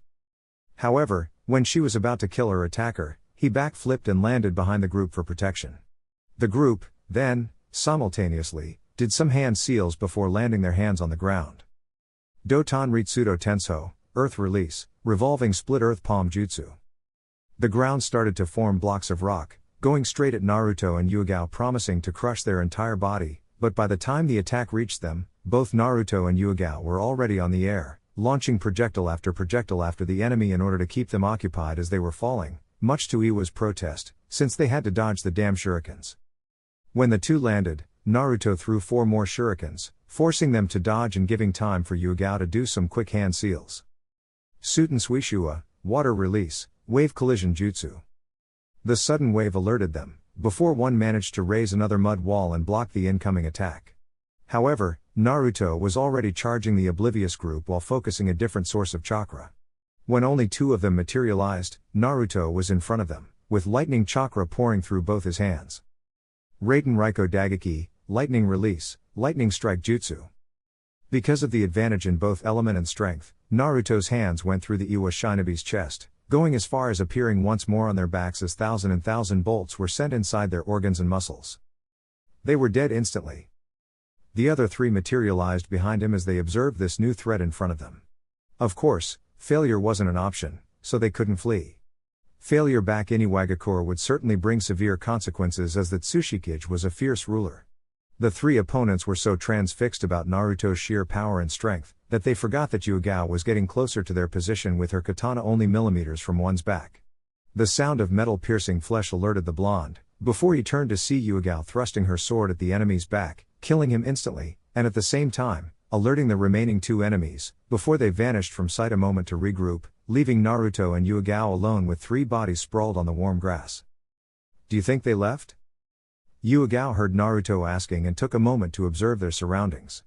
Appearances lead them to believe that indeed they left the place, but Yugao had enough experience under her belt to know that Iwa Shinobi could use Doton techniques to hide their presences below ground, so they could appear anywhere. "I don't know, Naruto." Both Naruto and Yugao were surprised by the huge noise behind them, before they turned to see two boulders twice the size rolling in their direction.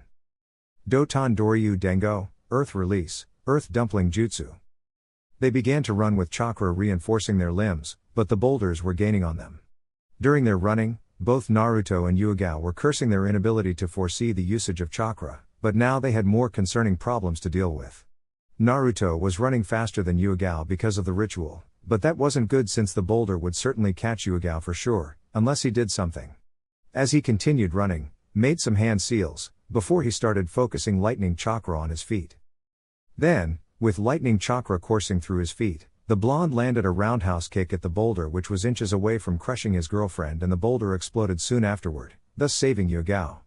The problem was the debris ended up hurting both him and the woman severely, and it left them on the ground with blood pouring from their limbs. It was this time that the other two Iwa Shinobis appeared in front of them, with devilish grins on their faces, as they would finally be able to rid Iwa of the great Kazuryu. Both Naruto and Yugao got up from the ground as they tried to hold their bloody arms and stop the bleeding, but to no avail. The blood loss was significant and still two shinobi needed taking care of. But then Naruto remembered the word blood and considered their last hope of getting through this alive. He looked at his bloody hands for a while, before beginning a long series of hand seals. Okami Kushios no Jutsu, Wolf Summoning Jutsu. Out of a sudden, just as the two shinobi from Iwa was about to move in for the killing blow, a large gray wolf with two tails appeared in front of the Kazuryu, snarling at them for a moment. This was bad, the Iwa shinobi thought. So far, no record of Konoha holding the wolf contract was mentioned, as this could mean they have an advantage in the war, besides the toad, slug, and snake contract. The wolf then turned to look at bloody Naruto and grinned at the summoner. "Oh, this is a sight to behold on Naruto. I wouldn't imagine you calling me for help." "Hardly, these two goons gave this much of a rush. What happened?" Despite the situation, Naruto returned a smile to the wolf, showing Yugao that there is some sort of friendly relationship between summon and summoner, but at least she was glad her boyfriend managed to think quickly, or else she wasn't sure what would happen. "Tobo-san, there were 5 of them, with these 2 managing to sneak on us. You can rub this on my face later, but can you help me here?"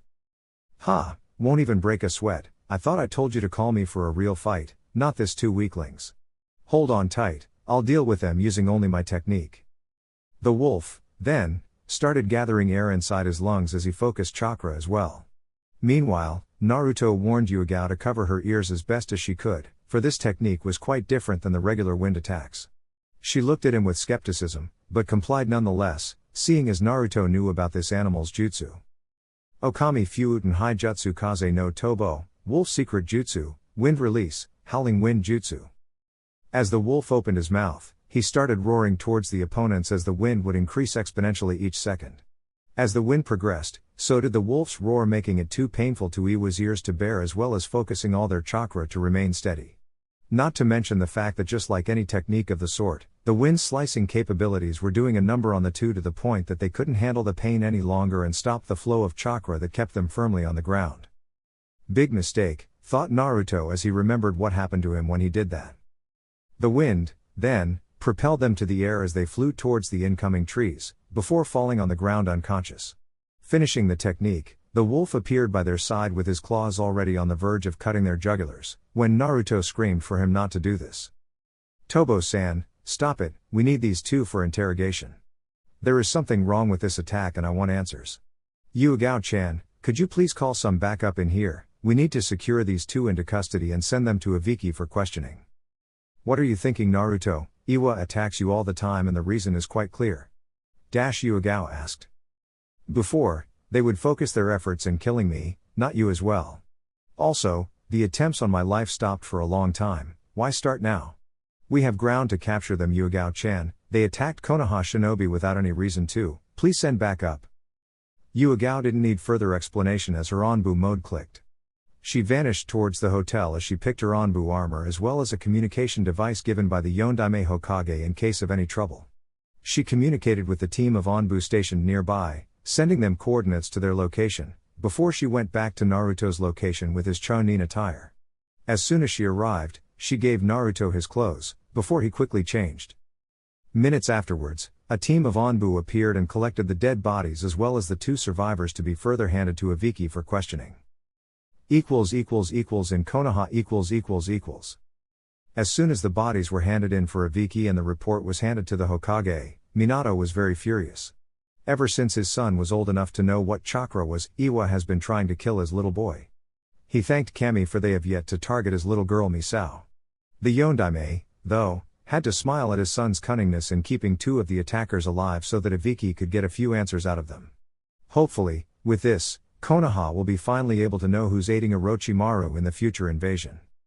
In front of the Hokage and the Sandaime, were Naruto and Yugao, both in army-like position waiting for orders from their commander. Hokage-sama, is there anything you wish of us? Yugao asked, being the top in command of the two, but Minato nodded with his head in the negative. No, there's nothing, Yugao-san, you two can take a day to roam free. Tomorrow, the Chunin exams will commence and every Chunin, Jounin and Anbu will be providing scout missions throughout the village in preparation for the invasion ahead. Now, Naruto, I want to ask about what the hospital file indicated. There was some rock debris that needed removal from your body, what happened out there? Yondaime asked. We managed to take out 3 of the 5 opponents, until the other 2 fled the scene, presumably escaped towards their village. Nonetheless, we scouted the area since those bastards are able to hide their presences from within the earth. Suddenly, when we least expected, which by the way I'm still cursing my inability to sense the usage of chakra at the time, they managed to throw a couple of boulders at us, until I managed to destroy it with my lightning strike jutsu. The problem was that upon destruction, it ended up sending loads of rock debris at us. The only reason we're here right now is because of a wolf summon, who took great care of the 2 goons. The Yondaime understood the explanation and took a look at his son for a moment. The new body was yet to be adapted, but he was now more resilient, stronger. Well, son, you have until the 3rd phase of the Chunin exams to get acquainted with your body again. I'm afraid that with the rate you're now going, it will need more time and that can't happen. So, I'll call Zabuza in for a spar with you every day to see how you're doing. It's imperative you are fully adapted by the time of the invasion. Naruto didn't say anything to his father nor did he think something as well. True enough, what happened against the Iwa shinobis showed him that he had yet to fully reach his potential, and while Zabuza is way out of his league, he needed to fight against strong shinobi. I understand, Hokage-sama, and I appreciate it. If you don't mind, I'll go home and take a shower, Naruto said. Understood, you two are dismissed. Next day . After a nice and long sleep, Naruto was now fully energized as he stood before Zabuza, who now was dressed as a Konoha Jounin with his Zabuza strapped on his back. His outfit didn't say much different than the average Jounin, except for the fact that he was wearing a fishnet shirt below the Jounin vest, quite different from Kakashi's. He was also wearing Anbu stylish black paints with a couple of pockets for scrolls. The man was looking at the person he used to call blonde brat, but Naruto now was easy the same size of the copy nin Kakashi, if not taller. Hey kid, what happened to you? I've been on some missions and out of a sudden, you grow like this. The Hokage gave a brief summary about testing your new skills, but that's it.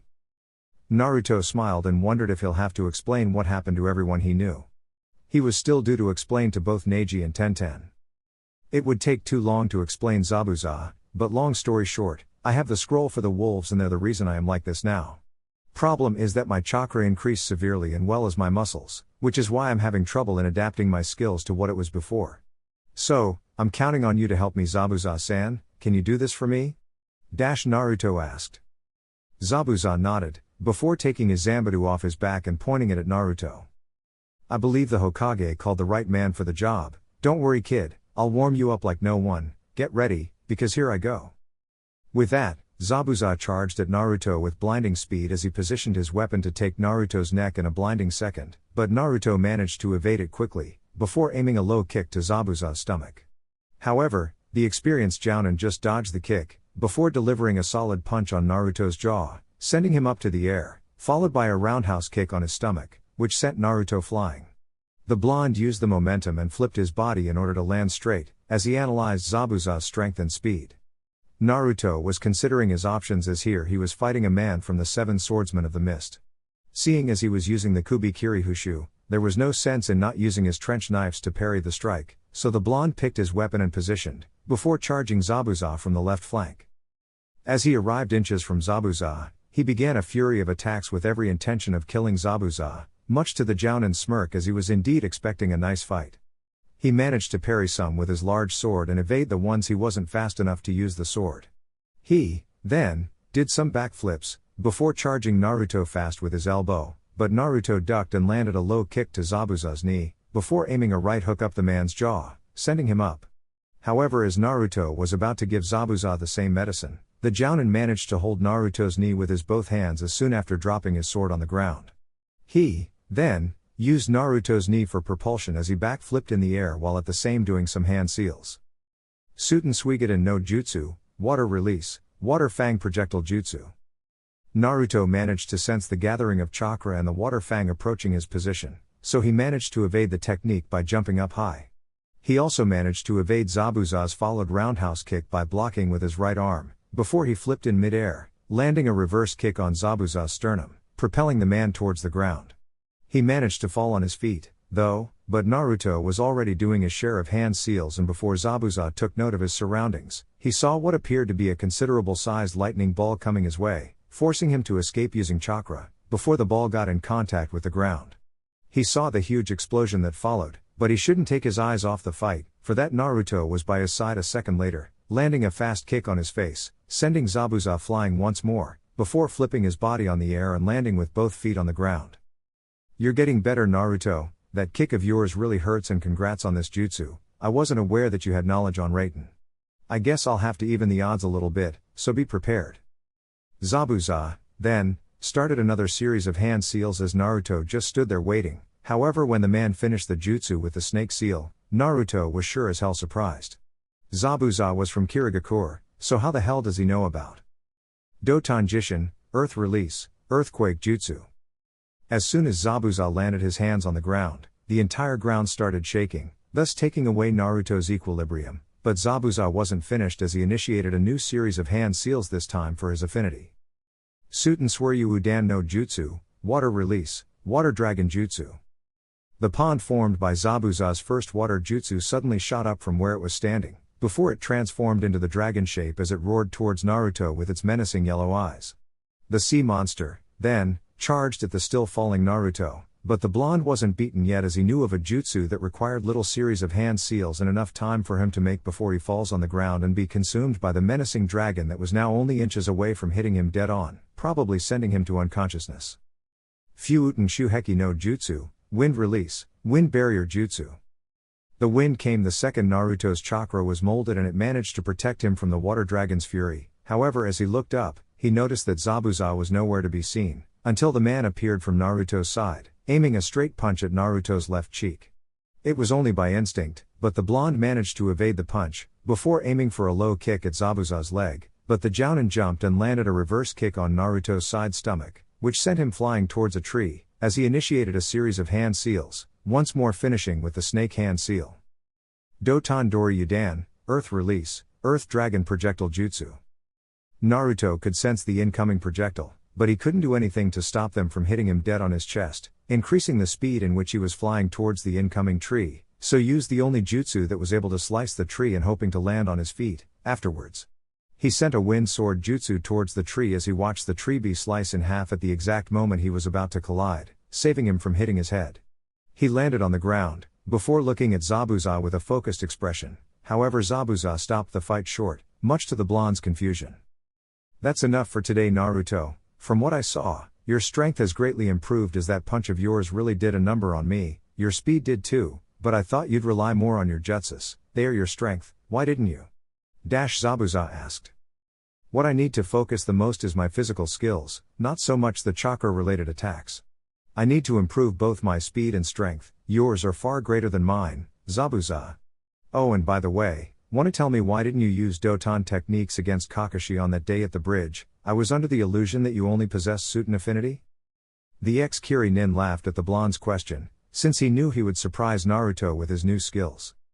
Until I joined Konoha, I focused on being a Suiton user, but here in order to become a Jounin, one must have mastery over two elements, so since I knew a couple of Doton techniques back in Kirigakure, I decided to focus on Earth as my second element. Well, we need to present to headquarters and check our schedule, Naruto. The Genin teams are this moment arriving at Konoha, so we must be prepared for the scouting procedures. Tomorrow, I'll expect to see more ninjutsu coming from you than taijutsu or those knives of yours, got it? Naruto nodded, before the two soon vanished towards the administration building to see what's ahead of them until the end of the Chunin exams. Alright guys, that's it for the video. If you enjoyed it, please feel free to leave a like and subscribe. As always, the rest of the story is already out over on Patreon, link to that will be in the description. Anyways, until next time, peace.